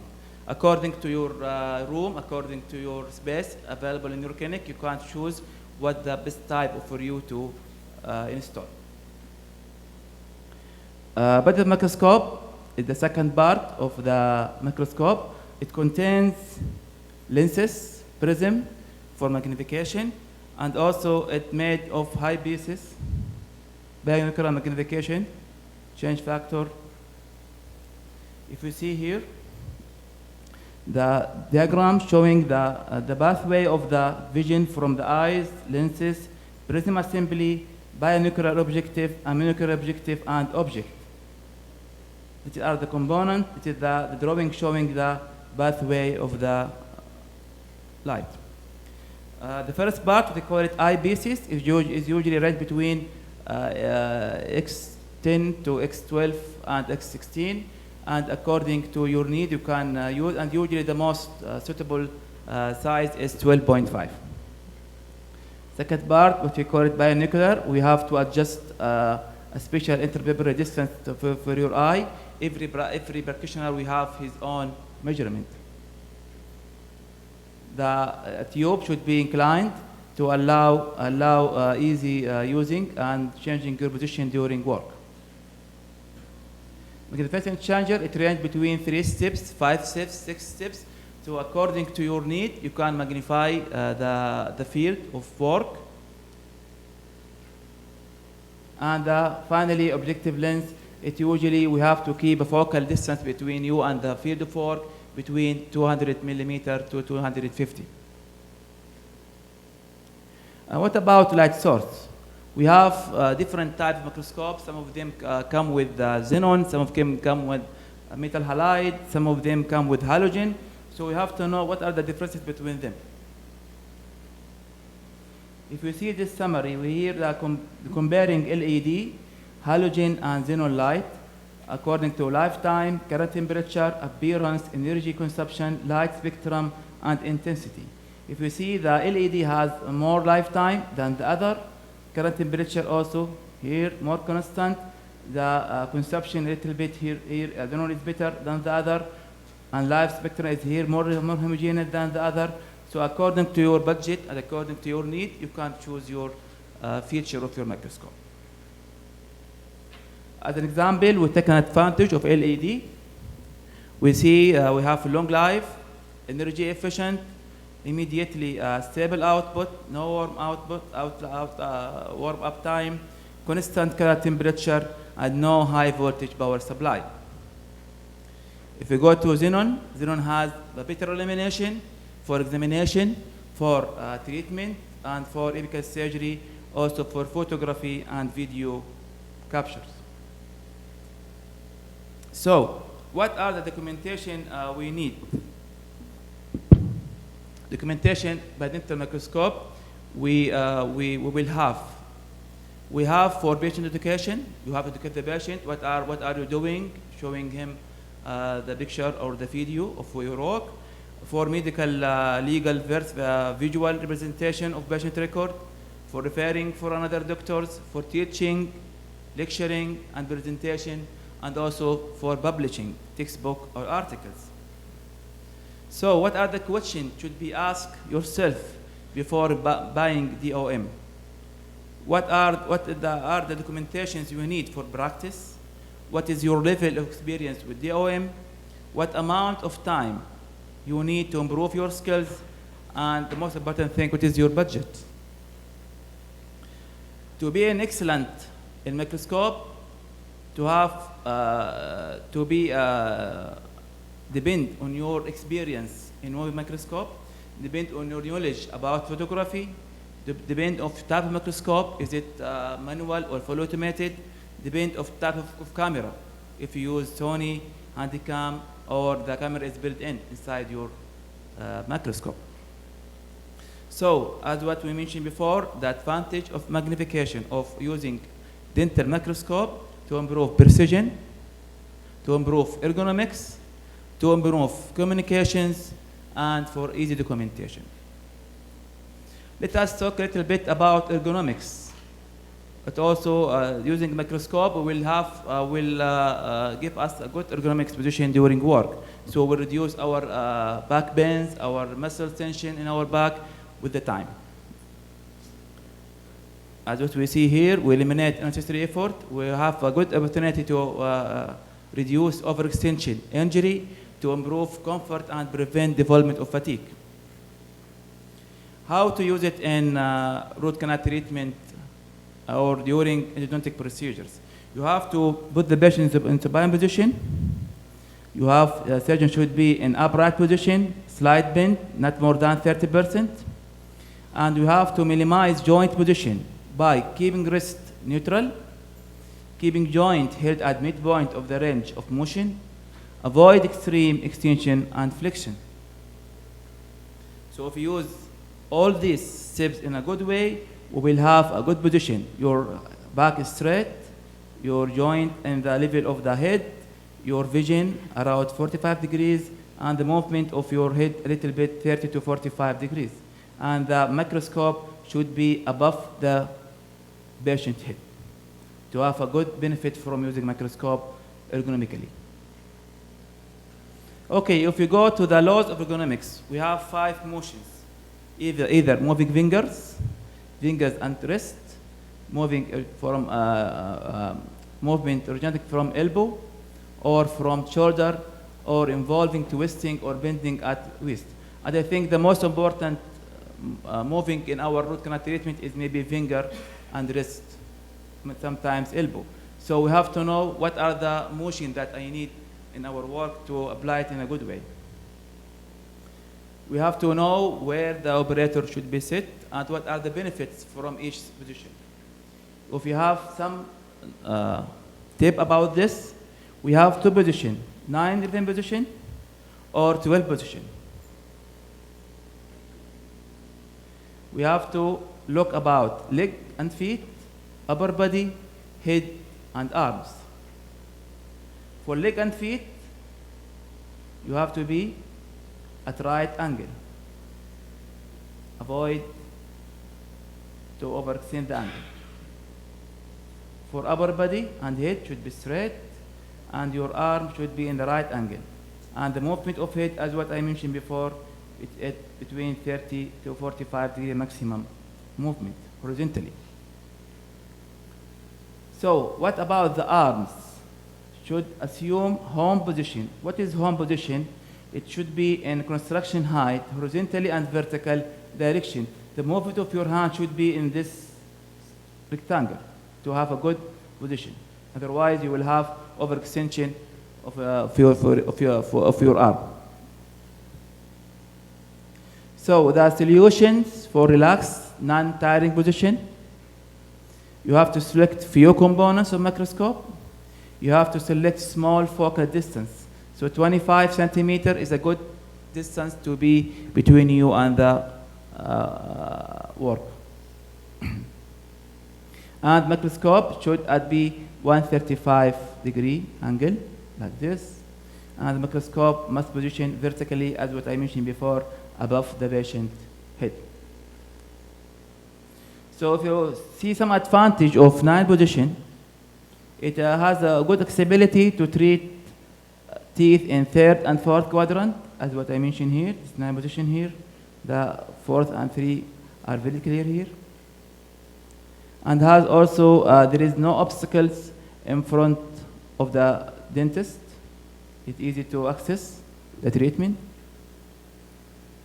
And we have a good suction technique with your assistant and prevent blurring of microscope, and patient head firmly between you and your assistants.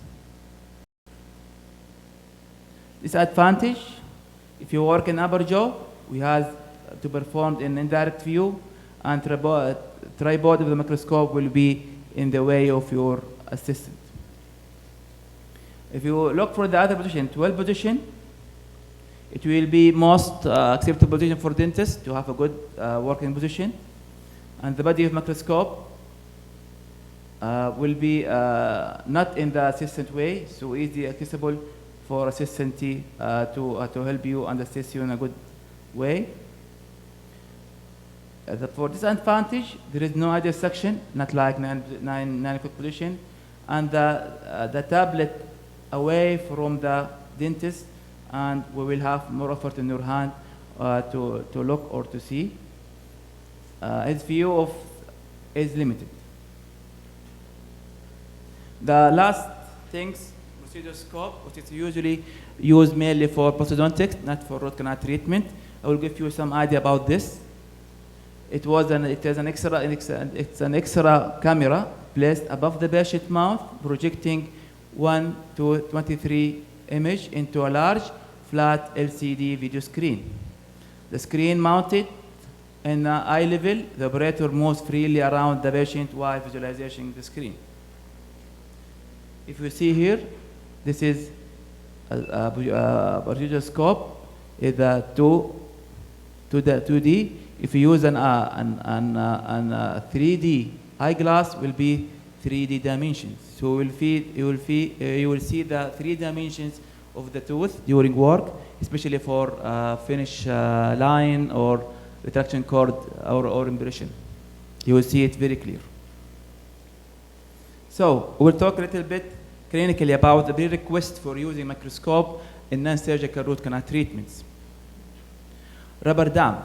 Rubber dam is very important for any treatment, and especially for microscope will give us a view vision.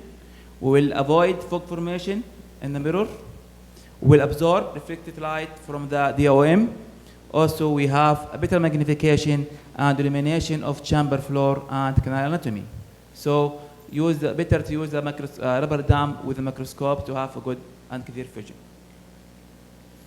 We have also some key instruments. We can use explorer to pick the entrance of the canal. We have to use a micro opener with different size tips that can be extremely useful, or use gas grid pair before entering the canal to enlarge the canal entrance. If you see here, it's an example, what we call it micro opener, to help us to starting using magnification with our treatment.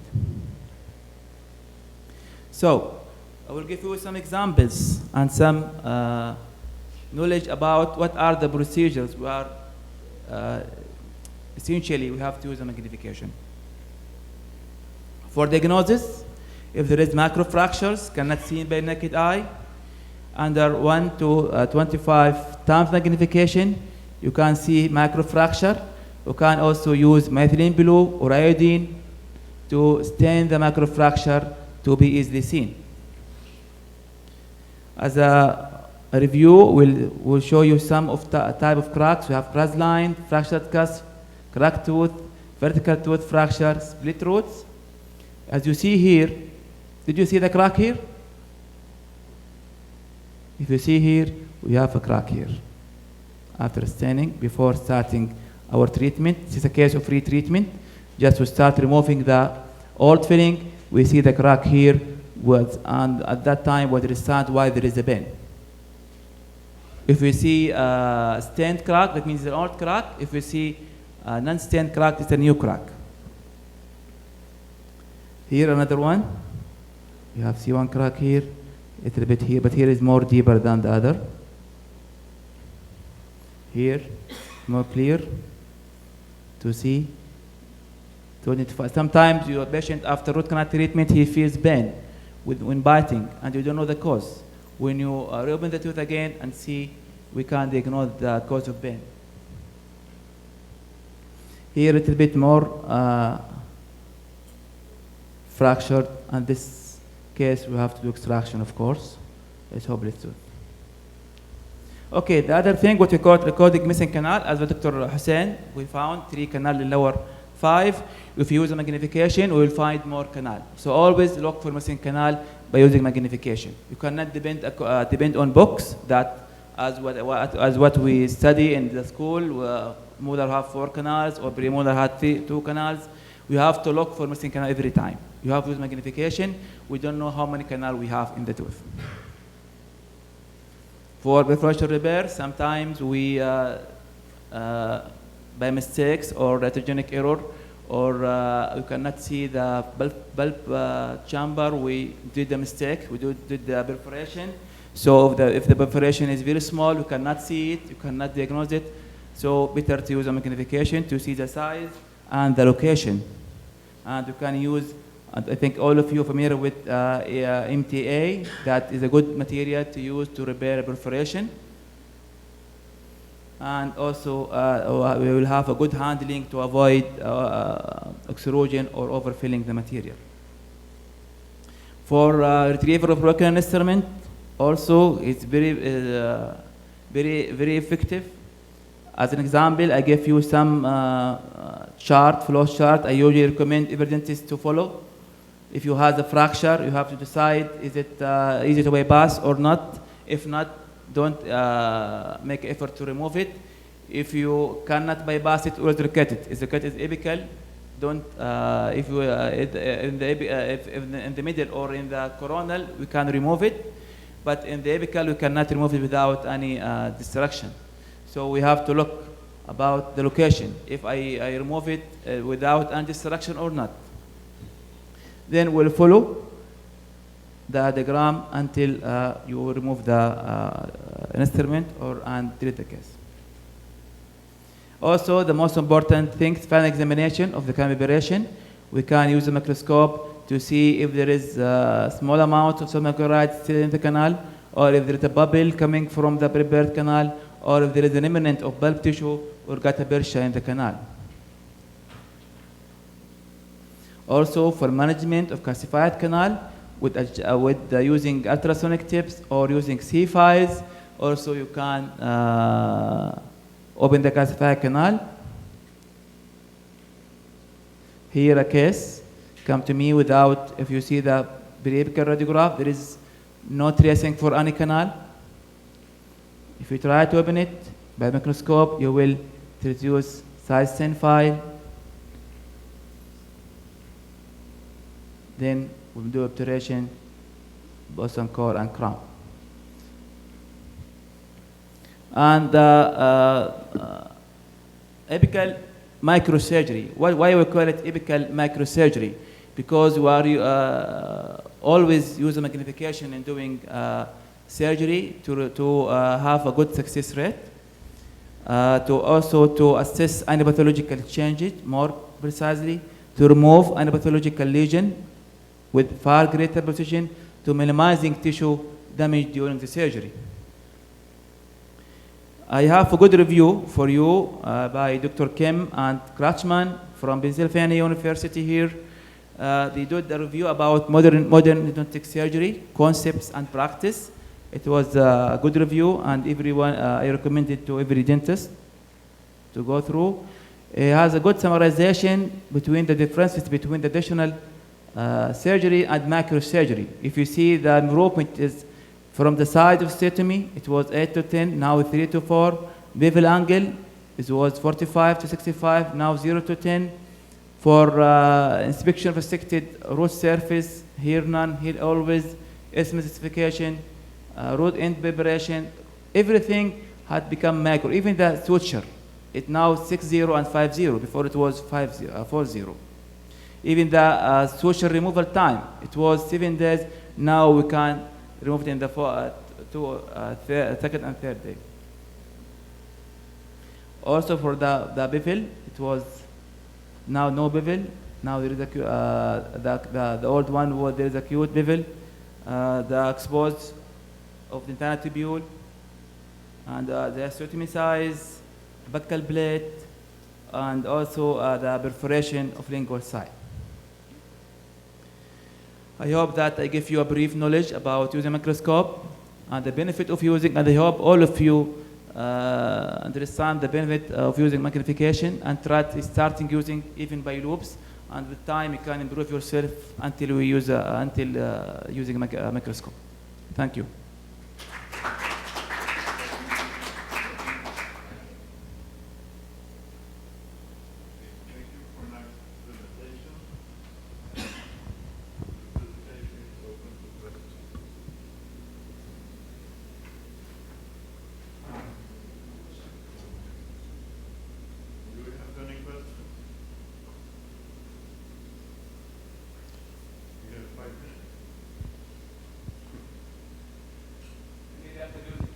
Okay, I may ask. Okay, I am using frequently microscope. What is the maximum magnification? It was like 30 times? Yeah, actually it's an equation. Magnification factor multiplied by length, and maybe now up to 40. Up to 40. So the lens is how many times magnifying, and the ocular? So ocular is 10 times, the lens is 3 times? Usually the loops start from 2.5 until 6. Until 6. Yeah, more than 6 you have to use the microscope. I see. Okay.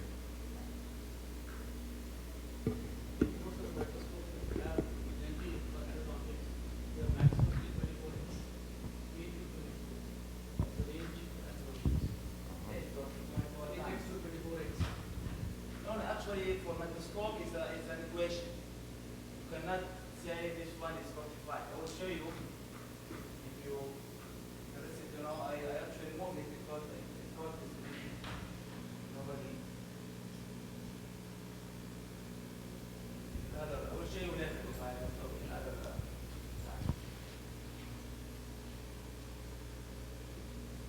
Okay, question?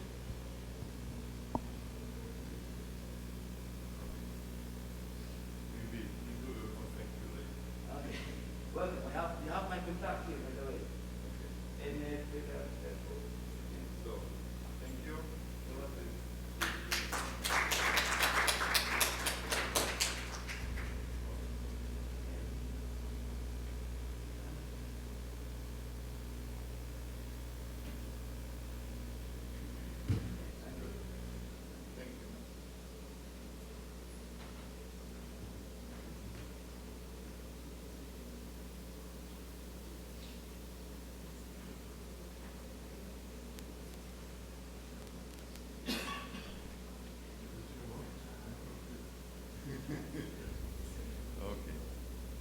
Okay. So I would like to introduce the next presenter. It's Hannah Rosaline. The co-author of the presentation is Dr. Kandaswamy, and she is from Sri Ramachandra University in India. She completed her MDS in 2004 and is working as a professor in the Department of Conservative Dentistry and Endodontics in Sri Ramachandra University, India. She is also pursuing her PhD in endodontic microbiology. So the title is Endodontic Biofilm Concepts Reconceptualized.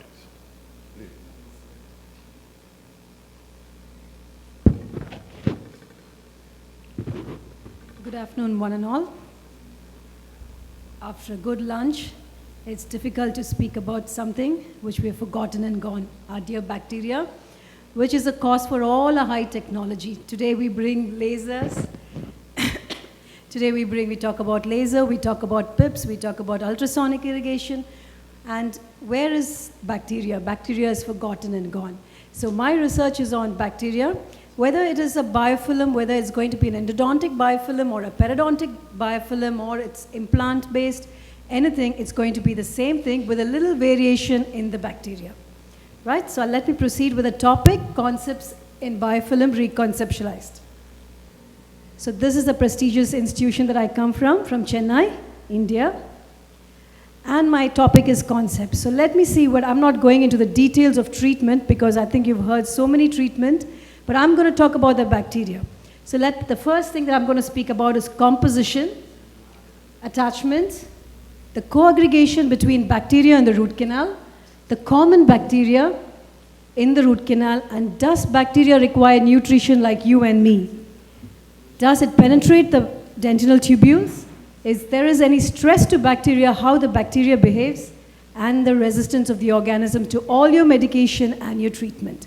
So that's going to be my flowchart. So coming to this topic, we would never stop to even think about somebody who is Antony van Leeuwenhoek, who is the person who found out this bacteria. Just look at this microscope that he had invented, he had discovered this microscope. We shouldn't forget it.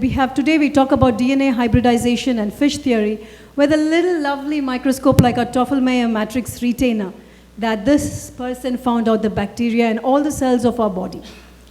So his thought is very good to remember is a man is always too busy with his thoughts if anything is to be accomplished. And today with this statement, I do my research on this bacteria. So I start and I begin with my topic. So the first thing is a composition. What do this biofilm contains? It requires two things. One is bacteria and one is a polysaccharide matrix. We always concentrate on irrigation systems and systems to neglect or remove this bacteria. But what happens to this biofilm? There is actually, if you notice, the biofilm is 85% and 15% is only bacteria. Whether it's a root canal or whether it's any biofilm, it's going to be 15 and 85%. So coming to this biological glue, that is your biofilm, it has three main things. One is your epopolysaccharide, which is your carbohydrate. Next, you have your proteins and you have your DNA. These three things constitute 85% of your bacteria. So coming to the epopolysaccharides, we very well know it is a bacteria has carbohydrates. How we require carbohydrates, the bacteria love and has carbohydrates in it. So look at this example of certain bacteria in the root canal. Has each and every bacteria has a specific carbohydrate. It is not going to be same for all the root canal. We need to remove each one of them separately. So coming to E. faecalis, the most common talked about, every article gives you about this E. faecalis. You know what it contains? What carbohydrates? It is these sugars. It loves to have the sugars. When you try removing it, it retains in the root canal having all these sugars in them. You try removing them, it goes into the dentinal tubules, gets locked, and uses up all its sugars. Like how when we are hungry, we tend to lose up everything and use up our last carbohydrates. Same thing the bacteria is. And second one is your proteins. Does all the bacteria have the same protein? No. Each and every bacteria in the root canal has a separate protein, especially E. faecalis. Just notice this bacteria protein. This is very, very important as I go through the presentation. Third is your DNA. In this matrix, you won't believe it, this DNA is very, very dangerous in the matrix formed outside the bacteria. It is very helpful in attachment, in movement, in your antibiotic resistance, and how these antibiotic resistance pass to the other bacteria is because of this DNA. So coming to the concept, Koch has already told it's a single bacteria causing single disease. The whole thing is changed now into a community pathogen. We accept this concept change now. We don't use the word separate a single bacteria anymore in any of the field. So coming to biofilm, we have, you spend a lot of cash to remove this biofilm. So I've just made a cache here. It loves to stay in community. It likes to stay self-organized. It has a lot of synergism and homeostasis. But the main important in root canal is cells and biofilms are about 1,000 times more resistant than the plant tonic. You cannot remove this biofilm easily. Second one is it can pass through this DNA to another bacteria. So how important this biofilm is, we forget this, but we think of all the irrigants, we try out most of the irrigants, but the bacteria is so resistant. So coming to adhesion, how this bacteria, once we get a caries, how does bacteria penetrate and go into the root canal? You know very well we study about plaque in the tooth. Same similar way you have stage 1 and stage 2. Stage 1, it goes inside the root canal and adheres. At the beginning, you form a conditioning layer. But stage 2, you will not believe to hear this, that bacteria at 50 nanometers difference, that these bacteria repulse. Our body tries to push away this bacteria. Only when the bacteria comes to 20 nanometer, you know what forces attract? Van der Waals forces. The quite weakest forces start beginning to attract and hold this bacteria.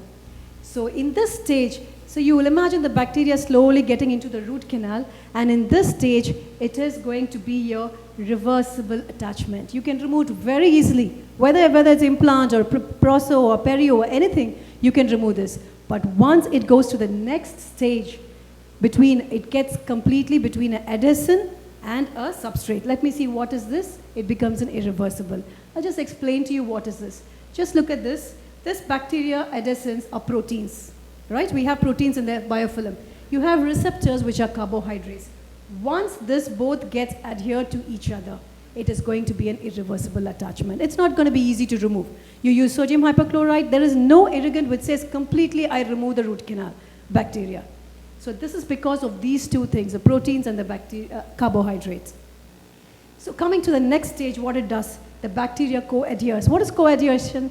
The bacteria is going and attaching to the bacteria already attached to the root canal. What is co-aggregation? It is clumping effect. It clumps together. It doesn't come to the substrate, it all clumps together. So just look at these organisms, how they clump together. So this between the bacteria and another bacteria or a substrate can be one, single, or many ways it can get attached. So let's see how we will remove them. So finally is going to be stage 4, deattachment. It can deattach and form biofilm, some other part of root canal. It can go more periapically or it can go coronally. Any way it's going to be. So this is a lovely picture of a root canal biofilm. You can see the gram-negative and gram-positive bacteria here stained. This is in the root canal apical wall, the stages of the canal. See how the bacteria is attached to this. How are we going to remove this? It's not going to be easy. Second one is, now we saw the biofilm. What bacteria is there in the root canal? It's nice, interesting to know. When I went through it, this is there in the textbook. All this, I'm not going to go into it. But I love this article which says, there are untreated tooth, the bacteria is very, very different. The cases in treatment, the bacteria is different. And retreated tooth with apical periodontitis, the DREEP is different. So let us just put it across here, the same diagram into a simple form. In untreated necrotic groups, you have your gram-negative rods. That is your Prevotella, your Porphyromonas. In cases during treatment, you just see how it changes. It comes into your E. faecalis, and then it comes to your E. faecalis. E. faecalis is not a primary organism at all, but most of our dental research studies will do only study on E. faecalis because it doesn't die soon. So that is the same thing, which I've just given some examples of it. So now what happens is, now you have bacteria, now you have the matrix, biofilm matrix. Does it require a nutrition like you and me? That's what is my research. And I would love to know that, does it require carbohydrates, proteins, vitamins, oxygen, and waste products? Does this bacteria use up all this? Let's just check out carbohydrates first. You know the streptococci bacteria, it is a facultative anaerobic. It can live in the presence of oxygen or without oxygen. But when you go to when it has a lot of carbohydrates in them, it can live in the presence of anaerobic media.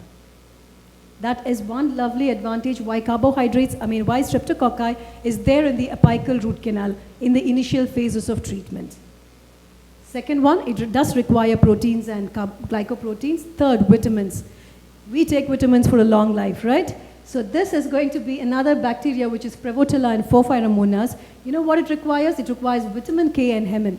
Where do we find this? When doing cases in treatment, we don't have blood, right? So we cannot get HP. So these organisms are more present in the initial stages of treatment, not in the later stages. That is why we say Bacteroides in untreated cases and extraradicular where there is blood, where there is infection.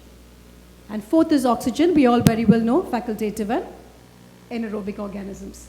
And finally, waste products. When we see this chart in the Cohen or Engel book, we tend to miss it. But you require this. Every organism can use up the byproducts of another organisms. So you require this, C. Veillonella. It gives you vitamin K. This is used by Porphyromonas or Prevotella. Each and every byproduct in the biofilm is used by other bacteria. So that's an advantage. So nutrition is definitely required. So you require a bacteria, a matrix, and an amount of nutrition for it to survive in the root canal. So we need to cut off all this if you want to really remove these bacteria. So coming to this, how do they enter into tubules? We study a lot of penetration into tubules. How do they penetrate into the tubules? To my surprise, I just took the common microorganisms. Let's see if these organisms are motile. E. faecalis, non-motile. Fusobacterium, see this? Non-motile, non-motile, non-motile. How do they penetrate into the bacteria, into the dentinal tubules? So you will love to know that the most common organisms in E. faecalis is there only in retreated tooth and periradicular regions. Let us just check out this. How do these penetrate? The first three blue, right? These kinds of protein will adhere the bacteria to the root canal. The second one will co-aggregate. This protein will cause your plasmid encoded addition. So all these things are required for these bacteria to penetrate. It just cannot penetrate because all are non-motile.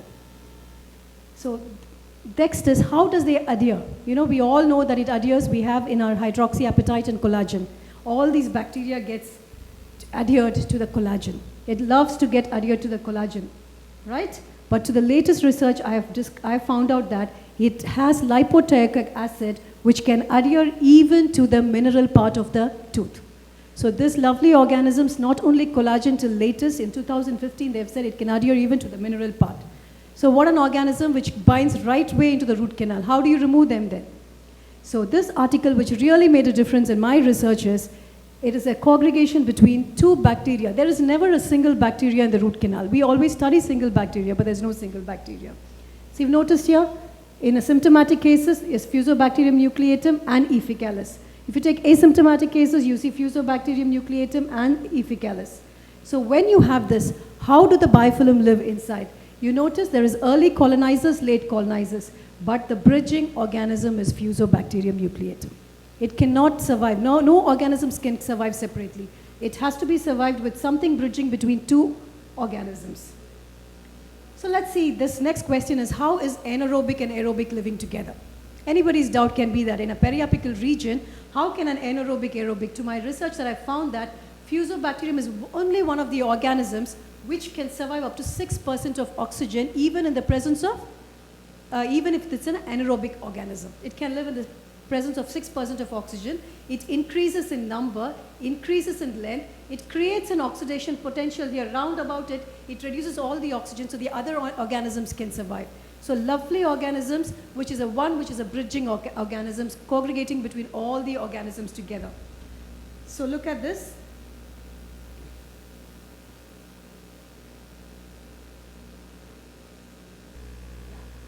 So this is one organism. You can see when there is oxygen more, it can still survive, but the Porphyromonas gingivalis decreases. So one organism that can survive with the help of oxygen. So how does this adhere? Lovely to see that this Fusobacterium nucleatum does not aggregate same thing just like how E. faecalis does. It has its own fimbrial adhesins and thing. I'm not going into the depth of it, but you can know that these are the three things that is very, very important. If you notice, this FDA protein gets attached to the tooth surface. The other two things attaches to the other organism. So it combines all together and it lives in the form of a co-aggregation together. So this is what we see in the chart. Sometimes we don't understand what we see. That's FDA, and this is RDA, which is helpful in co-adherence and co-aggregation. So next question was, how does this gram-negative and gram-positive live together? It is it's not easy for, bacteria. You know what this E. faecalis does? With the help of this cytolysin, this kind of aggregation substances, what it does is, see this? This E. faecalis does not allow another gram-positive bacteria to adhere to it. But it is it's supposed to be a very selfish organism. But see what it does? It allows the colonization of the gram-negative bacteria to it. So that's how this E. faecalis lives together with the gram-negative bacteria. More than that, it doesn't allow any gram-positive bacteria to live. So this is my research, which I'm doing. So this is a part of my research where I've seen the depth of penetration of E. faecalis. You could see the clump, how it's penetrated into it. Then I would just check it out with a Fusobacterium in an anaerobic medium. Just see, I couldn't see much of the bacteria penetrating in the tubules. When I combine both co-aggregation together, lovely, just look at this, up to 400 μm, this bacteria penetrated. When it is in co-aggregation only, so most of our studies are single bacteria. So let's move on to check out how these bacteria co-aggregate and live together. And finally, before the final, it's co-aggregated bacteria and stress. Today, most of us are not endodontists. We are listening to different kinds of lecture. We are stressed. But still, we adhere to the seat, right? We don't get up and go. But our mind is stressed. The same thing the bacteria behaves. The bacteria, how does it behave?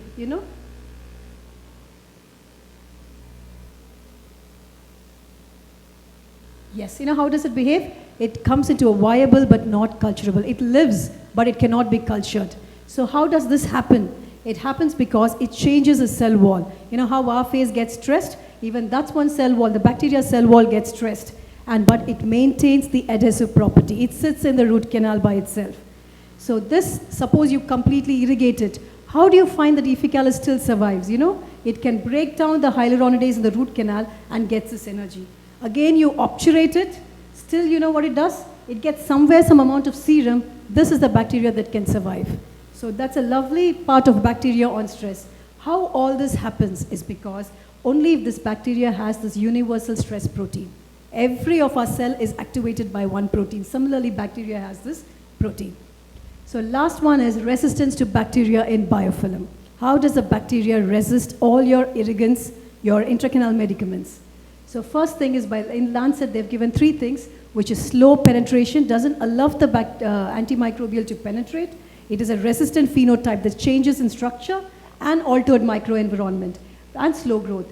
So coming to this, what happens? I've already told you that all your biofilm is negatively charged. If you're going to place any positively charged antimicrobial agent, it causes repulsion. Second, this is what, when we place calcium hydroxide, the most commonly commonly used intracanal medicament is your calcium hydroxide. You know what happens? When the hydroxyl ions penetrates into the bacteria, it immediately starts in proton pump and gets its potassium and nullifies the whole effect. So that's how this bacteria gets nullified. So your calcium hydroxide is also not effective. So coming to the last, I've told you that E. faecalis binds to the mineral part of the organism, a mineral part of the tooth structure. So you know what it does? It causes dissolution and gets its biofilm calcified. So when the biofilm gets calcified, do you think it's very easy to remove? It's difficult. So finally it is that.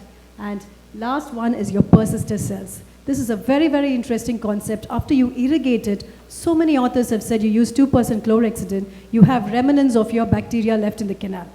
Let's just check it out. This is my own research. I have used sodium hypochlorite. You can see little amount of green. Green is viable, red is dead. So you can see.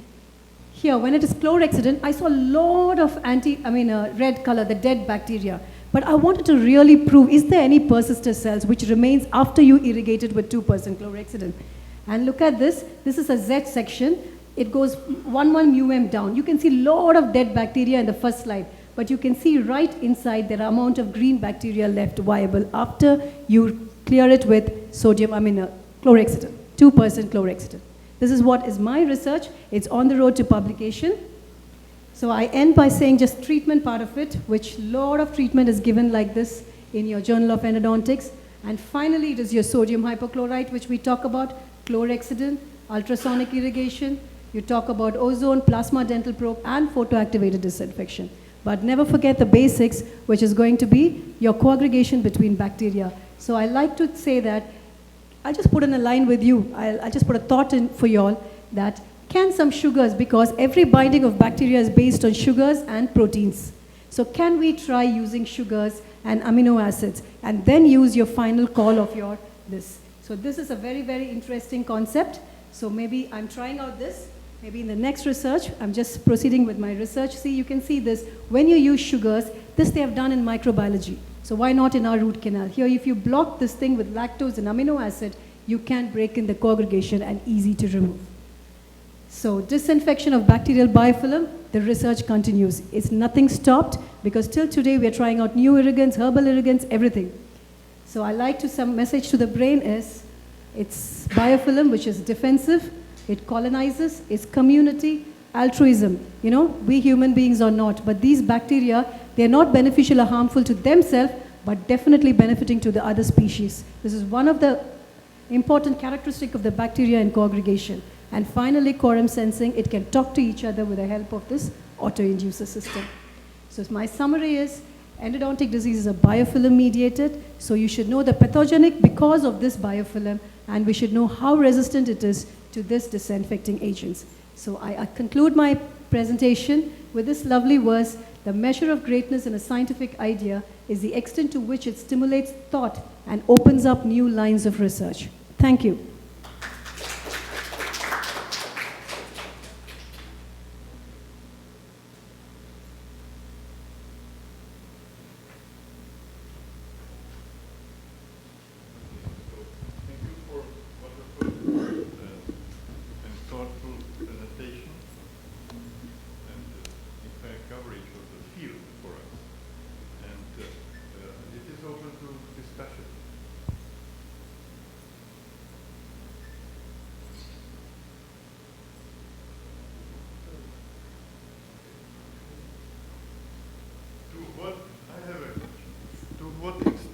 Really, you can clean the tubular spaces.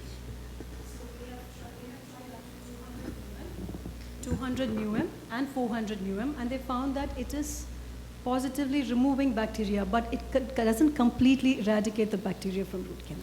There is no, sir.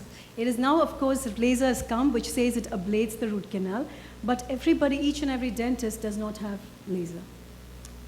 Laser.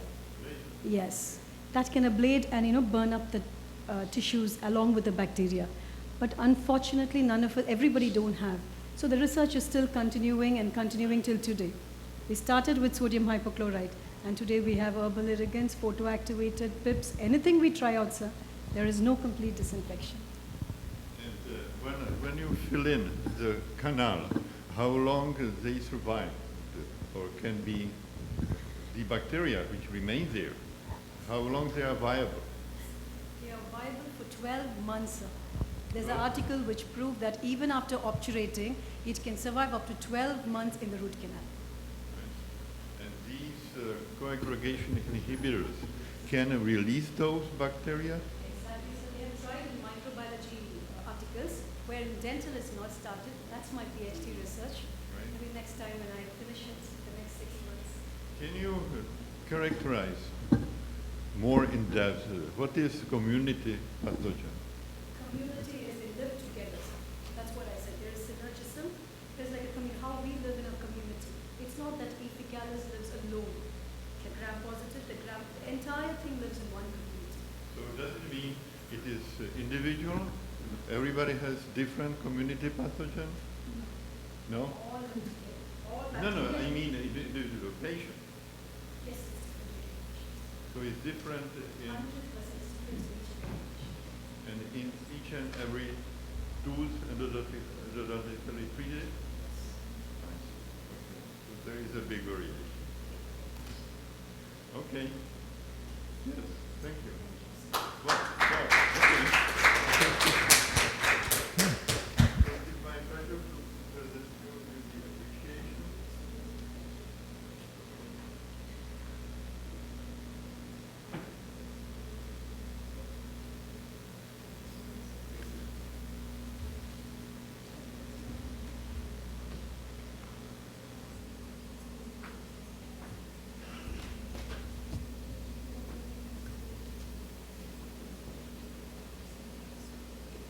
So it is my pleasure to introduce the next speaker. It's in fact my co-chair, Dr. Anil Chandra, who will speak on endodontics, the past, present, and future. So covering a large field. Anil Chandra is currently serving as a professor of the Department Conservative Dentistry and Endodontics, Faculty of Dental Sciences, KG's Medical University. It's KG means King George's Medical University, India. Please.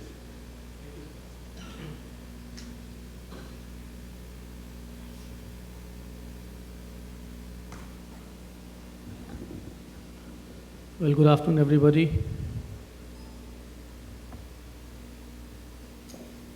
I think I'm the last speaker for the session. I don't know how many endodontists are actually left in the room. How many endodontists are there in the room? 1, 2, 3. 3 endodontists. So I would like to have your inputs at the end of the presentation also. This is actually not a research paper. Whatever I'm going to speak is, I'll be sharing my experiences of last 30 years in teaching endodontics. Some of the slides which I'll be showing, you may not agree to that. The statements might differ. The concepts are different. But I'll definitely like to have a debate with you once the presentation is over. So thank you, Fifth American Dental Congress, for giving me time to share my views. This is my college where I work. It's a very old medical university in India, more than 100 years old, and I'm proud to be a part of it. Actually, the presentation title got a little mixed up. The actual title which I wanted to present is Endodontics, the present is perfect, but the future is tense.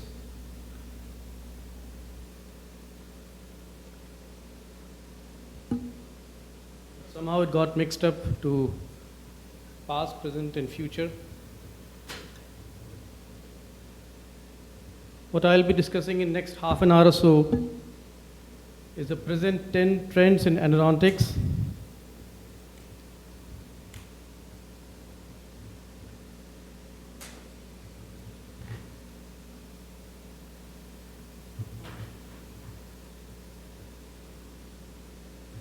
The therapy which we are doing nowadays, despite all the availability of the modern gadgets, we are doing it blindly. We are following the instrumentation protocol very blindly, as per the demand of the companies, which are literally dictating us to do the treatment as per their whims and fancies. So are we doing it blindly now? And where are we at fault, or we are doing it blindly with some support of some equipments and gadgets to our asset.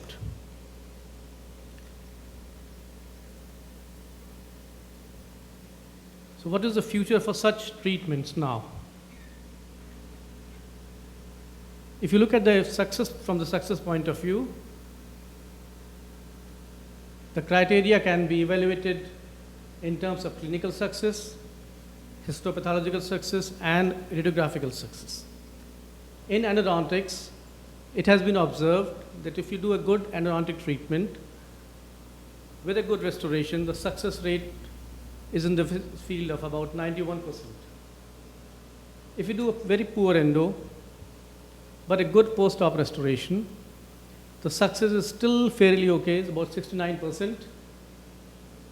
But a good endo and a poor post-endo, the success rate drops to about 44%. And a poor endo and a poor restoration is naturally a failure. So we are very often frustrated by the complexities in the treatment in the field of endodontics. There is something which is basically going wrong with endodontics. We need to look at that. So the present, as of now, with all the modern equipments and gadgets, looks perfect, but the future of the treatment in the field of endodontics, shall we continue to do it in the same way, is a little bit tense. Where is the tension? The tension comes when we read a statement like this from the leaders in the field of endodontics, that endodontic treatment is just become a space maintainer for implants. No, that such a statement is very, very discouraging. Somewhere we are lacking. Something is going wrong with our treatment plan, our diagnosis, our instrumentation technique, irrigation protocol. Something is going wrong somewhere. This is one of the biggest confusion in the minds of practicing dentists all over the world. When a patient comes, the dentists are very, very confused whether to advise implants or endo. Not because their implants has got high success rate, but because whether we can do a good endo or not to the best of our abilities. Then there is tension of this. There is nothing wrong with this X-ray. Excellent job done by the dentist, putting in nice implants. But the tension comes when we see a case like this done by a colleague of us. This is the real source of tension. Despite the presence of all the equipments and facilities available to us, we are landing up doing such poor cases and treatment, which are forcing us to say that endodontic treatment has become a space maintainer for implants in the near future. So we need to think that is the endodontic treatment the doom or the second life of the tooth? And this question is asked both by the dental professionals and the patient alike. As the turn of the century approaches, there have been tremendous transformation in the field of endodontics in terms of biological understanding and in terms of the fast-paced technological advances in the field of endodontics. Back in the dark ages of dentistry, all the failures of the medical profession, they used to blame on the dentist for their failure. Until these forefathers of modern endodontics, they came, they researched, they developed equipment, gadgets, and techniques so that the success rate has gone fairly high in the field of endodontics. But still it is very disheartening when we read researches like this. Treatment being done on them at any point of time. But this, we all know, it may be true in some cases, but not all the cases. So as I told earlier, with the presence of these modern gadgets in the office, right now we are sitting very comfortably in our office, doing good endo, hoping that it will regain the #1 spot which it has lost to implants. And the future is tense. Why? The main reason is the way we are doing the root canal treatment, the over enlargement of the spaces which we are preparing in the canal, weakening the tooth, leading to fracture of the tooth during or after the treatment. This is making us little more scared. We all will agree that it is the time for microendodontics now, and the future is for micro-invasive dentistry. And the future looks best with these instruments which are available, which we can use them for making a fairly conservative access preparation, fairly conservative canal preparation, so that we can conserve or preserve more tooth structure, improving the post-operative success rate. At least we can avoid fracture due to excess removal of tooth structure.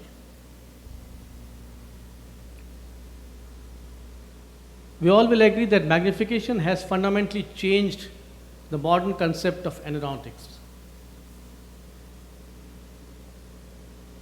The root canals under magnification looks fascinatingly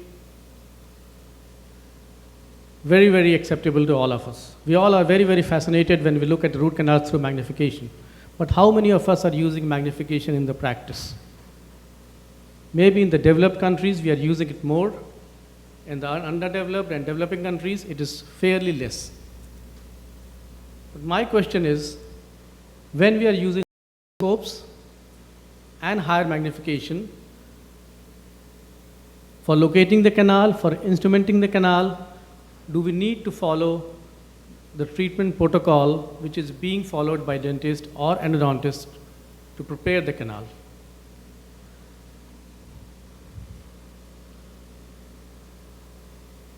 So these are the main issues which will threaten the credibility of the endodontic therapy, because the success rate is not predictable due to various reasons. As we all know, the outcome of the therapy in cases without periapical lesions is usually 94%, and with periapical lesion, the success rate drops to about 78%. So the treatment outcome for the cases with and without periodontitis, there is a significant difference in the treatment protocol for both the cases. Single visit endodontic treatment. The in thing for endodontists nowadays, every case, everybody is doing single visit. But we must realize that in cases where apical periodontitis has settled in, they are not the ideal cases to do single visit treatment. Can you remove all the bacteria, all the microorganisms from the canal in the same sitting? The treatment protocol or treatment goal changes. If the case is there without periodontitis, your aim of treatment is asepsis of the canal. Whereas, if the periodontitis has settled in, the aim changes from asepsis to antisepsis. So it takes time to clean the canal. So the treatment protocol is different for both the cases. We all know the bacterial colonization just now was explained very nicely by Dr. Rosalina. The penetration of bacteria in the canal, in the coronal third, middle third, deep into the tubules. In the apical third, we all know their number of tubules are less, penetration is less. Probably this was the reason why Schilder advocated to give a conical shape to the canal so that we can do a nice canal preparation using those hand instrumentation technique with conventional instruments. Now the question arises, where and why do we fail? And the big question is the evidence-based research is being influenced by corporate funding? Most of the articles which we read are sponsored by some companies, And there are a number of articles available in the literature favoring one particular type of instrument technique or one particular type of instrument protocol. So we have to think twice before we select our instrumentation protocol for root canal treatment. Then the point to think of is, where do we fail? We fail in the diagnosis part, we fail in the treatment planning, the instrumentation technique, the irrigation protocol, or the method of obturation of the canal. I'll quickly go through all this. The philosophy of success. The treatment should be painless and precise. That I think everyone will agree to that. The diagnosis part, the most important thing is we must listen to the patient. Patient himself will tell you the diagnosis. This is where we often miss. We don't give time, we don't take history of the patient, we don't spend time with the patient. At least in my country where I practice, where the number of patients are too much, we hardly give any time for history taking. The moment the patient comes with a complaint of pain, we immediately jump to the conclusion, we advise an X-ray, we advise some antibiotics, and then we start the treatment. So we must spend some time listening to the patient. Patient himself will tell you the diagnosis. Then we must give some time for the radiographic reading. Very often, the change of contrast, we are able to diagnose or locate the canal which was not located or missed earlier. And the first step where we falter in the treatment is we fail to read the X-ray properly. So we missed number one at the history point and then at the X-ray point. We depend most of the time on IOPAs. A very good looking IOPA, if you change the angulation, it will look as horrible as this. And 70% of the time, we are dependent on IOPA X-rays only still. For the majority of practitioners I'm talking about. I'm not talking about the endodontists who are especially doing root canal, but about the common practitioners. We all will agree that this is an era of CBCT. We must appreciate and understand the complexities of the root canal, which is very, very different from what it looks. And we need to spend some time to clean and shape the canal before we go for a successful obturation. Then the second point, after diagnosis, X-ray, before we start the treatment, is the lack of isolation procedures.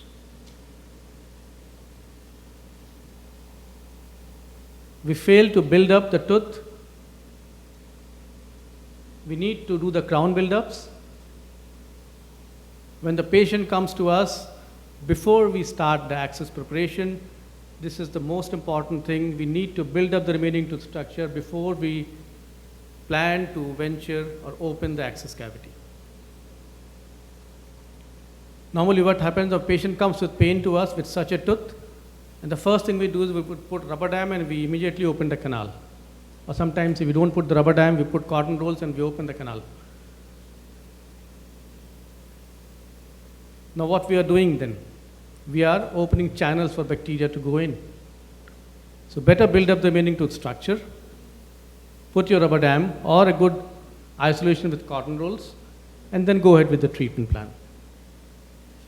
These are the small things which we should keep in mind so that our success rate improves and the patient gets confidence in you for root canal treatment being done by you. Now the first point of discussion is taking care of remaining tooth structure and plan your instrumentation strategies. After your diagnosis is confirmed, you have done the radiographic interpretation, history taking, build-ups. Now you're going to start the treatment. You must take care of the remaining tooth structure, whatever is available to us. I feel the reason for swing which is being going on from endodontics towards implant is that we are creating needlessly weakened tooth. Now we have flexible condensers, we have magnifications, we have apex endomotors, but still we are creating a weakened tooth by cutting a lot of tooth structure. Now if you remember these microscopes, these ultrasonic units, they were introduced in endodontics for surgical purpose only, way back in late 1900s. But gradually for our convenience, we morphed them from surgical procedure and started using them for non-surgical procedure. Now if we have such asset to us of using these magnification, these ultrasonic tips, do we still need to follow the same protocol for instrumentation strategies? We need to give a big thought to that so that we can probably go ahead with a both positive attitude. Now, over 50 years ago, Dr. Schilder showed us the benefits of greater taper shaping by giving a wide conical shape to the canal. Probably this was necessary because magnification and these flexible files were not available then, but now they are available to us. So the aim today is to preserve the coronal dentine as much as possible for the purpose of increasing the life of the tooth. Now, end treatment for today is canal which is cleansed as optimally as possible with the smallest amount of tooth structure being removed in the process, which we are not doing.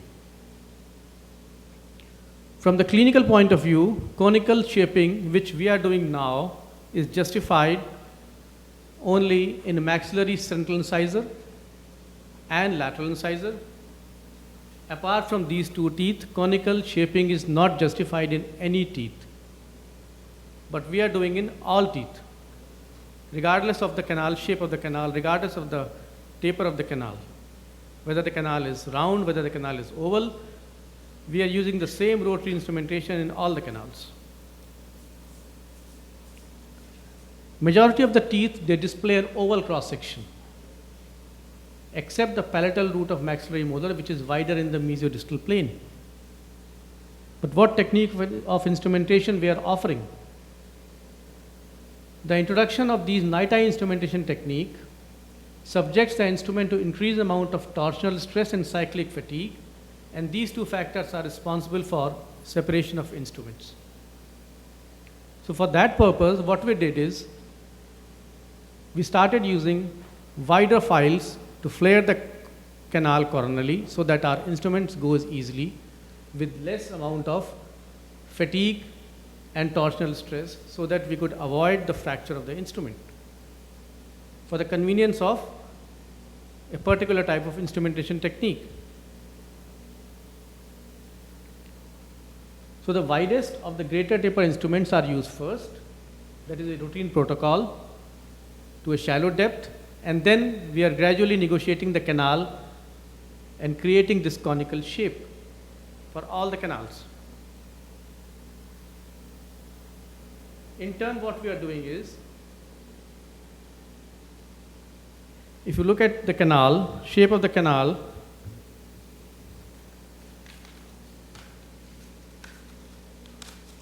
I'll very briefly explain to you. Most of the canals, we treat them as they look round. And we take our rotary files and we start using them. Now, if the canal is like this, then what is going to happen?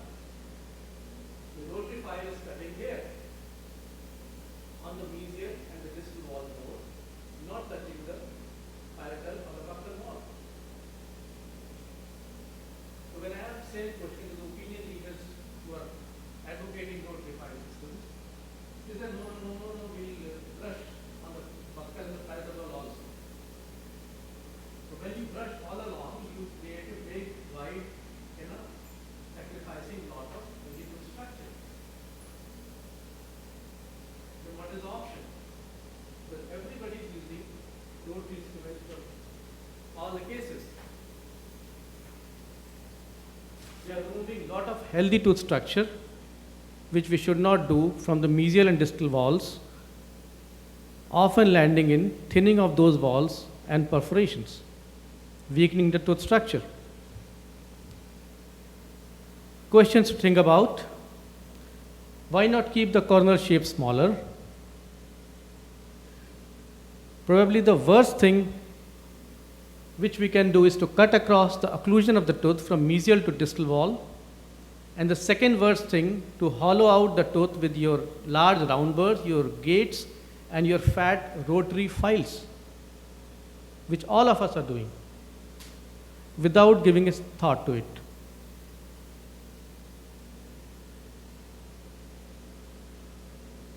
Now, the preservation of dentine, as without any doubt, all of you will agree that this is the most important thing for all of us while doing the canal instrumentation. So this goal is modified by removal of tissue from the pulp space, removing the smear layer as much as possible. Any further removal beyond this is excessive and is going to reduce the length of the treated tooth, strength of the treated tooth, thereby reducing the life of the tooth.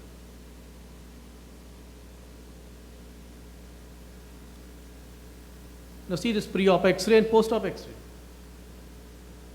90% when we'll see the X-ray, we'll say what a nice root canal treatment is being done.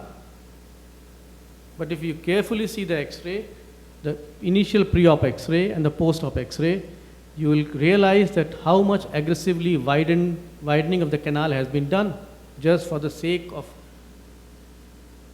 pushing our master cone till the apex in one go. We are using aggressively the instrumentation technique to force the instrument down to the apex, sacrificing lot of tooth structure.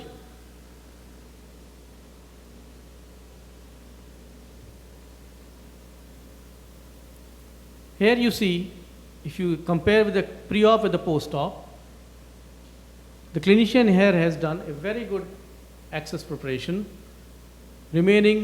taking care of a lot of remaining tooth structure, doing a fairly good obturation, and an excellent amalgam core. So what is your object of doing root canal treatment? Instrumentation. So that you can clean the canal, you can irrigate the canal properly, you can obturate the canal.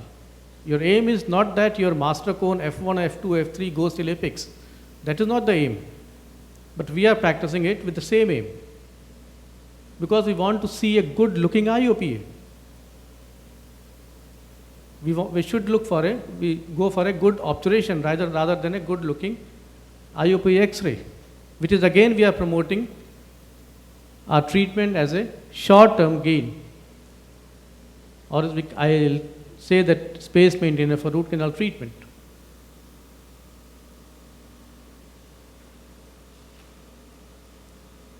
The dentine which is there in the canal after the treatment in terms of moisture content is similar to a vital tooth.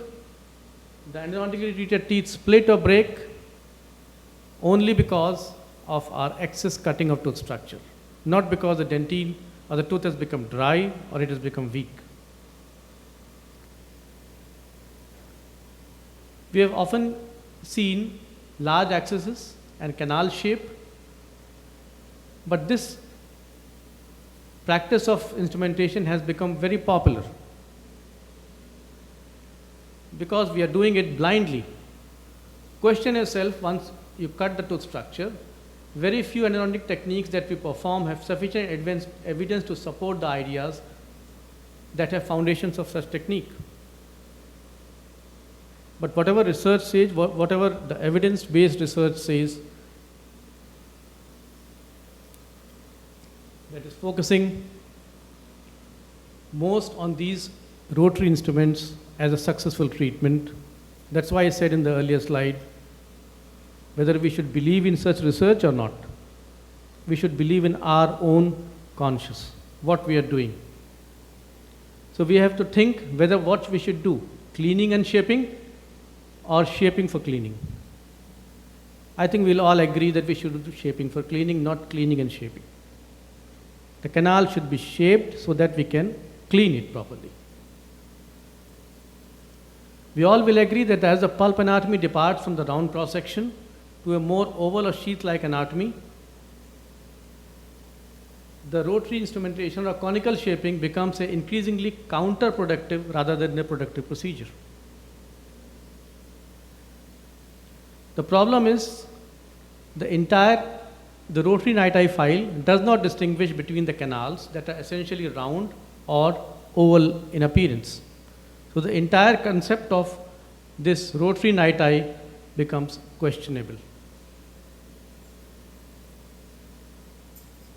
Why? Because they are fairly prone to fracture, number one.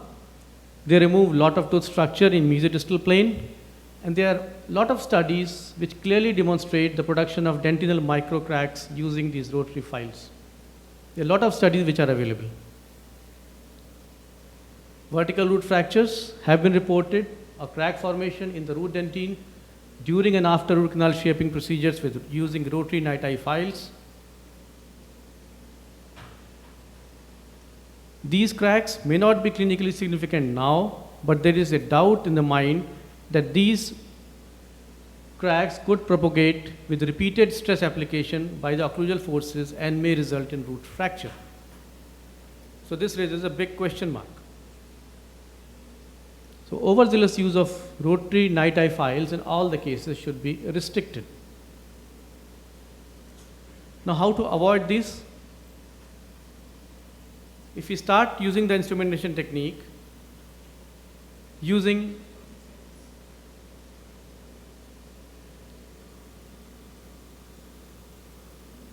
handpieces with reciprocation at 30 degrees,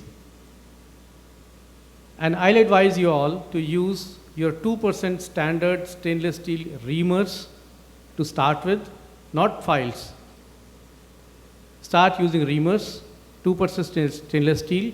If the canal is narrow and tortuous, start with number 6. Once you are able to negotiate the canal, put them in the reciprocation handpiece at 30 degrees, not 45 degrees, at an RPM of 3000 RPM, with instrumenting more on the buccal and the lingual plane. That will give you a quick negotiation down to the working length. Start with number 6, 8, 10, number 20. Only once you have instrumented the canal till number 20 reamer, your first night eye file should be used. Before that, I'll advise you not to use your rotary night eye files in the canal. That is how you are going to save a lot of tooth structure. I do agree that minimal taper is necessary, but the degree of taper should be kept as small as possible. In doing so, we preserve more of dentine, and the instruments are not subjected to that much stress.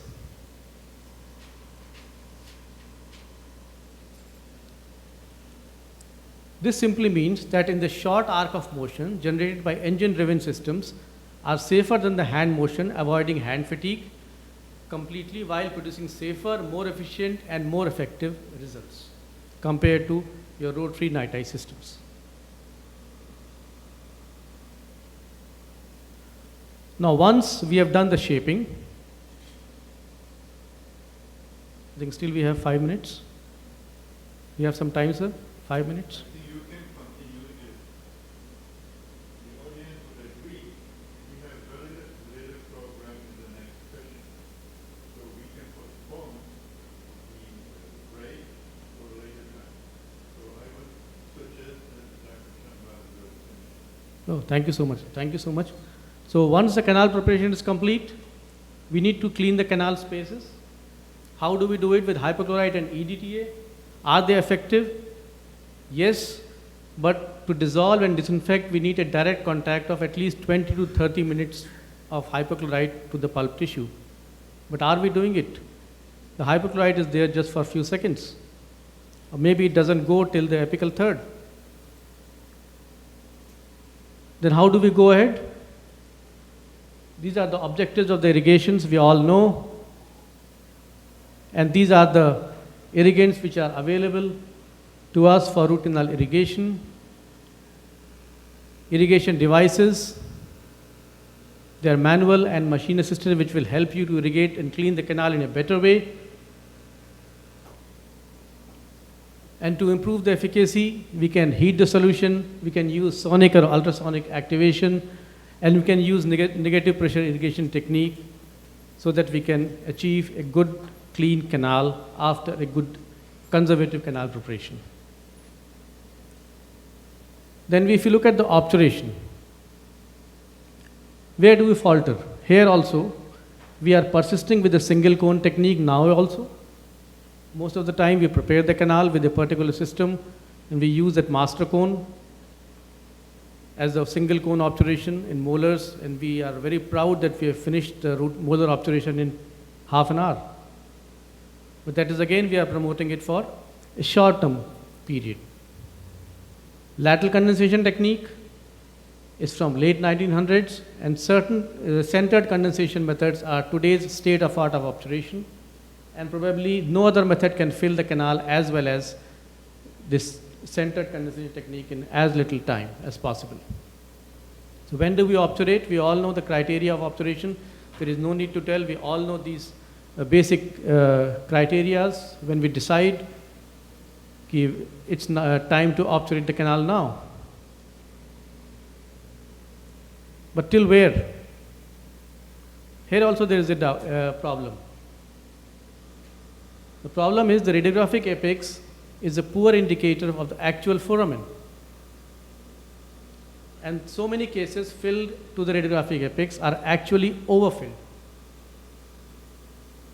And there is insufficient evidence suggesting that the filling of the apex is better than slightly short or to the natural constriction. The problem is most of the rotary file systems have been designed to satisfy in vogue the continuous taper shape, rather referred to as the look. That is what I was telling in the beginning.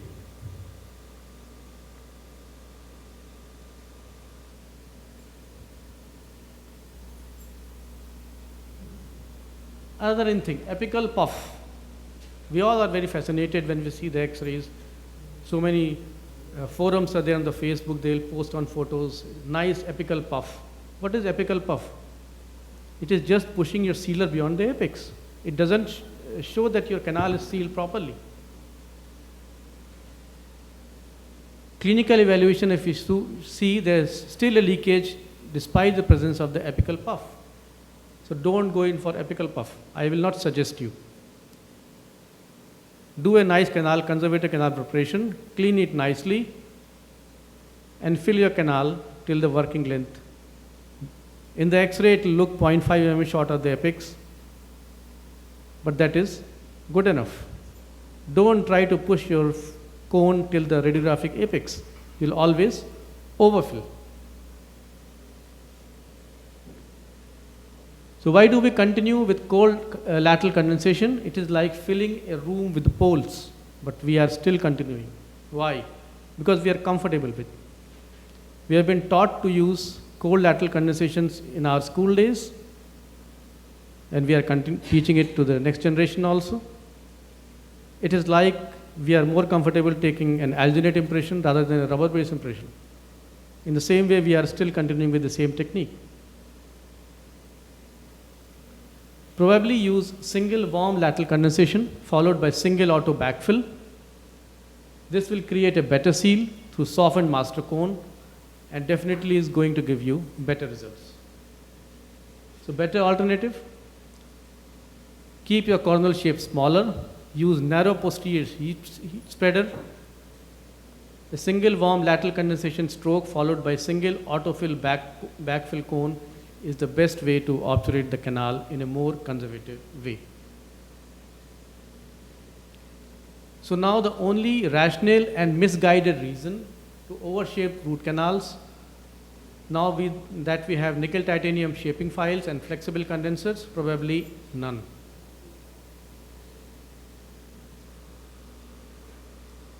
I may be sounding a little harsh here, but there are some CD educators who will recommend substandard procedures such as single cone filling because it helps them to sell their rotary files.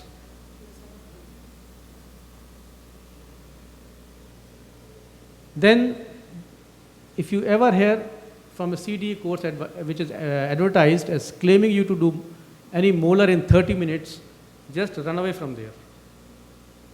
because then you will truly promote endodontic therapy as a space maintainer for implants. Finally, to wrap up, never retreat a loser tooth. A wrong negotiation will block you in 1 out of 3 cases. If you're not using apex locator, stop doing RCTs. If you think 1 to 2 rotary files will ideally shape your root canals, you are listening to the wrong educator. If you think any irrigation technique, no matter how much improved it is going to get the job done in 3 to 5 minutes, you are far away from the facts. So you have to keep this in mind before you start your treatment. But shall we continue to do horrors like this? The future of endodontics is really tense. You must respect the biology and the technology. Equally, they have to be balanced in deciding the treatment protocol. The future looks very bright for endodontics now if we practice it in the right spirit. I sincerely thank you all for your patient hearing. And now you can question anything, whatever you want. I know there are a lot of controversies. My intention was not to go against any particular instrumentation technique or anything. Just my experiences, which I have gained in last 28 to 30 years, I'm just sharing with you.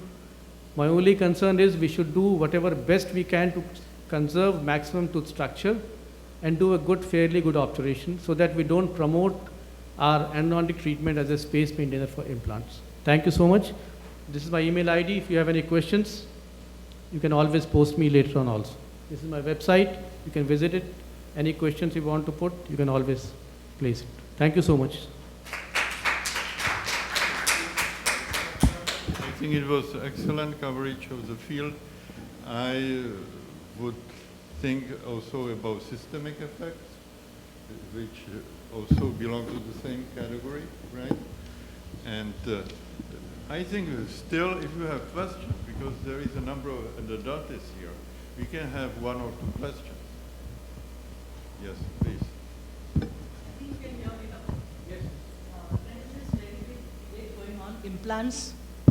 Implants or endo, right? When you preserve the tooth, you preserve the buccal plate of bone and you preserve the bone better. I don't think the same thing can be achieved with an implant. What do you feel? The implantologists say that by putting an implant in the bone, they help to preserve the tooth structure. So what is your take on this?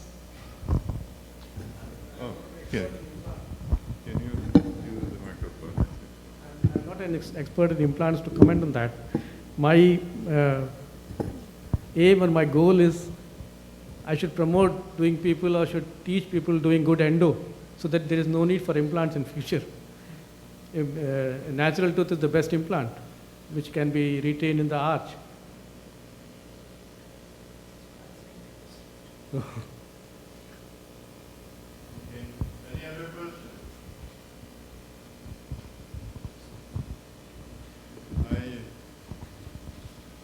I would like also to mention that there is another stream coming up. It is regional.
Because time is running, so we will be starting the second part of the afternoon session, and we start with Dr.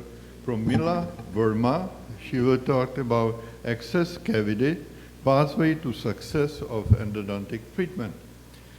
Dr. Verma has completed her BDS in King George Medical College, Lucknow, in India, right?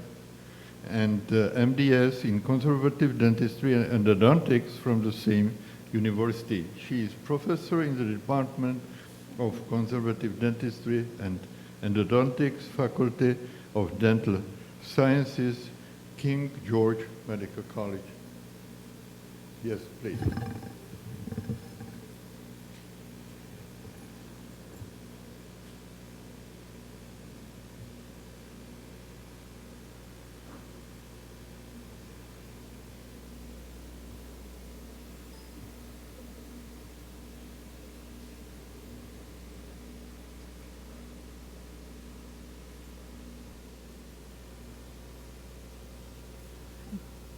Namaskar.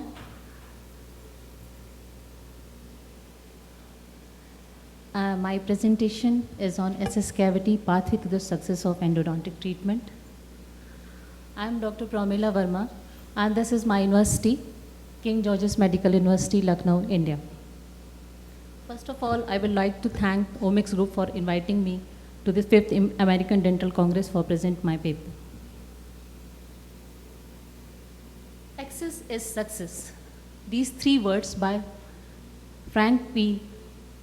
in a nutshell convey the message that a proper design of an SS cavity will ultimately lead to the success of an endodontic treatment. So what is an SS cavity? SS cavity, according to Cohen, is a cavity preparation generally refers to the part of the cavity from occlusal table to the canal orifice. The triad of endodontic treatment includes SS cavity, biomechanical preparation, irrigation, and three-dimensional obturation of the canal. All these three steps, they are very important for the success of an endodontic treatment. But SS cavity is the initial step, the first initial mechanical step, which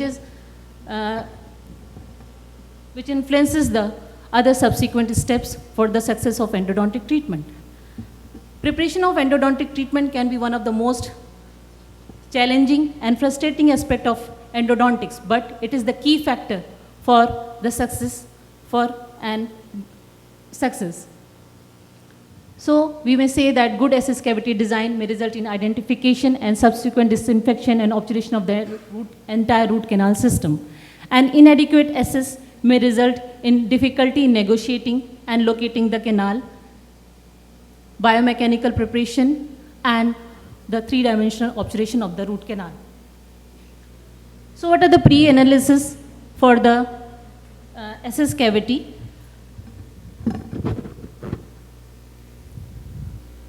For the success of an endodontic treatment, the clinician must be aware of the root canal morphology, which is a very complex.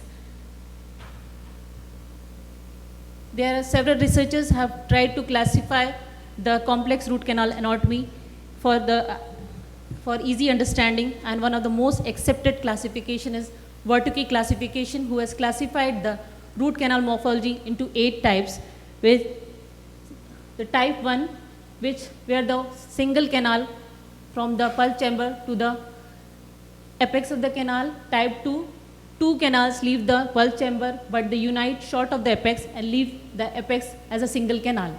Type 3, where the single canal, they divide in the body of the root into 2 canals, but they leave the chamber as a single canal. Type 4, 2 canals from pulse chamber to the apex. Type 5 is somewhat complex. They divide in the body of the root and leave as 2 root canals from the 2 different apex. Type 6 is when the 2 canals leaves the pulse chamber, but they unite in the body of the root and again redivide. Type 7 is a complex type of anatomy where the single canal, they bifurcate, they again unite and then again redivide. And type 8 is 3 canal from pulse chamber to the apex as a different canal. So before starting, so we must analyze the pre-SS analysis, that we must have a good periapical radiograph. A good periapical radiograph is an immense help to the clinician, because it help the clinician to identify the external and internal anatomy of the tooth, the number of canal present, the dilacerations, its curvature. But the knowledge provided by the radiograph is limited, because it's a 2-dimensional image of a 3-dimensional object. So if the clinician can go for some advanced diagnostic aid like CBCT, it can be of immense help for locating the canals. There are various researchers who have taken the use of CBCT and have concluded that CBCT images always resulted in identification of greater number of root canal system than digital images. There are other researchers who have concluded that, the third is the illumination and magnification. As has been earlier said in the previous lectures, that the dental operating microscope, they provide a wider view of the working area and help in identifying some missing or hidden canals, calcified canals.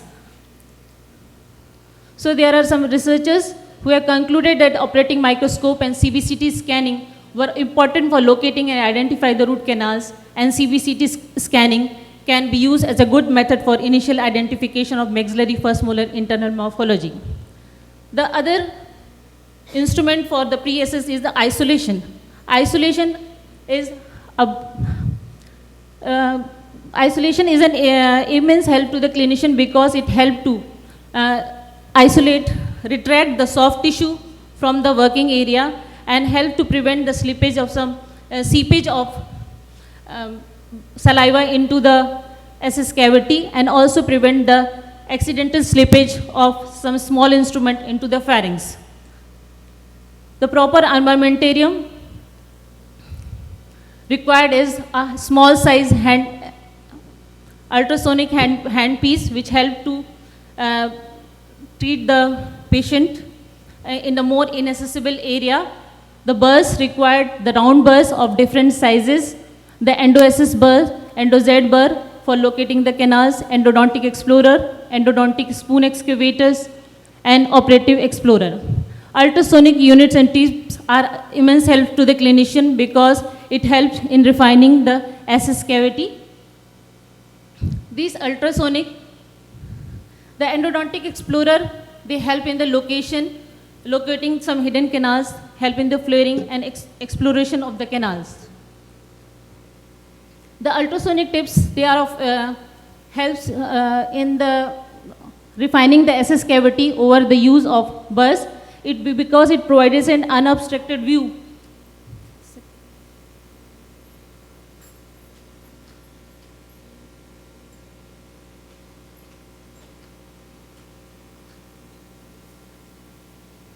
These ultrasonic tips, they provide an unobstructed view under magnification, thus allowing the clinician to make a direct contact with the working area, and he can manage it well. The size of these ultrasonic tips, they are smaller than the size of the smallest size of the burr. So these smaller size ultrasonic tips can be useful in brushing of the dentine more easily till the pulse chamber is seen. This ultrasonic, they promotes bubbles in water which bathes in the tip, and these bubbles, they generate some shock waves in the working area, thus facilitating the removal of the remnant and debris present in the, thus creating a clean SS cavity. So what are the objective of SS cavity preparation? The objective is to conserve sound tooth structure as much as possible while locating all the root canal orifice. It should permit the complete removal of pulse chamber and have a direct line access to the till the apical foramina. Our SS cavity should be such that there should be an easy insertion of the endodontic instrument into the canal and allowed complete irrigation, shaping, cleaning, and quality obturation. So for the ease of studying, the stages of SS opening can be divided into 7 stages, and it will be taken one by one. The first stage is relieving the occlusion. The relieving the occlusion, this is the first step in preparing the SS cavity, because it reduces the post-operative discomfort to the patient by relieving it from the trauma from occlusion, and it helps the clinician to establish a occlusal reference point for determining the working length of the canal, and it also improves the convenience for the operator. The stage 2, we can use the caries as a guide. All the caries portion should be removed before initiating the going into the canal, because these caries may serve as a infective. So and also these caries, anywhere the caries, the site is present, they will ultimately lead to the pulse chamber. So we have to remove all the caries. The next stage is that we have to follow some laws of SS opening, which has been given by Krenston and Rankow. So the hiccup for the clinician while doing an SS opening, that he may land into accidental perforation. And this can be avoided by knowing that he must be aware of the geography of the tooth, because of external and internal morphology of the tooth. So one of the major key factor for locating the pulse chamber is the cemento-enamel junction. The cemento-enamel junction is the most important landmark for locating the pulse chamber, and this can be, the clinician can start this mentally visualizing the cemento-enamel junction by moving his probe at the level of the cemento-enamel junction, and he can mentally visualize the shape of the SS cavity. The laws given by Krenston and Rankow, this law of centrality. The law of centrality states that the orifice of the pulse chamber floor is always located in the center of the tooth at the level of the cemento-enamel junction. And law of concentricity is that the wall of the pulse chamber is concentric to the external morphology of the tooth at the level of cemento-enamel junction. And the law of cemento-enamel junction states that the wall of the pulse chamber is equidistant from the external surface of the tooth at the level of the cement. So this is the mental picture which the clinician must be aware while doing an SS cavity. The next stage is de-roofing of the pulse chamber. De-roofing of the pulse chamber is the most important step while preparing a root canal. So an untreated tooth from occlusal or incisor surface is the maximum height is 7 mm. So the clinician can measure this height he can adjust this depth in the burr and can place it, measure this depth, and then he can penetrate the pulse chamber from the central portion of the occlusal surface of the tooth, and when this depth is reached, the 7 mm depth is reached, then he can do little cutting to do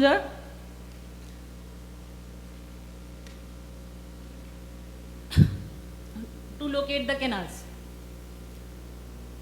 So once the SS cavity is prepared, there are certain clues to the location of the orifice. If a single canal is present, the orifice will be located in the center of the tooth.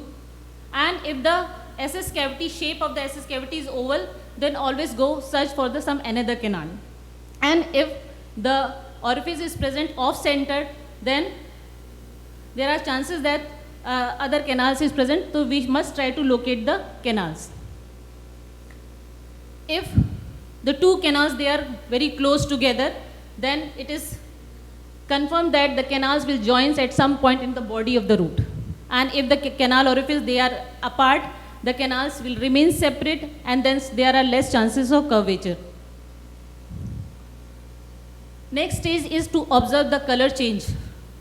The color change is a guide for the endodontics, and as we know that the color of the enamel is white, dentine yellow, floor of the pulp chamber is gray. Root canal orifice, they are dark gray or black in color. So the law of color change states that the color of the pulp chamber floor is always darker than the walls. So once there is a color change, we can know that the pulp chamber floor is reached, so we can stop negotiating further. Establish a straight line access. Straight line preparation provides an straight or outwardly flared unimpeded path from the occlusal surface to the apex. To test for the straight line access, a file is inserted into the canal, and it is seen that if it goes undeflected till the apex, then a straight line is achieved like this. If there is some obstruction, so it will hamper the further steps of endodontic preparation. And undeflected files, they work under more stress, and then there are chances of instrument breakage, and it may also lead to some jipping, perforation, etc. into the canal.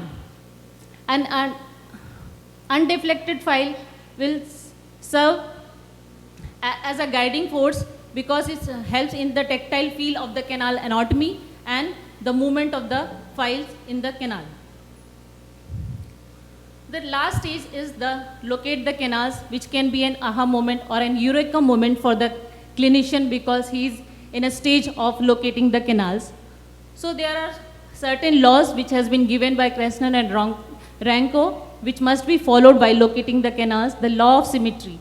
The law of symmetry once states that except for maxillary molars, the canals are equidistant from the line drawn in a mesiodistal direction, which is in the center of the tooth. The law of symmetry too states that the orifice of the canals are located perpendicular to the line drawn to the line from mesial to distal direction from the center of the tooth. The law of orifice location 1 states that the orifice of the canal is always present at the junction of the wall and floor of the pulp chamber. The law of orifice location 2 states that the orifice is always located at the vertices of the wall and floor junction, and the law of orifice location 3 states that it is present at the root developmental fusion line. So there are some guidelines for locating the SS cavity. In maxillary anteriors, we can divide the lingual surface of the maxillary anterior into 9 compartments, and the center one is the site for penetration for locating the canal. So the burr is placed perpendicular at this point and is penetrated, and then it goes parallel to the tooth for reaching into the canal, and the shape of this is oval in shape. For mandibular molars, a smaller size of the burr is used, like number 2 diamond burrs, and by changing the position of the operator at 12 o'clock position, he can gain an direct access, and there is also can take some radiographic position by changing the angulation, so that there are chances that more canals are present in the mandibular anterior.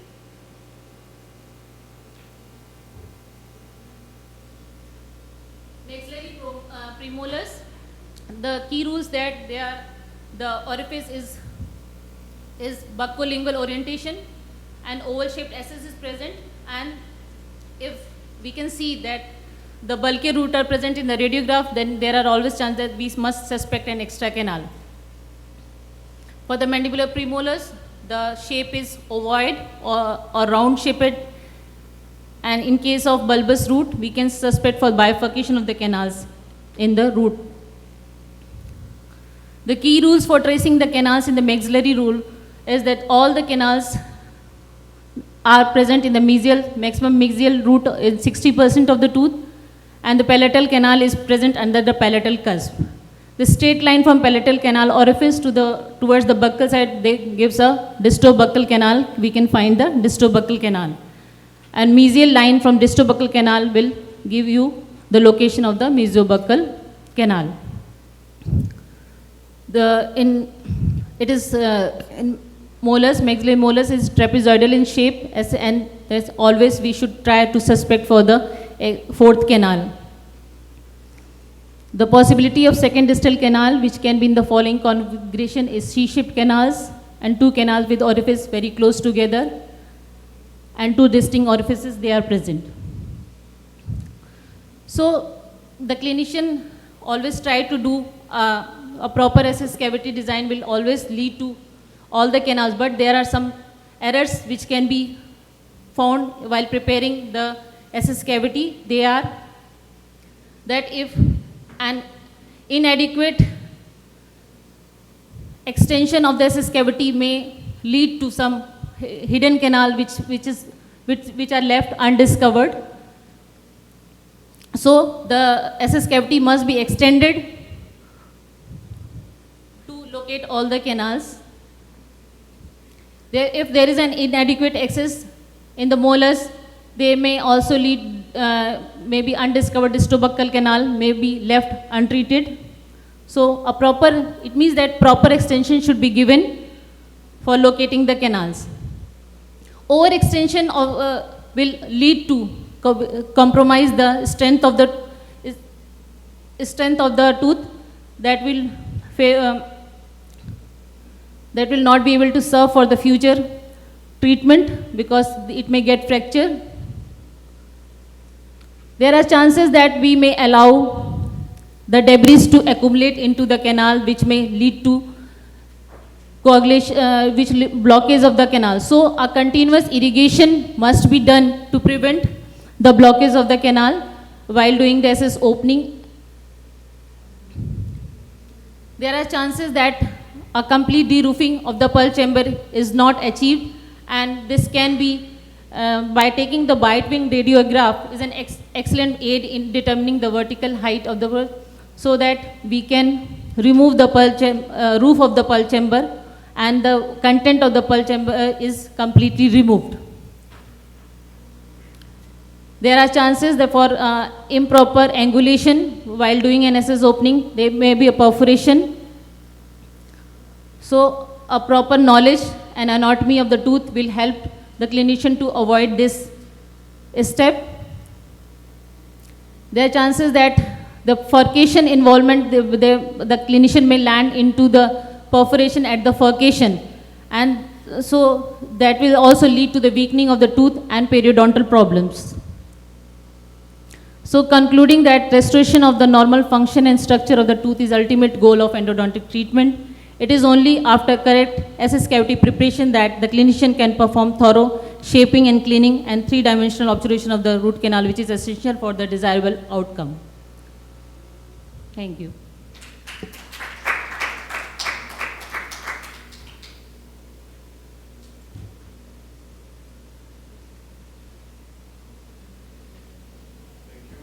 Verma for very detailed outline how to find additional canals, how to clean them and prepare. Are there any questions? One short question.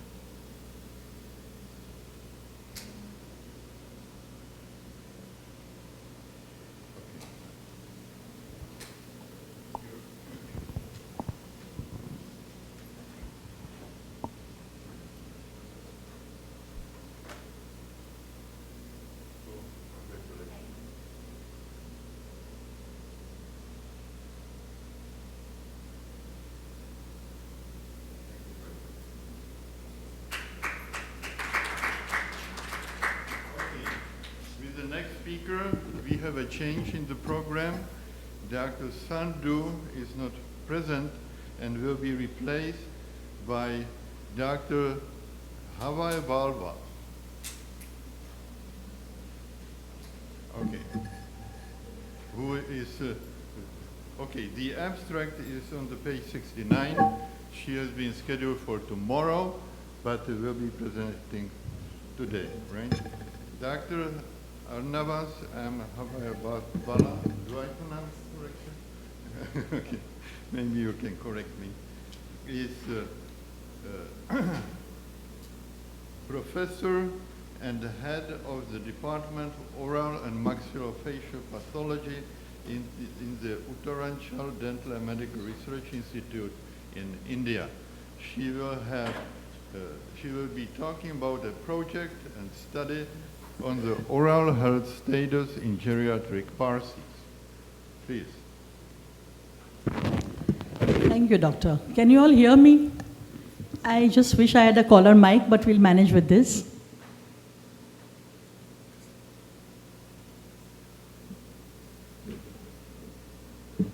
There's a pen drive here.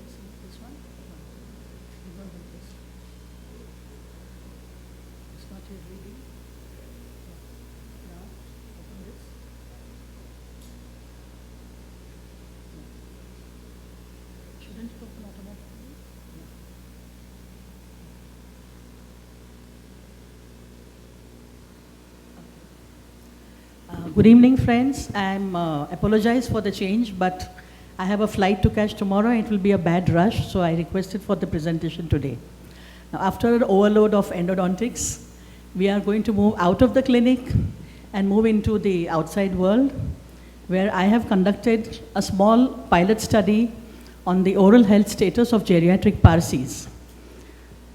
This is my college in Bombay, the Nair Hospital Dental College. It may not look impressive, but it is impressive in the way it teaches you. And I'm very proud to be a faculty of this college. This is my guide. He's the first oral pathologist in India, Dr. H.M. Dolakia. He still lives, and I still meet him every 2 months. He's a very, very nice person. Okay, thank you. Thanks.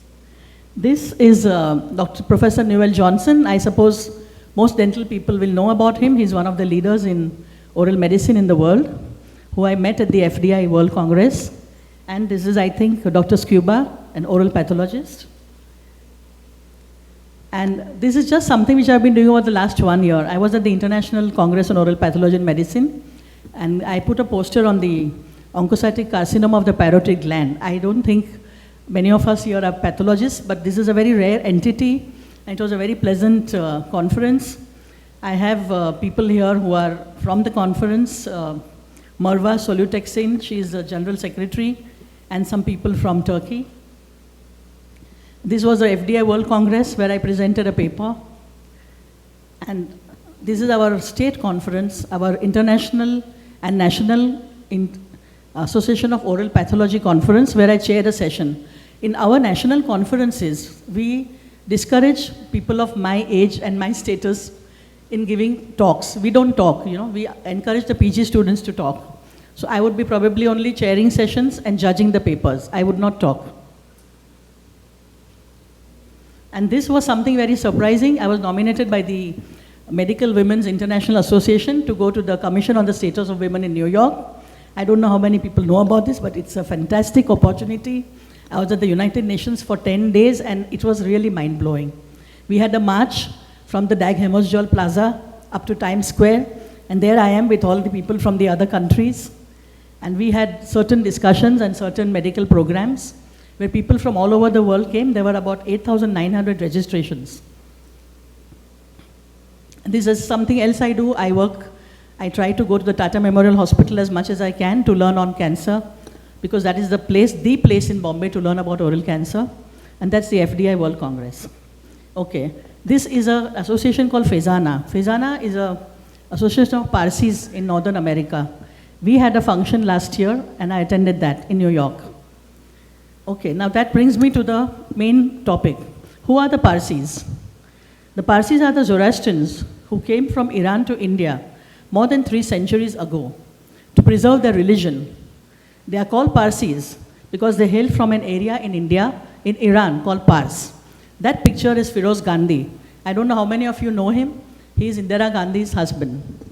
And she gets her surname from him, not from Mahatma Gandhi, as many people think. Okay. This is our prophet, Zoroaster.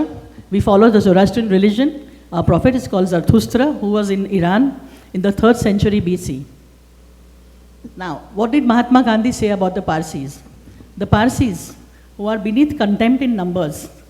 He actually called us beneath contempt in numbers. We settled and flourished in India. We contributed a lot to the development of independent India. This is our Vara Dasturji. Vara Dasturji means the high priest. He was called by the Prime Minister and felicitated some time ago, so I had a picture. This is how our religious priests look, you know, flowing robes and flowing beards, and they are very, very knowledgeable. These are some of the prominent Parsis you may be knowing: J.R.D. Tata, Ratan Tata, Jamshedji Tata, Pandit Nehru at the Tata workshop. This is Freddie Mercury. He was a Parsi, which very few people know, my community. This is Zubin Mehta. He is also a Parsi. This is J.R.D. Tata with Zubin Mehta. This is Homi Bhabha. The first nuclear scientist in India was a Parsi. And this, of course, is Boman Irani, who's very famous. Okay, now some facts. This is common for the whole world. As the quality of medical care improves, we are seeing an increase in the number of elderly patients. Concurrent with the increase in their life expectancy, efforts need to be made to improve the quality of life of these patients. A large number of studies have been done on the geriatric population worldwide, including assessment of the oral health status of many communities. Numerous studies have also been performed on geriatric Parsis. But most of these have focused on general health issues like diabetes, cardiac diseases, bone pathologies, and cancers. Very strangely, nobody has explored the oral health status of this population. These are 2 pictures of old Parsis. As you can see, we live long and we enjoy life. We don't stay at home with the grandchildren. We go out and we enjoy life. The couple on the right is Suni Tarapor's mother and father. I don't know how many of you know who Suni Tarapor is. She writes scripts for movies like Salam Bombay. She's a very, very well-known writer. Now, how do I figure in this? I have been appointed as and continue to be on the panel of 2 large hospitals in Mumbai. One is the B.D. Petit Parsi General Hospital, which is at Bridge Candy in Mumbai, which is a community hospital. It's exclusive to Parsis. That's the aerial photograph of the hospital. It's a beautiful complex. And that's my OPD, where my nurse is there, Kavita, and we are seeing a patient in the OPD. This is the Masina Hospital. I'm also attached to the Masina Hospital, which has a special general ward devoted only to Parsis. These are Parsis who don't have anyone at home to look after them. They're medically compromised and they are looked after here. This is the Parsi ward. This is a Parsi ward. These are the 2 trustees and the medical director. I got permission from them to start my study in the Parsi ward in this hospital, in writing. And that's how we started. I mean, we didn't have any chair in the Parsi ward, so we started with the patient on the chair, which is actually accepted by the WHO. And this is in the B.D. Petit Parsi General Hospital. Whatever patients could come in the wheelchair to the OPD, I saw them in the OPD. Those who could not, like on the right, I saw them in the bed. That's the patient coming into the OPD, and that's the patient in the chair, I mean in the bed. Then I wanted to take more patients, so I went into another small unit, which is called the Lady Jahangir Health Unit, where there are people who are absolutely mobile, but they need care and they don't have anybody at home to look after them. Sadly, this is happening all over the world. The people over 60 are living alone without their children and needing a lot of care. And these are, what I did was, whoever I had on my files was over 60, I included them in the study. So these are my patients. As you can see, they're all very happy and smiling. I haven't told them to smile, they're happy. And this was a group of, there's a little group of people who are having Down syndrome or Mongolism. They are a little slow. I had done a free gentle checkup for them. So in that group, there were certain over 60. I included them in my study. Okay, these are my observations. In male and female, if you can see down, I won't go into every hospital's details, but you can see that female are more than male, and that's in keeping with all the findings worldwide. I think women outlive men. Okay, the age group 60 to 70 was 33, 71 to 80 was 38, and 81 years and above. I still have people in my community who are 81 years and above, absolutely all there and healthy. 27 of them were there. Now, I started with the form as it is given in the WHO guidelines. So we started with the temporomandibular joint, and these are the findings. I'm not going to keep repeating what you see on the screen. It's going to be boring if I do that. Okay. Then the oral mucous membrane. Now, interestingly, when I went into the hospital to see the patients, most of them didn't even want to show me their teeth. Some of them said, okay, I don't have teeth. So I said, I'm not seeing your teeth, I'm seeing your oral health status. So I have to see your joint, I have to see your cheeks and everything. So I had to literally convince them to come to me to show me the teeth, though it didn't cost them anything. Now, mucous membrane was almost normal in most of the cases. A few had a little inflammations, and others means, things like white lesions and all were present. On the buccal mucosa, there were a lot of ulcers and erosive areas. Most of them were because of broken teeth in the mouth. Two patients are epulis in the buccal mucosa. There were white lesions. There's one patient with lichen planus who knew she had lichen planus, and there were 2 fibromas. The gingiva also was not too bad. Normal was 49. There were more inflammation because of poor oral hygiene. This is the floor of the mouth. As you can see, normal is maximum, and a few are inflamed. Palate also not very, very conclusive. Now, the tongue was one thing I really concentrated on, because I have been seeing a lot of cases of people with sharp teeth having ulcers on the side of the tongue, which turn out to be precancerous, and they don't take care. So I took the dorsal surface and the ventral surface separately, and I did the findings separately. Okay, dentition status. As you can see, edentulous was less and dentulous was more, which is very surprising in this age group. Number of teeth present. Now, when I say crowns 22 and roots 49, I don't mean number of teeth. These are the number of patients who had crowns and roots present. Average of the 65% of teeth which were missing were extracted by dentists. That's what the patients told me. Now, caries, fracture, erosions, attrition, hypocalcification, all this is expected in people who are over 60. This is nothing new. Condition of teeth. As you can see, caries teeth is the maximum. And they didn't want their teeth to be filled. They said, what am I going to do now at this age, getting my fillings done? It was very difficult to make them come to the hospital. Hardly 10% of patients actually came for fillings.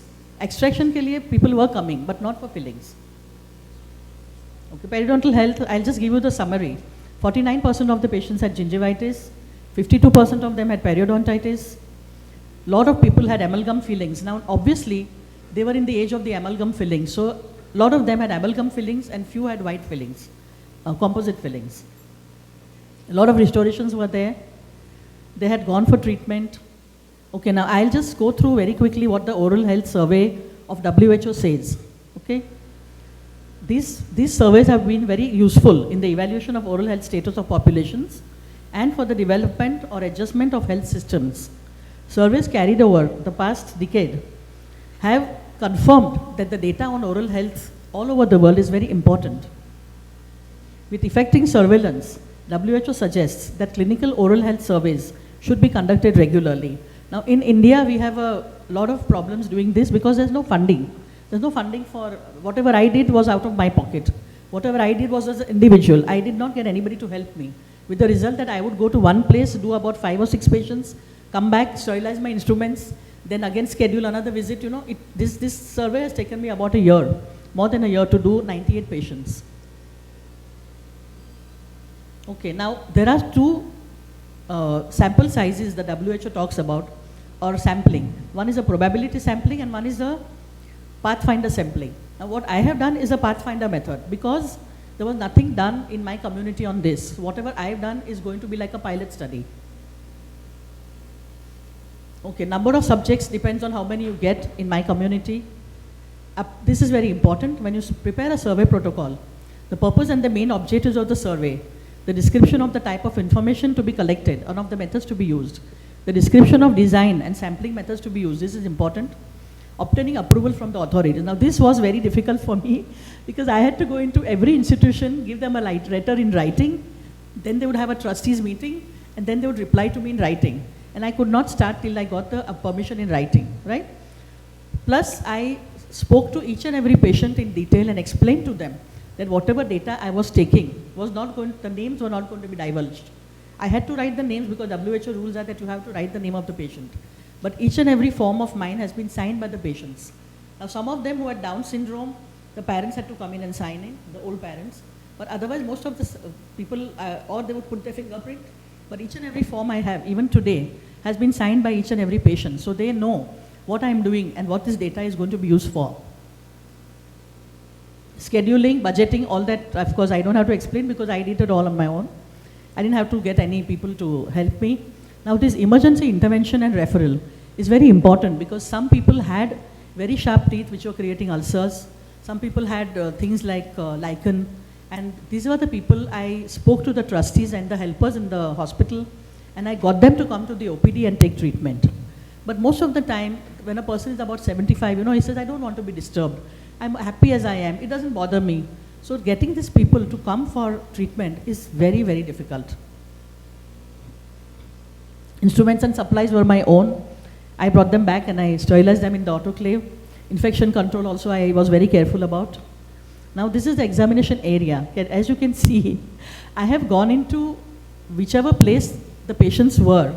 I have put them on chairs or on benches or on beds, and I have done the examination. That's an accepted protocol by the WHO when you don't have a clinic and they don't come to the clinic. Examination position, as you can see, on the chair with a torch. Lighting also is a torch. Okay, now all these are the other guidelines, but I really couldn't. Crowding, noise, all that of course was not there because I was the only one. The forms I used were on the WHO website. I've used those. Okay, now this is the main thing, preparation of the survey reports. In this case, because it was done in a Parsi organization, I just had to write out the reports and I had to send them to the medical superintendent. What I'm trying to do now is I'm trying to get help and funding and try to extend this survey to more areas of Bombay. Like this was only done where I am attached. That's not the real cross-section of the Parsi population. There may be so many people at home with their children in better oral health. What I am looking at is just people who are old and helpless, staying in institutions. Okay, sampling method, materials and methods, all that is okay. Fine. Now I'll just come straight to my conclusions. Okay. The present study that I have done is more in the nature of a pilot study to determine the guidelines and lay down the protocol for comprehensive studies in the future. At least 300 subjects need to be included in this study for some conclusive data to be tabulated. There is a need for more wider spectrum of patients to be included, as the present study mostly included persons from old age homes who were debilitated and had no personal care. Other cities and countries also need to be included where Parsis reside. You see, in the world, you'll be surprised, there are only 60,000 people of my community. Only 60,000, totally, in the whole world. Out of which, maybe 30 or 40 are in Mumbai. The rest are in North America. So now when I do a study in Mumbai, it's not a comprehensive study. It's a study done in an old age home because I want to start something which is, conclusive or which will help somebody in future. But people in North America, USA and Canada also must get involved in this study because there are a lot of old people here too. More parameters need to be laid down according to the initial findings of the pilot study for future research. I have done a very, very, I would say superficial, I'm not trying to derogatory comments about myself, but I have done a very superficial study. I've just gone in and seen what needs to be done. And then in future, if I can do it, if I get help, I will do more. Many more studies need to be conducted. More personnel and materials, statisticians, data storage, and much more can be employed or utilized for this study so that it can be conducted on a wider basis. Funding from a proper source, a community body, a community hospital, or a government is required for a more comprehensive study. Okay, that's my email address, and I thank you people for your patience. Thank you.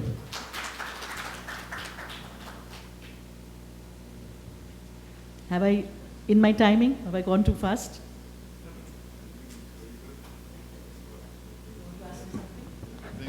very much for this valid contribution. I think it can be a pilot study not only for your population, but maybe for the kind of further study with a similar scope in senior population. Right. I have one question. Why do they live so long? There is a company in Bangalore called Avastha Gen, and they do genome studies and chromosomal studies. They did a long study over 10 years on the reason why Parsis live so long. And they found that there is a chromosome in the Parsi genes which gives them a longevity. And this is a real fact. And Parsis live longer, and they are all there, you know. They don't become, they don't have Alzheimer's and things like that. And they live longer, they enjoy life longer. And I think I've seen a lot of people now who are about 90, 95 in my study, who are absolutely fine. So there is something which is in the DNA of the Parsis, that's true. Something genetic. So we would be interested also in the outcome of this study. Okay. I am sorry, because you were planned to be tomorrow, I don't have certificate. So, but maybe you can contact the office now and tell them about it. Oh, I already informed them. So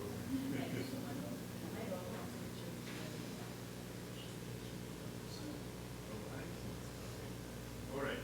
So it's my pleasure to give you a certificate.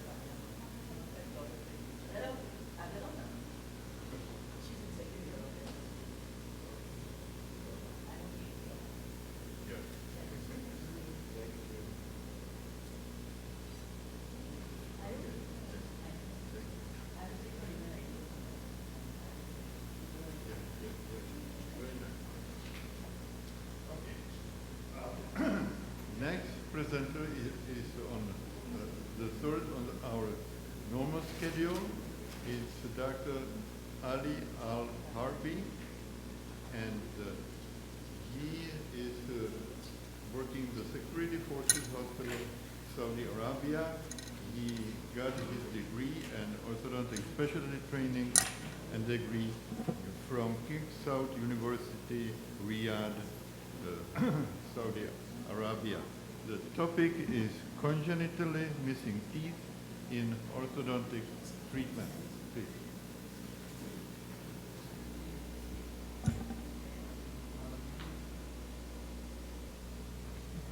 Thank you so much, Doctor, for the presentation.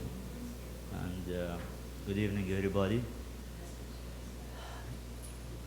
It's a pleasure to be here. Pleasure to be here in Philadelphia for the second time, and I thank the Committee of Comics and the American Dental Congress for the invitation. I had been here 2 years ago, 2013, for the AAO, and it was a nice experience. My subject today is about congenitally missing teeth in orthodontic treatment, and this is my city, Riyadh, Saudi Arabia, where I come from. And if I'll just talk about myself, I graduated from King Saud University Dental College. And I got my ortho degree certificate. It's from the Saudi Commission of Health Specialties, and it is a 5 years clinical certificate program. And this is where I practice, the Security Forces Hospital at Riyadh also. And here are some of pictures of the dental department where I do work there.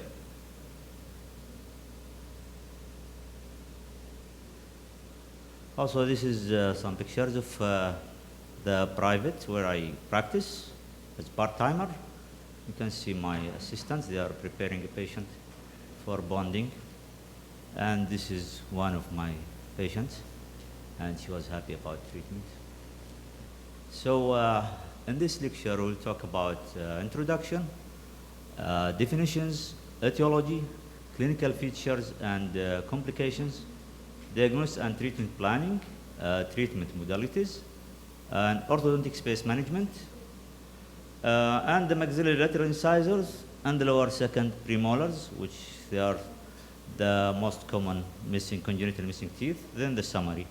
So let's go ahead and we'll start with the introduction. We know that orthodontic patients usually come either with orthopedic discrepancy, which is skeletal class 1 or class 2 or class 3 between maxilla and mandible, or with teeth jaw discrepancy, like in crowding, or both. Usually they have normal teeth, count and anatomy, but sometimes they have missing teeth, either extracted or congenitally missing. So it's a challenging because of it is an aesthetic problem in the anterior region, and it's a function problem in the posteriors. So definitions, if we go through it, we know that dental agenesis is the congenital absence of a tooth. If it's referred to developmental abscess of one or more teeth, we call it hypodontia.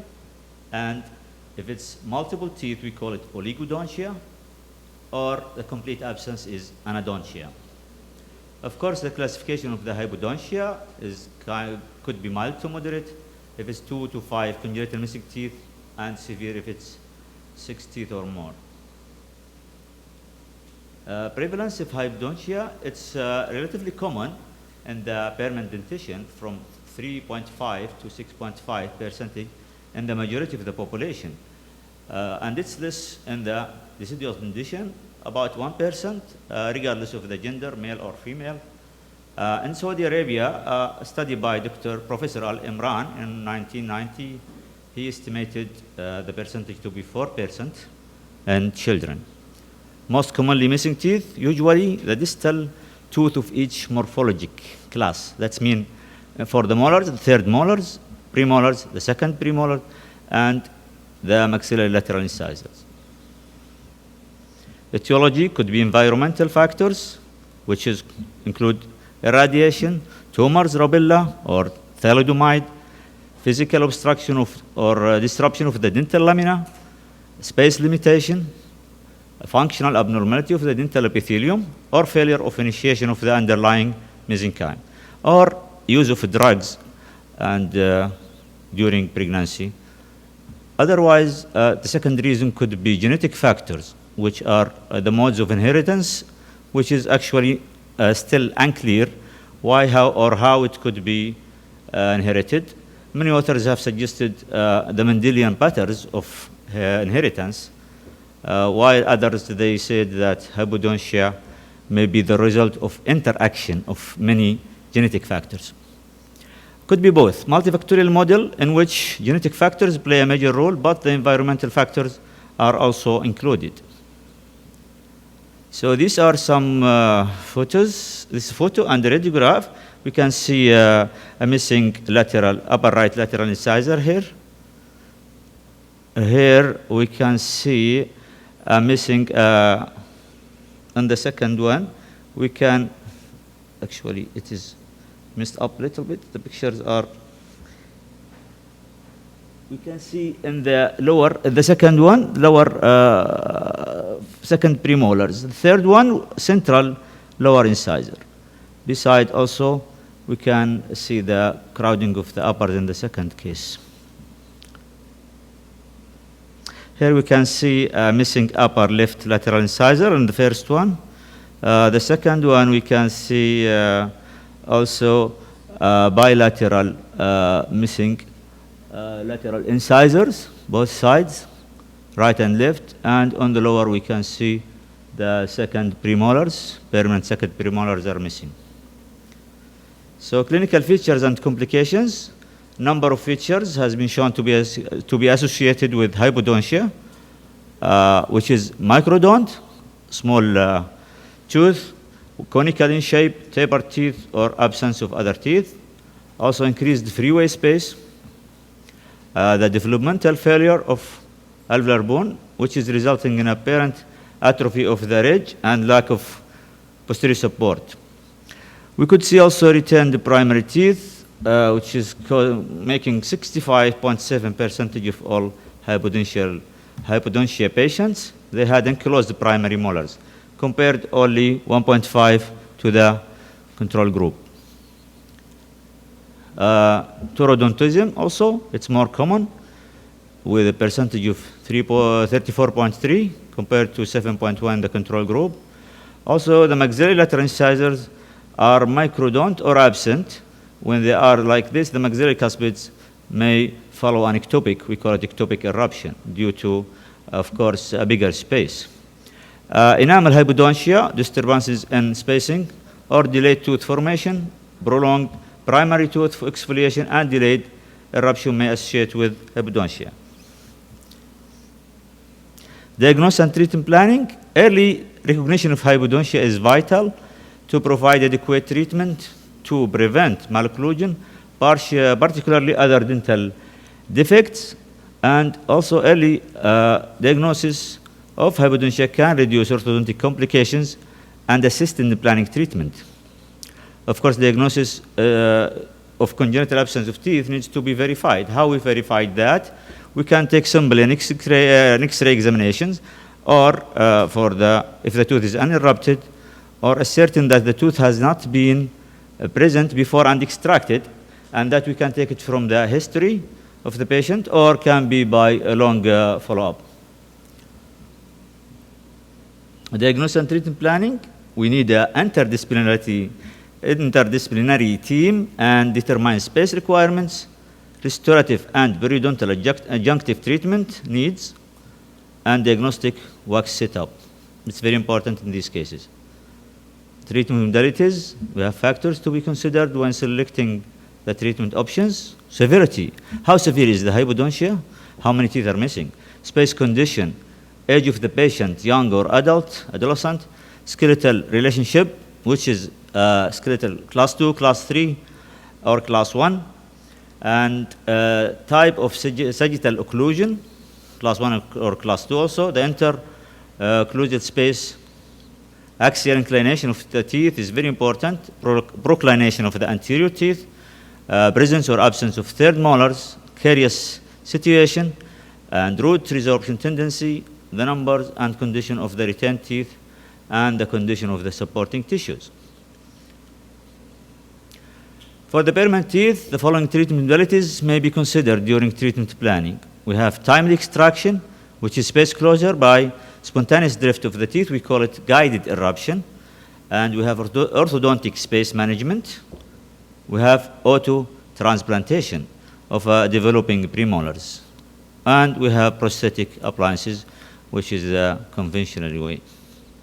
Orthodontic space management, there are two choices for treatment, either in the anterior or in the posterior. It's the same.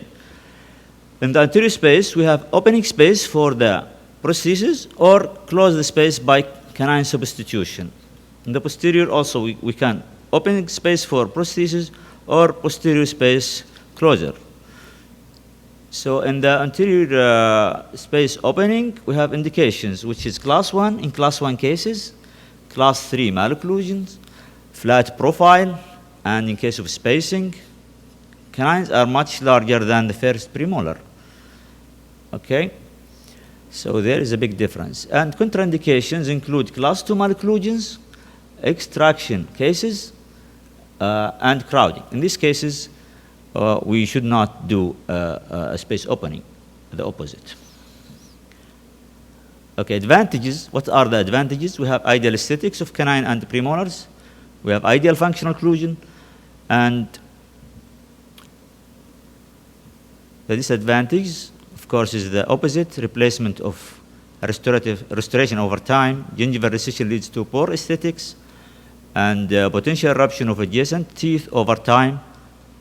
Difficult to achieve ideal aesthetics of prosthesis, and difficult long-term management of gingival aesthetics, because we know that dehiscence could happen, and with eruption, the implant will be showing, or whatever is the prosthesis. So let's see the indicators of the anterior space closing, indications, crowding, dentoalveolar protrusion, class 2 malocclusion, which is actually the opposite of opening the space. Increased overjet, canine and premolar similar size, small white canine, which is will be difficult or different. I mean, here it will be actually the same. We can close it, reshape it as to be lateral incisor. Contraindications when it's generalized spacing, class 3 malocclusions, because we need to expand the maxillary arch in this case, and we should open it. Large color difference between canine and incisor, so it's not suitable. Large size difference between canine and first premolar also. Advantages of closing anterior space: biologic compatibility, of course. Permanence, it's not a prosthesis. Aesthetic papilla also will be reserved. And eruption rate similar to adjacent teeth. Recession over time is similar to adjacent teeth. The disadvantage, relapse. The space could open after ortho treatment. May be difficult to achieve canine-guided functional occlusion. More difficult to achieve ideal aesthetics of substituted teeth. This is a picture from Saudi Arabia. Some people still, it's only desert and camels, yeah? Anyway. Maxillary lateral incisors, important factors: the amount of space, patient's age, type of malocclusion, and condition of the adjacent teeth. And there are three also treatment options that exist for replacing missing lateral incisors. We have a canine substitution, tooth-supported restoration, and the last one is a single tooth implant. Of course, the choice should be the least invasive and satisfies the expected objectives. And actually, the orthodontist here, he's the one who decides. He has the key role. Canine substitution can be excellent aesthetic treatment option for replacing missing teeth, missing laterals. And how to select? There are specific dental and facial criteria must be evaluated. First, the malocclusion and the amount of crowding, the profile of the patient, canine shape and color, and lip level. Malocclusion and the amount of crowding, in class 2 cases, malocclusion with no crowding in the mandibular arch. Okay? So in this case, we close the space and substitute the canine with the lateral. And also in class 1 malocclusion with sufficient crowding for mandibular premolar extraction. And the anterior tooth size relationship is important. So the excess should be reduced from the canine to replace the lateral incisors. Here we can see the profile. Here it's wanted, of course, we need is a balanced, relatively straight profile, which is ideal. A mild convex profile also may be acceptable. But patient with moderately convex profile and retrusive mandible with deficient chin prominence may not be a good candidate. Canine shape and color, the ideal lateral incisor, substitute the canine should be the same color as the central incisor. The canine should be it's narrow at the cemento-enamel junction, bucco-lingually and mesiodistally. Has a relatively flat labial surface and a narrow mid-crown width, bucco-lingually.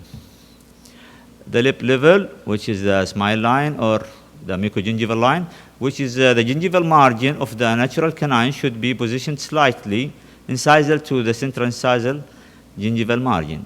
Occasionally, a gingivectomy may be needed, as in this case, to be performed to properly position the marginal gingiva. Treatment, of course, here we don't take the incisors level as the reference for us. We take the mucogingival level. So the orthodontist should put the brackets on the right position. And as we see in this case, the brackets of the canine should be placed at a distance from the gingival margin that will erupt these teeth into the appropriate lateral incisor vertical position. Then it can be restored.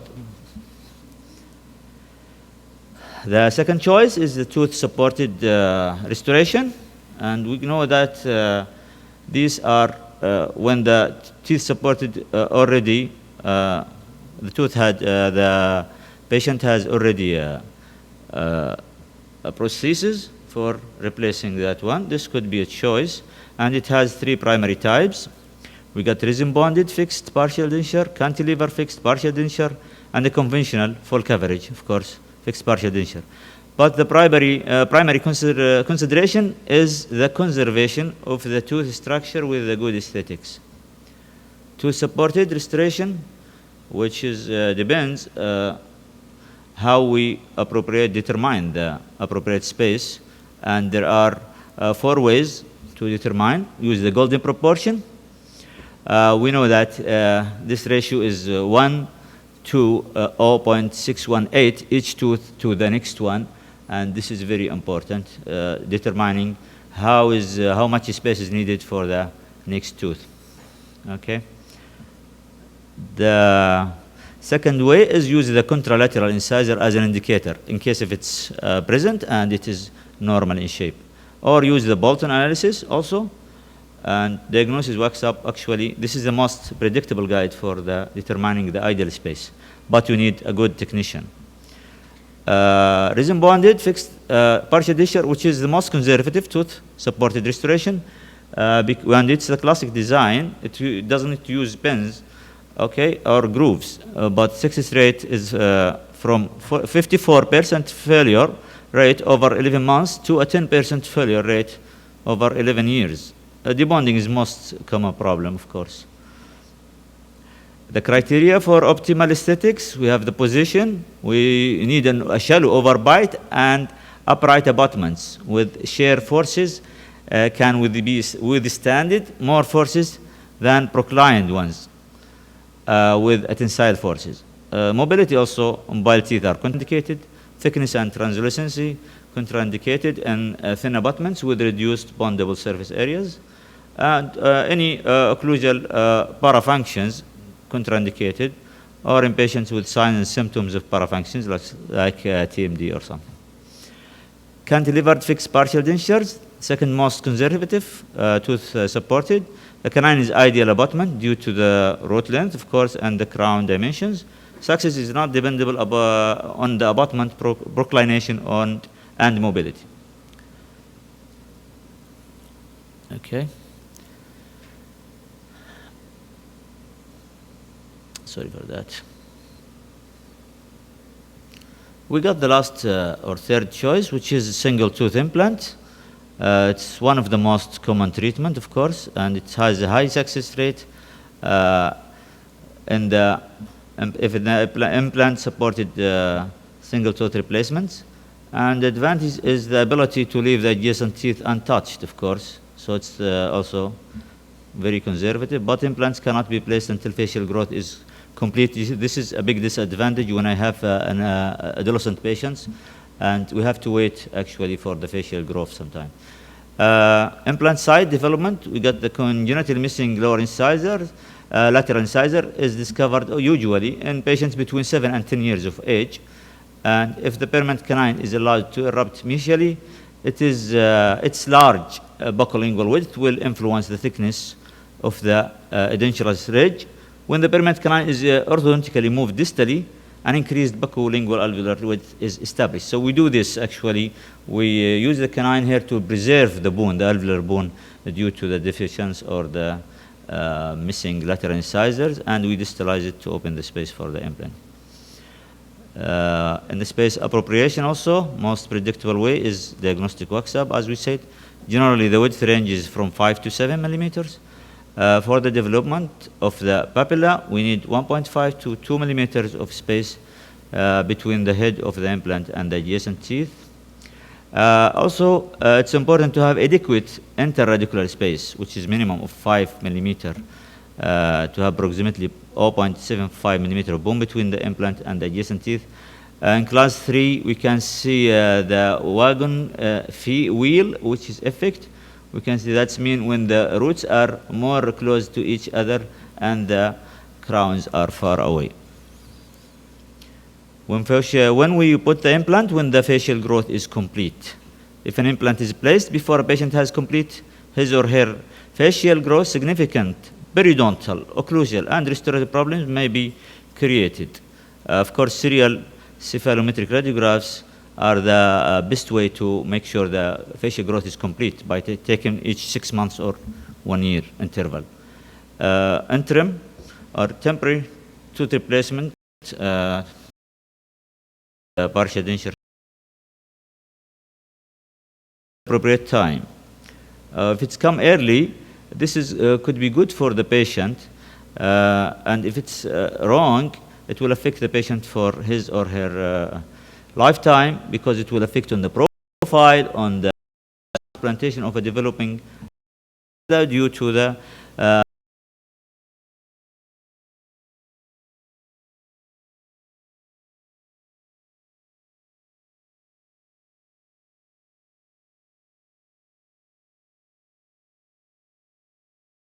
space maintaining and premolar, right second premolar, and we extracted already, the case had been extracted, the ankylosed, that is an ankylosed 5, lower right E, and after that, after it was extracted before, it happens that mesial drifting of the molar, space was regained again, and an implant was done.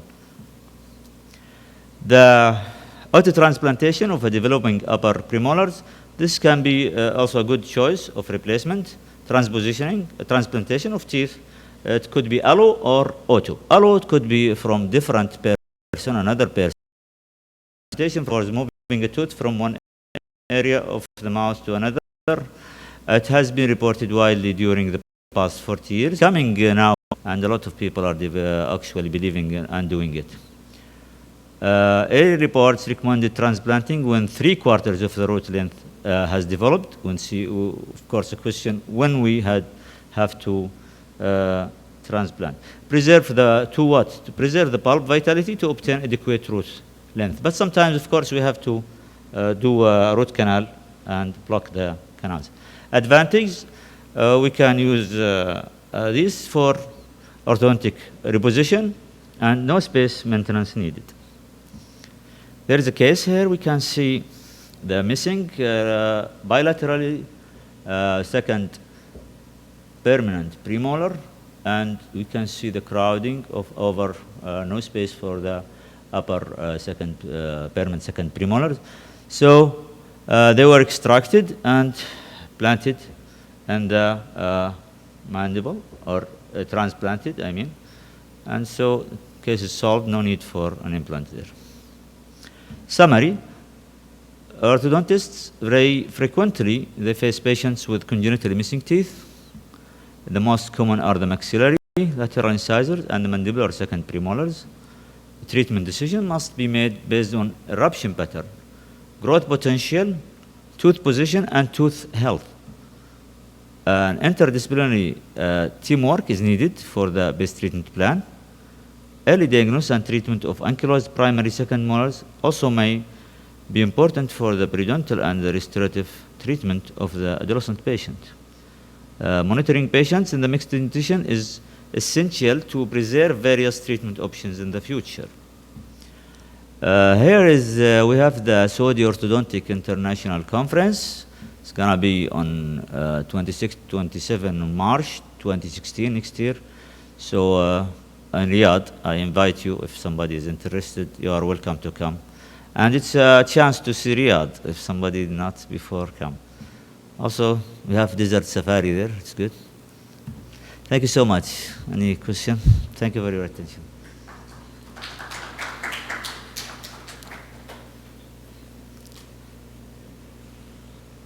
I hope it not pass the time.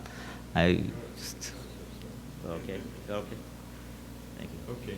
Thank you, Dr. Al-Harbi, giving very detailed overview of orthodontists' possibilities and procedure with the missing teeth. Is there any question from the audience? Yes, please.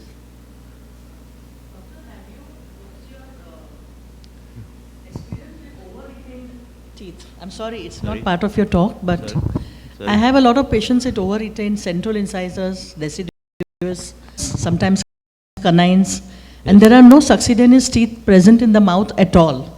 Means the other teeth which should have come, Yeah. when you take an X-ray, they are not there in the... Yeah, there is no successors. Yeah, Yes. this is So the what case. do you do with such? You just keep them, or what? Actually, it depends on the case, ma'am. This is, as I said, that if it's the skeletal relationship is a class 2, class 3, is there crowding, is there spacing, and also the age of the patient is very important.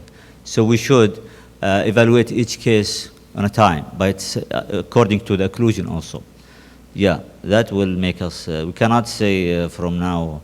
And also the condition of the tooth. Some teeth, they stay 30 years or older, and it say could 7 be, or 8 yeah, years but old. you should do ortho treatment first, so you regain the space. Yeah, otherwise, so usually the space, the tooth is next teeth. You know, teeth are moving everywhere.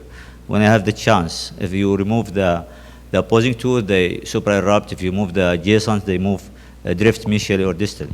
So yeah, ortho treatment could be done, and the choices could be, one of it is the partial denture acts also as a retainer for the ortho, and we do that, yes.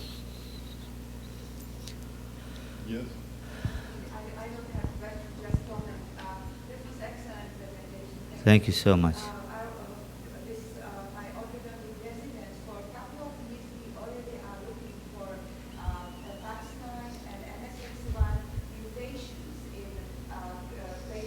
Yes.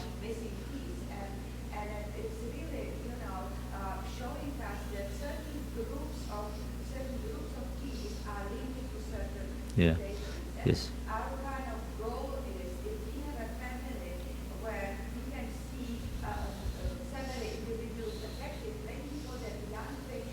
Yeah.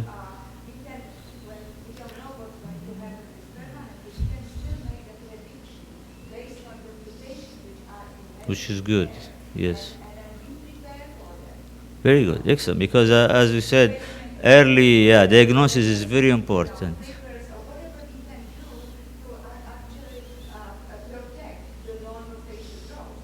Exactly. Yes.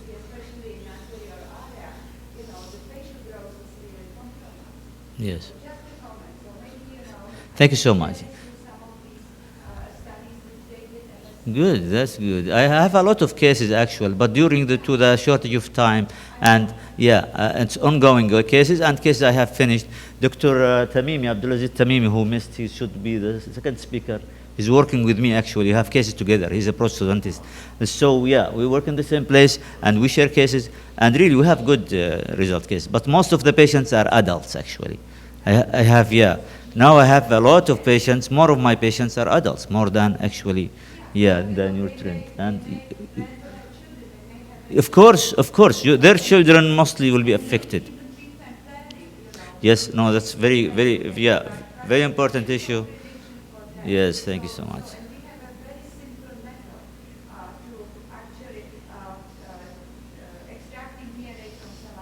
Yeah. Sure. Yeah, I have residence also. Yeah, that's good. Thank you so much. Thank you, appreciate it. I want to thank you. Thank you so much.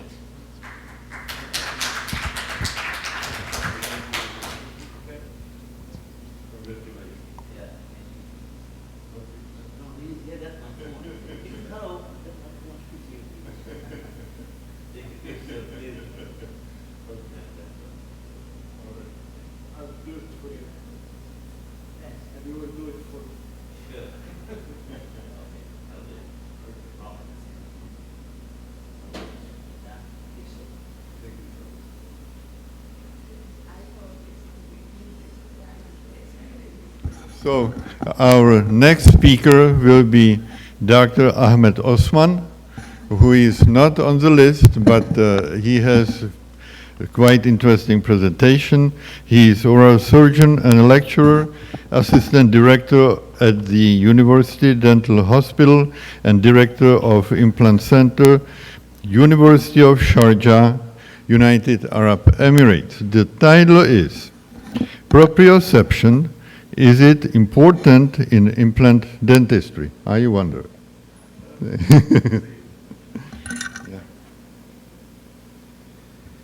So, can I use this one?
Good evening.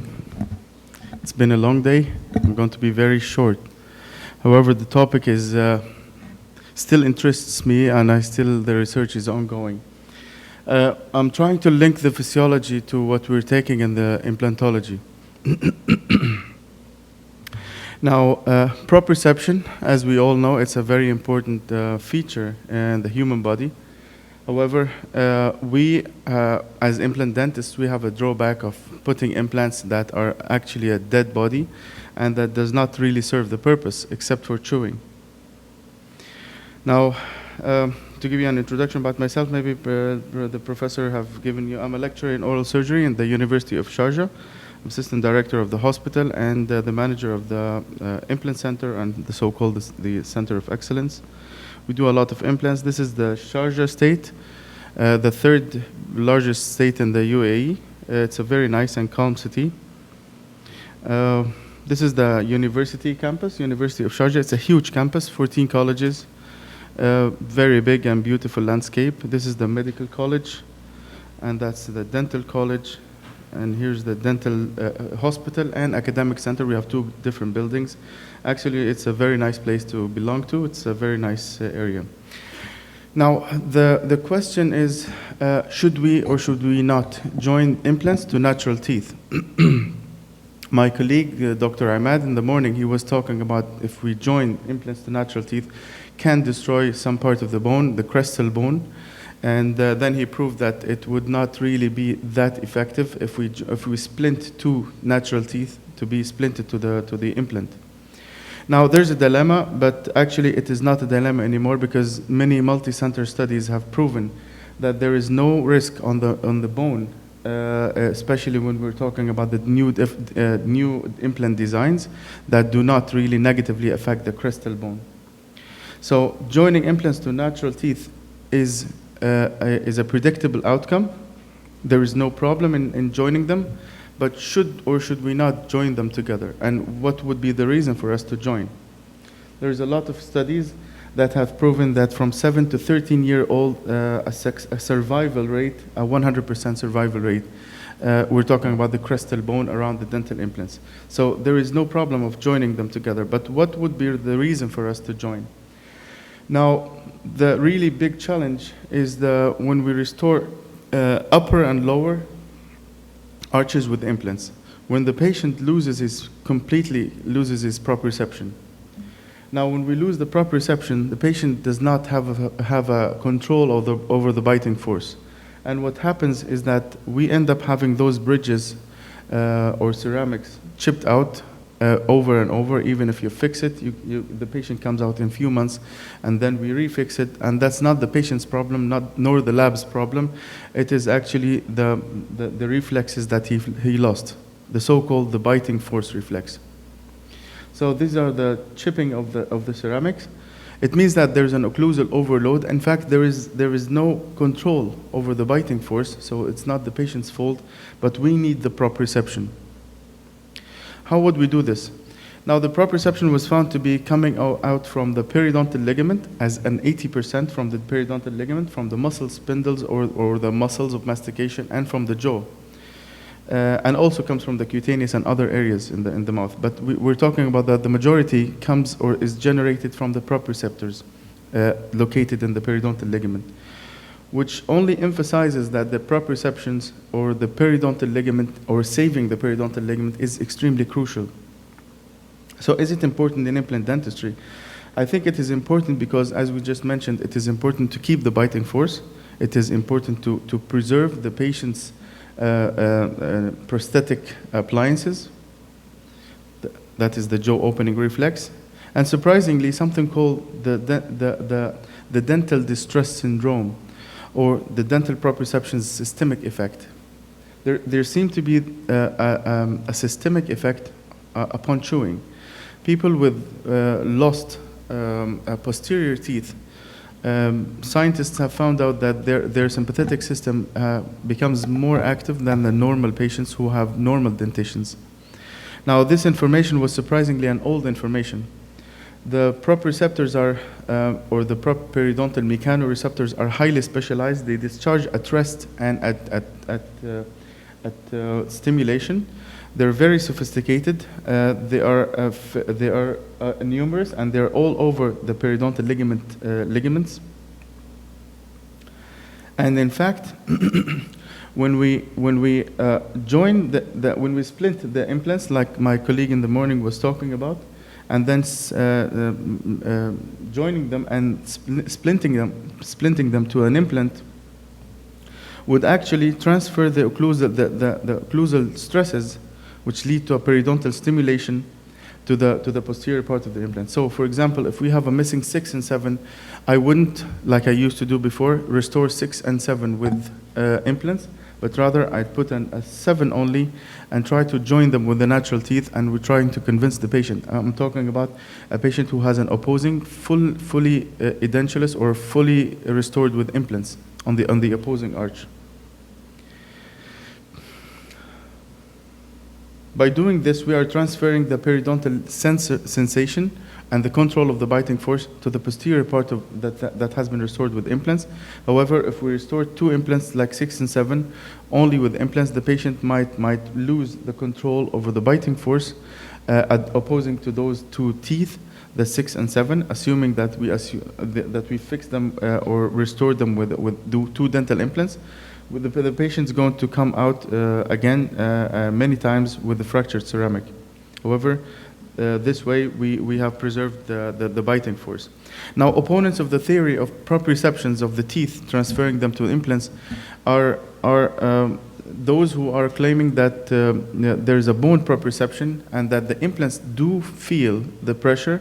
And they said that osteoperception is secondary to nerve ingrowth and remodeling in the bone. It naturally happens in the bone right after the extraction.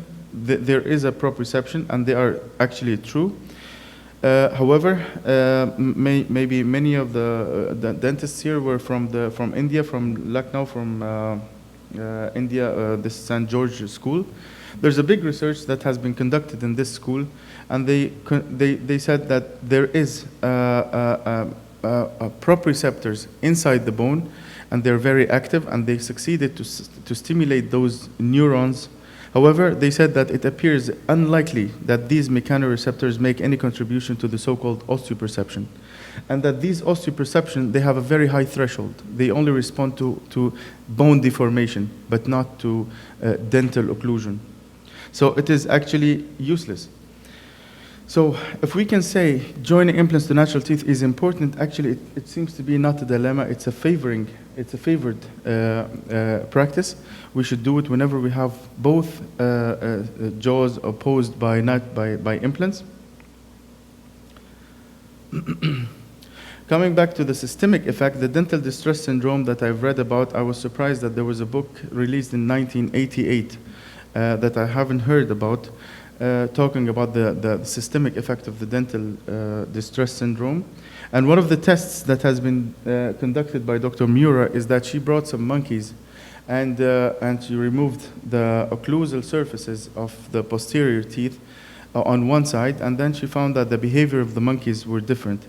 The result of this test was that the monkeys were not able to use their arms as efficiently as the other arm. They did not climb the trees, they did not swing the trees, and then when she restored it with composite fillings, they returned back the functions, which was very astonishing. She tried to see if this works on humans, and she brought 100 subjects, 100 patients with 100 different medical conditions, and then she tried to, of course, she's unable to remove the occlusal surfaces, but she chose the patients with malocclusions that supposedly is over or under stimulating the sympathetic or parasympathetic system, as her assumption was, and she put them in with a night guard to cause an occlusal equilibration and to eliminate the premature contacts. She found out that 75% of those patients have an increased or an improvement in their medical conditions. So this was a very astonishing research. Another research conducted by Funder, or by Penfield, he said that the brain actually receives almost 50% of the neural activities in the brain are received from the dental areas. So, and it was found that almost more than 60 to 70% of this dental activity is coming from proprioceptions. So it seems like proprioceptions are actually they play a very big role in our lives, not only during chewing, but also during all our activities. And it also was found that the premaxilla was derived from the neural tube, while the posterior teeth were derived from the neural crest, which is the same origin of the sympathetic and the parasympathetic systems. So dental proprioception, whether we stimulate the anterior teeth, we are actually stimulating the sympathetic system. If we stimulate the posterior teeth, we stimulate the parasympathetic system, which means that overstimulating either of anterior or posterior teeth can lead to stimulation of the subsequent system. So the conclusion of the dental distress syndrome research was that the maintaining the dental proprioception is essential for the well-being of the human body in general. We take impressions. This is a book written by a famous writer. She happens to be my wife. First Impressions. Actually, she's writing it to give the first impression, to give advices for the first impressions in interviews and stuff. But actually, our work is like we take impressions and the impression doesn't fade away. It just stays. So our impression is that joining implants to natural teeth is not good.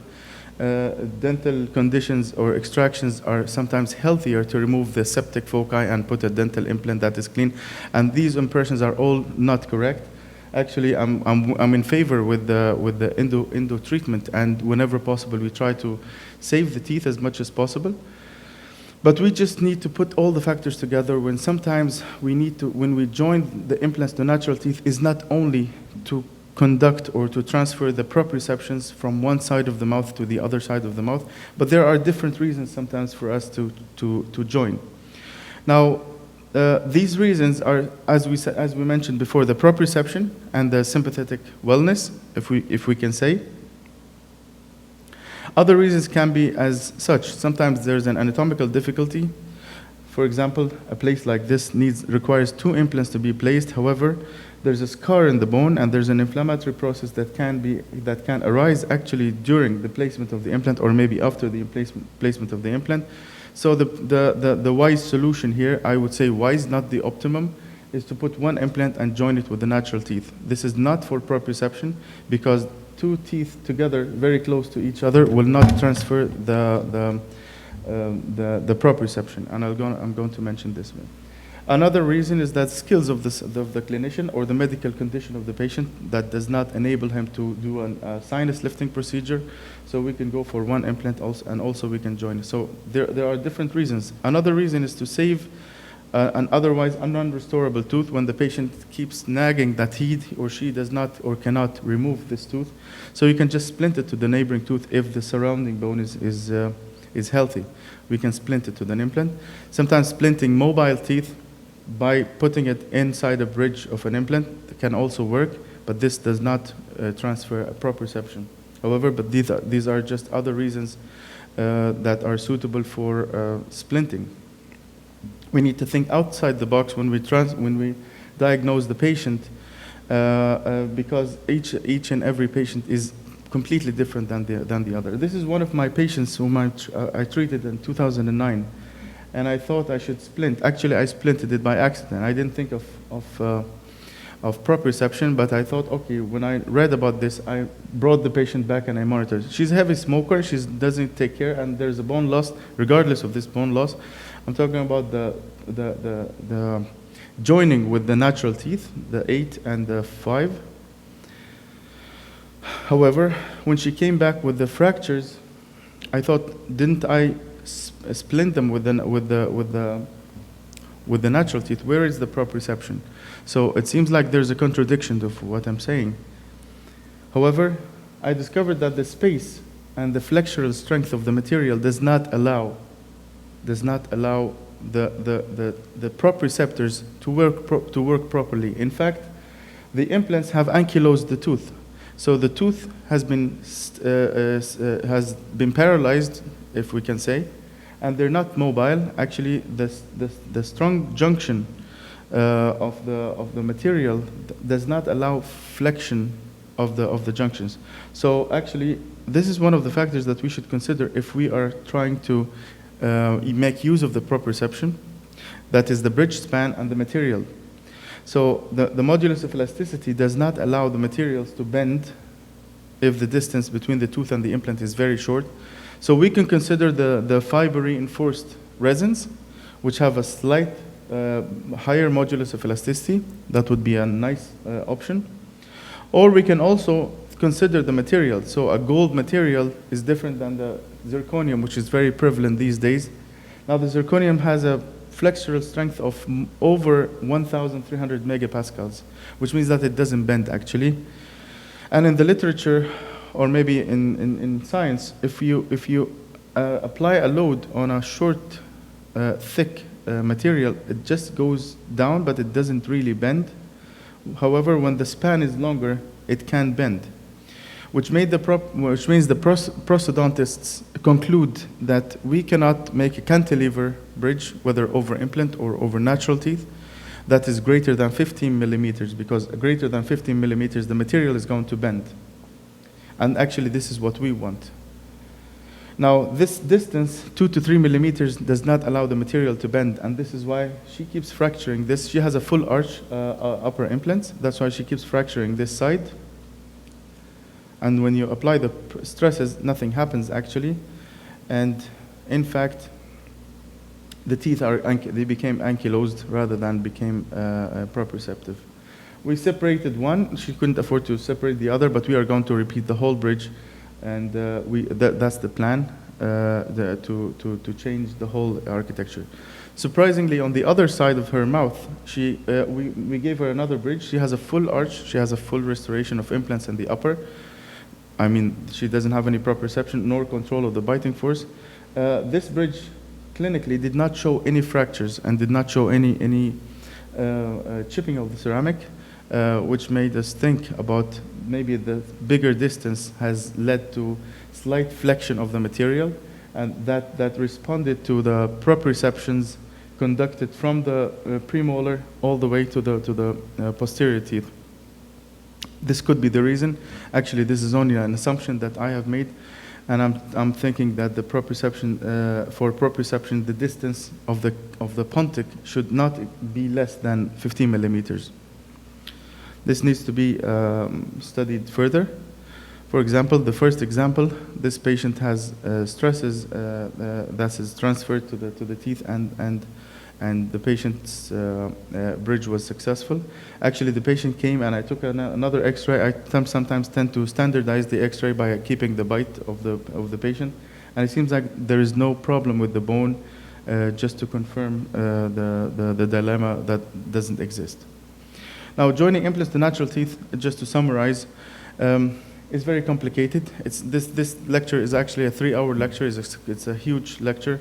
I try to summarize it just to take like a brain teaser. We need to estimate first the biting force before we think about joining or not joining. We need to estimate the condition of the teeth, whether they have a grade 0, 1, 2, or 3 mobility. Sometimes it's contraindicated to join the teeth. We need to decide whether are we splinting for proprioception or are we splinting for something else, for other reasons. And of course, we need also to think about the material. One of the most important factors is the design of the implant and the diameter of the implant. The larger the diameter, the more preservation of the bone and the more longer is the span possible. And of course, the prosthetic design. I like Albert Einstein. Whatever he says is fantastic, but one of the best quotes that took my attention is that he said, "My IQ is not higher." He said, "I just stay with the problem longer." So actually, everyone who stays with any problem for quite a long time, he will just get the answer. It's as simple as this. So think about it and don't put yourself in critical situations. And thank you very much. This is my email and phone number. Thank you. I hope I wasn't too fast, although I should be because it's the end of the day.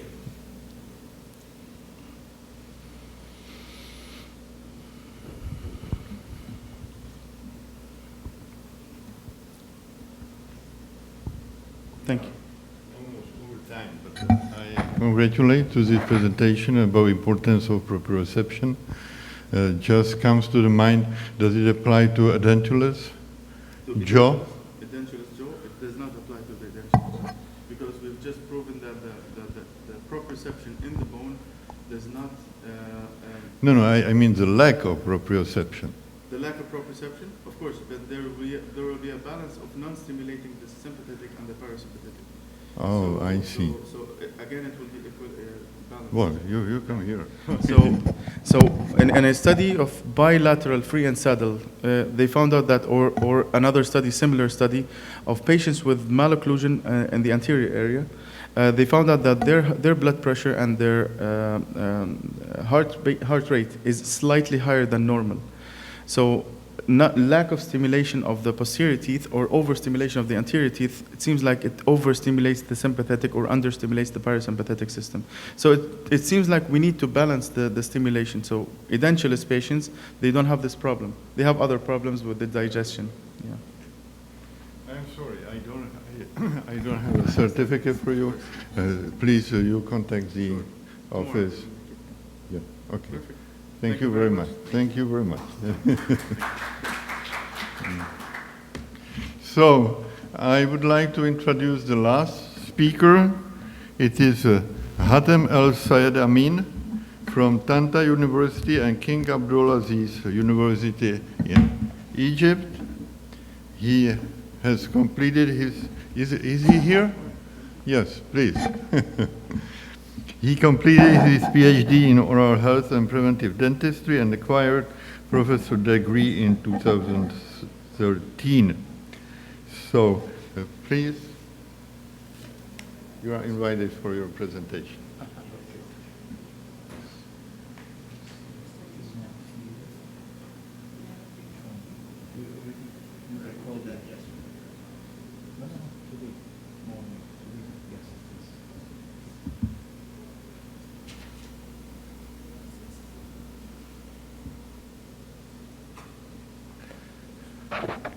Okay, thank you for this nice presentation. Actually, I know that we are all at the end of the day and how tired all we. I'll try to be more concise and more informative. First of all, let me express my gratitude to present my topic entitled Relationship between Overall and Abdominal Obesity and Relationship to Periodontal Disease among Young Adults.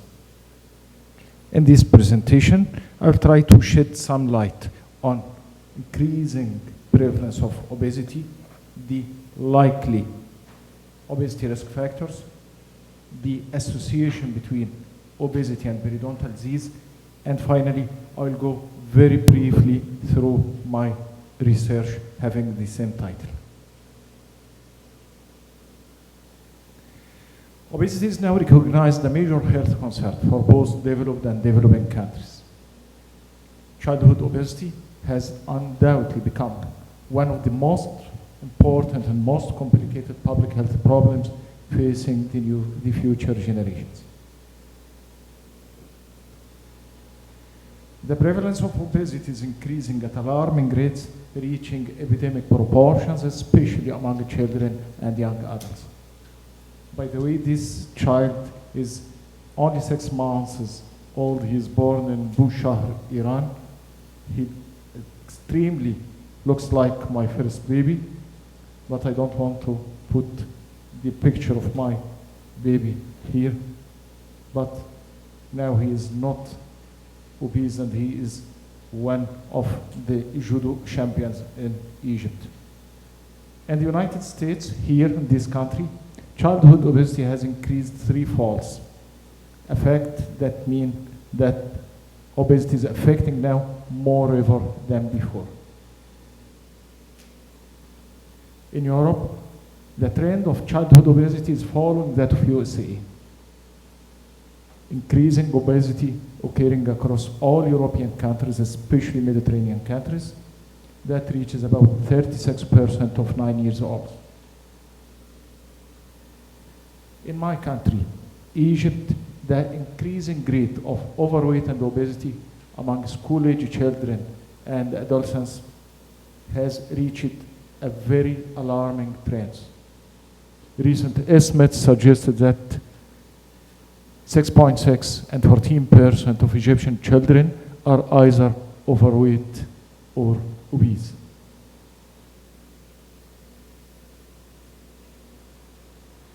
Actually, many risk factors are present in nowadays obesity. Environmental, socio-behavioral factors, and metabolic abnormalities are likely the most important obesity risk factors. Even studies emphasizing the importance of genetic factor stress about the relation of genes and total energy intake.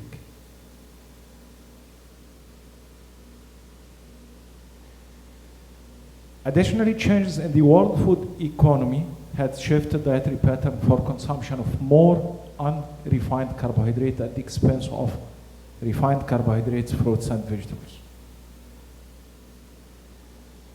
To the point.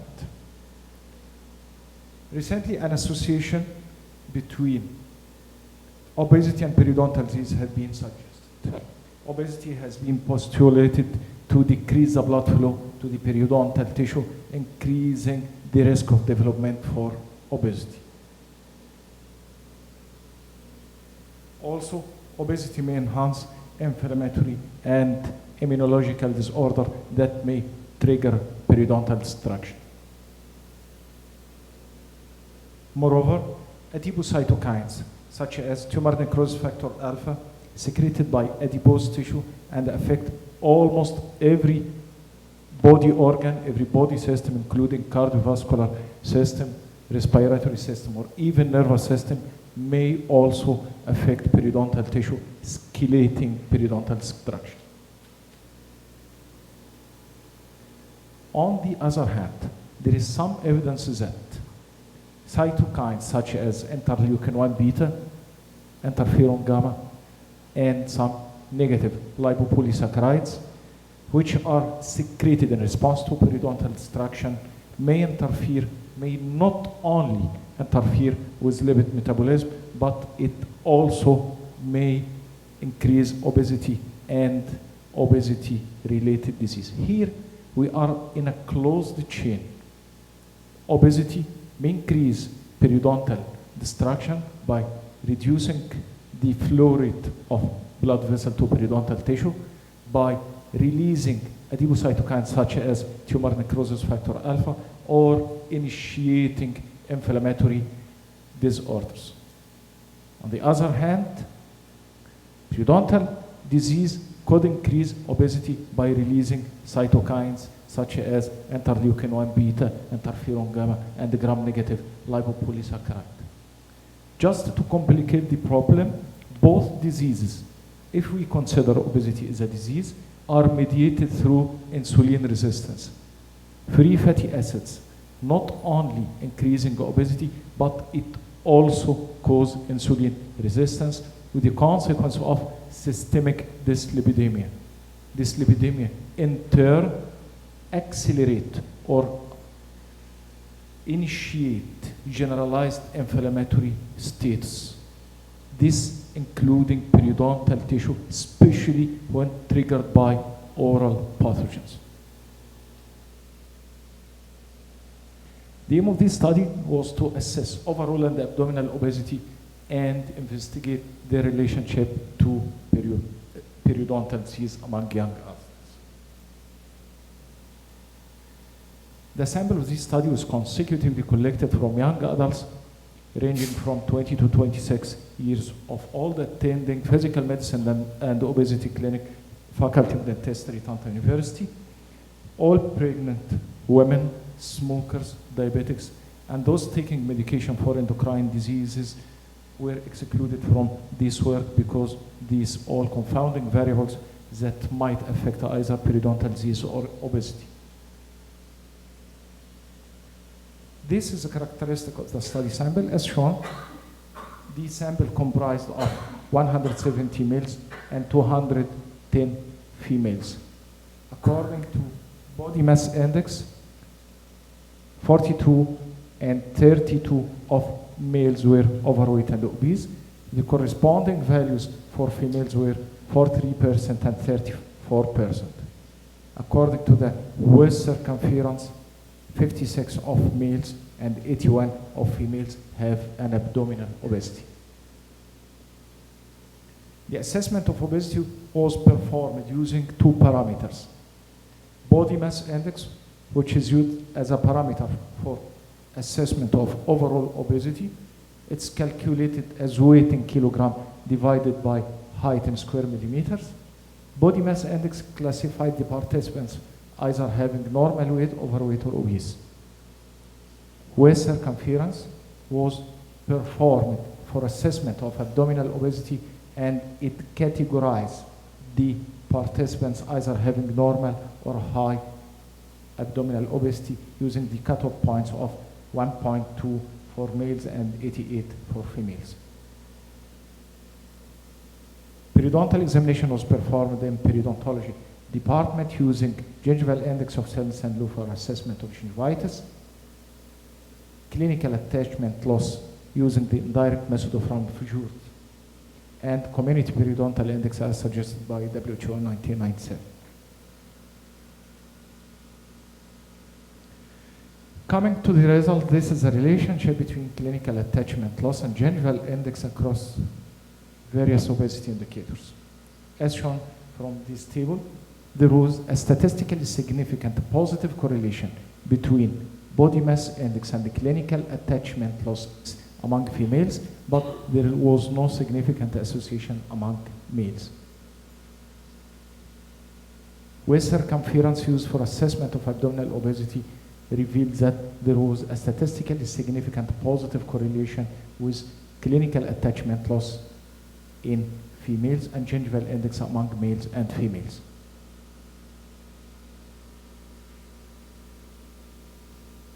This is the community periodontal index in relation to various obesity indicators. As shown in this table, there is association between body mass index representing the overall obesity and CPI among females, while the waist circumference has a significant association with CPI among both males and females. In conclusion, periodontal disease is significantly associated with abdominal and overall obesity among females, but associated with abdominal obesity among males only. This might be explained by the fact that the weight of the body of males might be affected by the weight of the bone and the weight of the muscle. To finalize my point, this study revealed an association between periodontal disease and obesity. However, the causal effect or the direction of the causality is not established because it is a cross-sectional study, which might affect the other, which might cause the other up till now is not proven, and the causality is not yet proven. So we strongly recommend that the topic searching for the relationship between obesity and periodontal disease should be completed using prospective study, either cohort study or even clinical trial of experimental type. I hope I did my promise and not performing too lengthy presentation. Thank you.